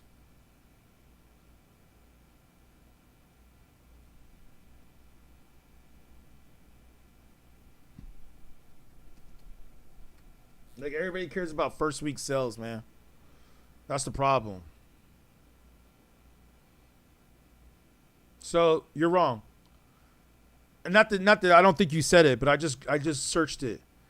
No, Nas Illmatic has sold significantly more copies in total than Playboi Carti's Whole Lotta Red. So if you want to take it there, Illmatic actually sold more copies. I just Googled this. You can Google this. You can fact check this on Google. Sometimes we got to fact check things, you know what I mean? But let me go ahead and read what it says right here.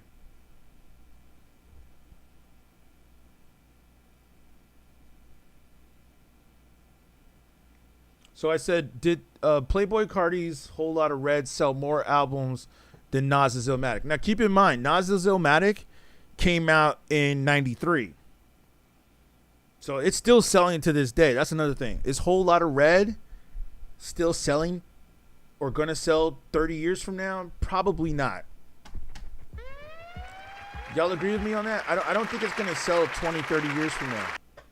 But no, Nas's Illmatic has sold significantly.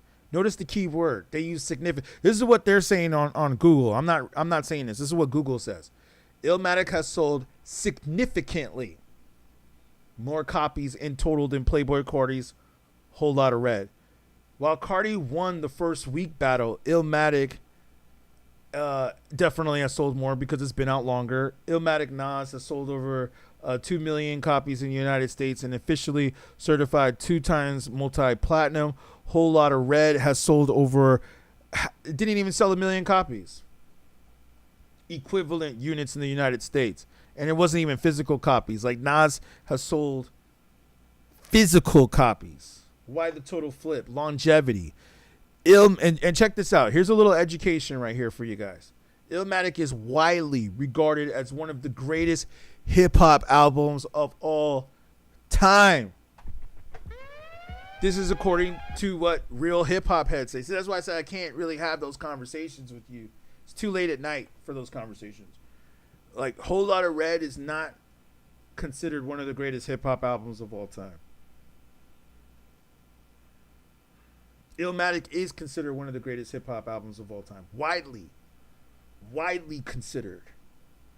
Okay, from people who have been listening to rap for 30 years plus, all consider Illmatic one of the greatest hip-hop albums of all time. It has consistently... Do you hear this right here? Let me read this right here to you, and I want to make sure that you guys can see this on YouTube. Because on YouTube, I can pull up the facts. It has consistently sold physical copies, digital downloads, and accumulated streams year after year since 1994. So people are still streaming the album to this day. Pure sales versus streaming. Did Illmatic create a subgenre of rap? You see, you could just tell by that comment right there that he wasn't even around to listen to rap at that time. Because rap wasn't even mainstream when Illmatic dropped. So just off of that comment right there, you just dated yourself. You just told us how old you are by making that comment. Do you understand that? Do you understand? You just told us how old you are. You said, let's repeat the question that he asked. He said, did Illmatic create a subgenre of rap? Just off of that comment, you just told us how old you are. Because if you were really around then, you would already understand that rap music wasn't even mainstream yet. So there was no way to really create a subgenre because rap wasn't even really considered a genre yet. That's why I said I can't have these debates sometimes. Sometimes I don't even know why I do this, man. I don't even know why I do this sometimes. But pure sales versus... But I do this because I feel like some of y'all need education. Pure sales versus streaming. Most of Illmatic's 2 million sales. Like, just listen to what I'm saying here. Exactly. Like Homeboy said, name a rapper I ain't influenced. Thank you. Name a rapper I ain't influenced. Thank you. Shout out. Shout out, homie. You know what's up. 304 with the Knicks logo. Appreciate you, man. Pure sales versus streaming. Most of Illmatic's 2 million sales are traditional pure album purchases. CDs, vinyls, and cassette tapes. I bet you don't even know what a cassette tape is. I bet you these Gen Z people, they've never even seen a cassette tape in real life. Whole Lot of Red relies almost entirely on streaming units to calculate its total sales. Did you hear what I just said right there? Let me repeat that part. This is according to also AI and ChatGPT. You can ChatGPT this. Pure sales versus streaming. Whole Lot of Red relies almost entirely on demand streaming units to calculate its total sales figures. So you're telling me for 22 years, one of the greatest rap albums of all time only sold 2 million? Still more sales than Whole Lot of Red. And you didn't hear the fine print. It says that it continues to stream and sell CDs and vinyl to this day. Are we really having this conversation about Illmatic versus Playboy Cardi, Whole Lot of Red? Are we really trying to do this here? Listen, you're entitled to listen to the music that you want to listen to. But we cannot disrespect the greats. Like Homeboy from the Knicks said up in the chat, name a rapper that I didn't influence. Do we even know the rap? Do we even know the rap? Shout out to the Gen Zers out there that know what's up. Shout out to the Gen Zers out there that do their history. You see, this is the difference between, and I'll just say this real quick before I get up out of here, man. This is the difference between the generation that I come from and the generation that you guys are. The generation that you guys are do not pay homage to the rappers that came before you. Whereas my generation, we actually looked back at the Slick Ricks. We looked back at the Run DMCs. We looked back at the Sugar Hill Gangs. We looked back at the Cool Mo D's. You probably don't even know who these rappers are. We looked back at, who's the other dude? Curtis Blow? We looked back at those rappers. Not the fact that we might have enjoyed all of that or loved all of that. Yeah, I'll agree with you. Some of it sounded dated to us too. Some of it, like, if I go back and listen to Run DMC, some of that sounds dated to me. But I can't deny the fact that Run DMC is one of the main reasons why rap music is mainstream.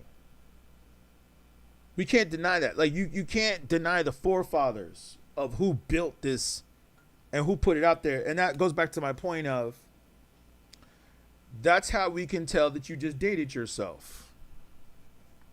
You dated yourself because you thought that there were sub-genres of hip-hop that were supposed to be created in 93. Rap wasn't even mainstream yet. Homeboy said we done with the 90s. Are we? Are we? Jay-Z just did a sold out show in not Madison Square Garden, but what was it? Yankee Stadium? Where he was doing an album that was 30 years old, sold out 3 nights at Yankee Stadium. I don't know if I agree.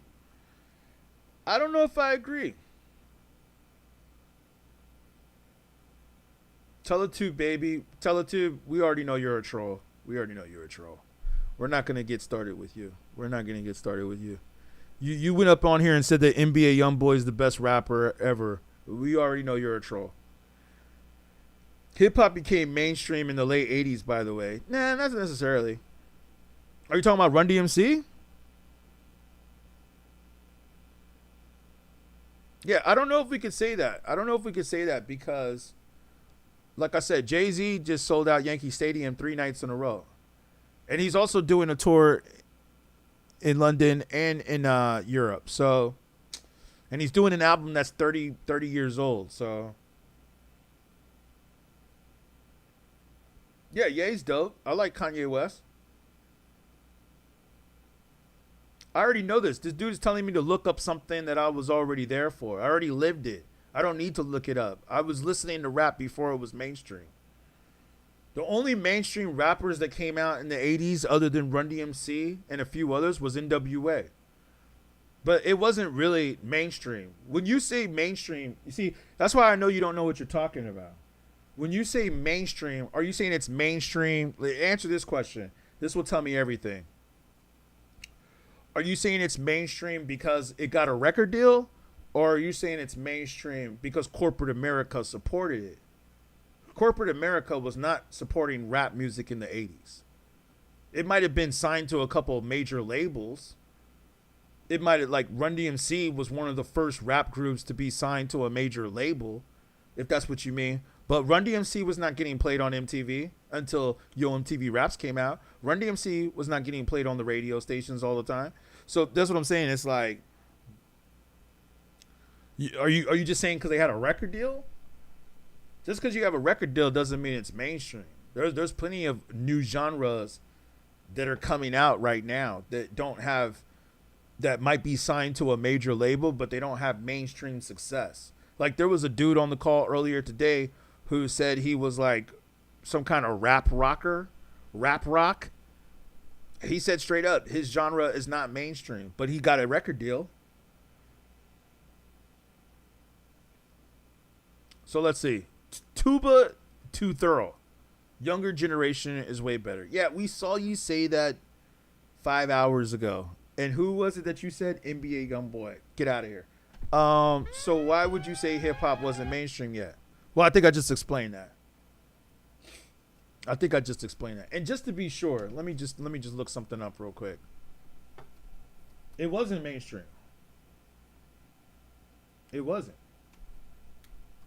Like, you probably don't even remember when Michael Jackson was not getting played on MTV. You don't even remember that. You probably weren't even born yet, though. I mean, I already know you weren't born when Michael Jackson came out. I could just tell by your comments. Like, did y'all forget that MTV wasn't trying to play Michael Jackson? Yeah, Sucker MCs issued in 1983. I mean, have y'all seen the movie Crush Groove? The whole movie Crush Groove, which is a dope movie, by the way. I'm going to give you guys some education. Go watch the movie Crush Groove. Spelled with a K. Crush Groove. The whole movie is about Russell Simmons starting Def Jam. That's what the whole movie is about. And Run DMC is in the movie. LL Cool J is in the movie. It takes place in the 80s. Whole movie is about Russell Simmons starting Def Jam, which was probably like one of the first mainstream or major label rap labels, right? Profile Records. Let me see this real quick. Who did the distribution for Profile? I think it was Island. The distribution for Profile Records. Give me a second. I already know this. I just like to fact check things just to be sure, because I'm streaming on YouTube. So when people watch the rebroadcast, I want them to make sure they know I know what I'm talking about. It was an independent entity in the 1980s. So they weren't even on a mainstream label. See, that's the thing. They weren't even on a mainstream label. Run DMC was like the first ones I think that really took hip hop to a new level. And they sold millions of records on an independent label, which was dope. So Profile from 1981 to 1997 operated entirely outside the major label ecosystem. They handled operations through independent networks and landmark distributions, which was chained by Profile. Arista Records, 1997, the label was purchased by Arista Records, which we all know who that is, distribution and active new artists. So they were independent, selling lots of records. So it wasn't mainstream. It was independent. But thank you. I'm glad I proved my point. I just wanted to fact check that.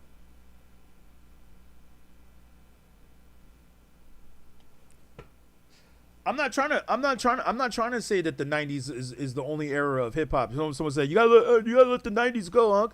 I'm not. I'm just trying to say that the music was better then. That's all. This is the known fact that it is. It's a known fact. That's why a lot of these albums come and go. Yo, your Playboy Cardi album, let me just reiterate. Your Playboy Cardi album that came out about 6 years ago has not even sold 1 million copies yet.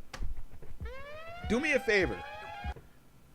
And I know, like I said earlier, I'll say, we did say that we don't talk about record sales here. Really, we're not focused on record sales here. But if you're going to say something is better than a classic, at least can we say that it went platinum? Like, if it didn't even go platinum, we shouldn't even bring it up. And Playboy Cardi should definitely be selling more than 500,000 with the promotion that he gets from the streamers, the streaming community, Kai Cenat, all these other dudes.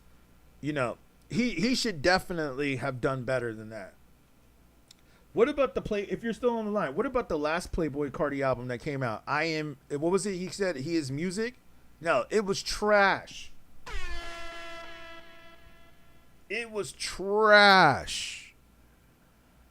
Everybody knows that. Tuba to Thurl. Thank you so much, man. Thank you so much for jumping in here. I got to say, one thing about you is that you make these streams entertaining. I will say that. I give you props on that. The album was hard, actually. Tuba. How old are you again? Hey, tell me the real age. Don't say you're 40. I know you're not 40. How old are you again? Teletube baby. How old are you? I know you're under 30. 19. Okay. Well, that explains it. Thank you for telling us your real age. 19. I bet you're not even 19. I bet you're really 15. It's past your bedtime. What are you doing up, man? Don't you have school tomorrow? You should be getting ready to do your homework and go to school, man. You know what I'm saying? I bet you're not even 19 years old. You're probably lying, dude. Probably really 15. Up here saying that you're over 18, but you're really 15. Dude. That's what I'm saying, man. See, that's the problem, man. You kids be online too much. You guys got to go read some books. I'll be honest with you, man. You shouldn't even be on this stream. You should be doing your homework. Getting ready for school tomorrow. Don't you have school? In the morning. Okay, well, shout out to you, man, that you graduated. Props to you. I thought 19-year-olds were in college, though, so I don't know. I mean, I was in college when I was 19, so. But, hey, I don't know. But good. Yeah, congratulations to you. At least you graduated. You would think that if you graduated, you would think that there was better rappers than NBA Youngboy. But I get it. School doesn't really teach us about real hip-hop. Some colleges do. Lupe Fiasco, I think, is teaching a college course. I don't know how good his class is, but I think I need to start teaching a college course on hip-hop after reading some of your comments. I might have to tie in. I might have to go to UCLA or one of these schools and ask him to let me teach a curriculum. Hip-hop is still here, just not mainstream no more. They're out there, though. Yeah, I agree. You like 50 Cent. Okay, 50 Cent's cool. Nappy Roots is better than Cardi and Youngboy. Joseph, shout out. Playboy Cardi, yo, his last album that he dropped, I couldn't even understand a word he was saying. And I know some people say, oh, that's just the generation, unk. I bet you $20, y'all don't even know what the heck he's saying. And like his voice was just like, I was like, man, what kind of rap is that, dude? That's like some Scooby-Doo rap. Some Scooby-Doo. That dude was on some Scooby-Doo rap. Dude sounded like Scooby-Doo. You know the cartoon character, Scooby-Doo? You said you're not gonna lie, Cardi be mumbling. You right on that. Yeah, exactly, man. Thank you. Like, he be mumbling to where it's like, what the hell is this dude, or heck, excuse my French, but what the heck is he talking about? And what is that voice, dude? What is that voice? That is such trash. That is such trash. That, don't get me wrong, some of the Playboy Cardi's earlier stuff, I was like, okay, I could vibe with it. I like the beat. Like, what was that, Magnolia song or something like that? I was like, okay. Some of his shit was cool, but then I don't know what happened, man. He like changed his style and started coming with that Scooby-Doo rap. Scooby-Doo, Scooby-Doo, Scooby, what's a snack? Scooby, Scooby-Doo. You know what I'm saying? Scooby-Doo snack. Yeah, man. Nah, that shit was trash. Yeah, the early Cardi B, I agree. Fell off, way trash now. Thank you, Buck Hoy. I appreciate you. Shout out. All right, you guys, I'm about to be up out of here. Thank you so much for the comments, man. Thank you so much for the chats. Teletube, thank you, man. I appreciate you. I'm glad that I'm at least appealing somewhat to the younger generation. So I appreciate you for jumping on here. We will be doing a Wu-Tang Wednesdays later today. I'll probably start about 9 p.m. Eastern. Or you tell me, better at later at night or better in the day? Or better evening, night? You guys tell me. What do you guys think this stream should be better at? Is it better in the night, late night, or better like evening, nighttime? Y'all tell me when we should do the Woo Wednesdays. Because today is Wednesday, like Homeboy said, who was in the chat. It's Woo Wednesday. We got to do the Woo Wednesdays. Thursday, I'm gonna try to like have selective days where we talk about certain subjects. Certain days should be certain things. I'm thinking Thursday is gonna be like the knowledgeable days. I was gonna do that on Sundays, but yeah. Shout out, Linda. What up? Yeah, yeah. You're probably saying that because you guys are at work for some of y'all, but thank you. I appreciate y'all. Yeah. And maybe I'll give you guys some. I'll give you a call. I'm gonna check out the DMs. I'm gonna check out what other people were saying. Shout you out.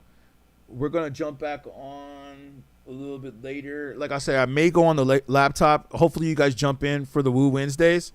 So make sure you hit me up. Make sure you hit me up for the Woo Wednesday. We're gonna do that. Where I had a couple of people up in the chat. I know Teletube Baby. And what's his name? Where's the other dude? If he was still on here, I'm sure he'll jump back on again. Off the wall. Yeah. We will continue with you. I'm pretty sure that you don't even know who Wu-Tang is. But we will continue that topic tomorrow. Thank you. Shout out to everybody. Shout out to my people. Shout out to my friends and family and friends that are on the chat. Maybe I'll call you guys later tonight if you're still up before I go do what I got to go do. But yeah, all right. I'll make sure to make a note of that. Hopefully some of y'all know who Wu-Tang is. That's who we're going to talk about. We're going to talk about Wu-Tang tomorrow or later today. Best Wu-Tang solo albums. I know that this will be a topic for more of Gen X, but hopefully Gen Z, some of y'all that are on the line, will be able to get some education. Thank you guys. I appreciate it. I'm about to be out of here. And Teletube and all y'all, make sure you guys stay in school and read more books. Don't be on so many streams all the time, man. Y'all got to stop. I mean, I thank you guys for being here, but some of you guys need to read more books. Okay? And go back and do your history. Even if you don't like the 90s, you should go back. Buckboy says, yeah, you're not listening, or you said to Buckboy, you're not listening to the right songs. Let me see. Hold on. What songs was he talking about? Let me just see this real quick. Yeah. Appreciate y'all, man. And I hear you, Linda, too. Yeah. All right. Late nights. We'll do that. All right. I'm going to jump back on. We're going to be back on. Appreciate y'all.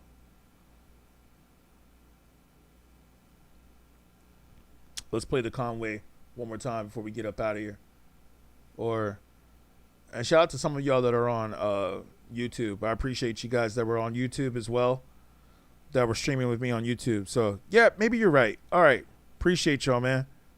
We out of here.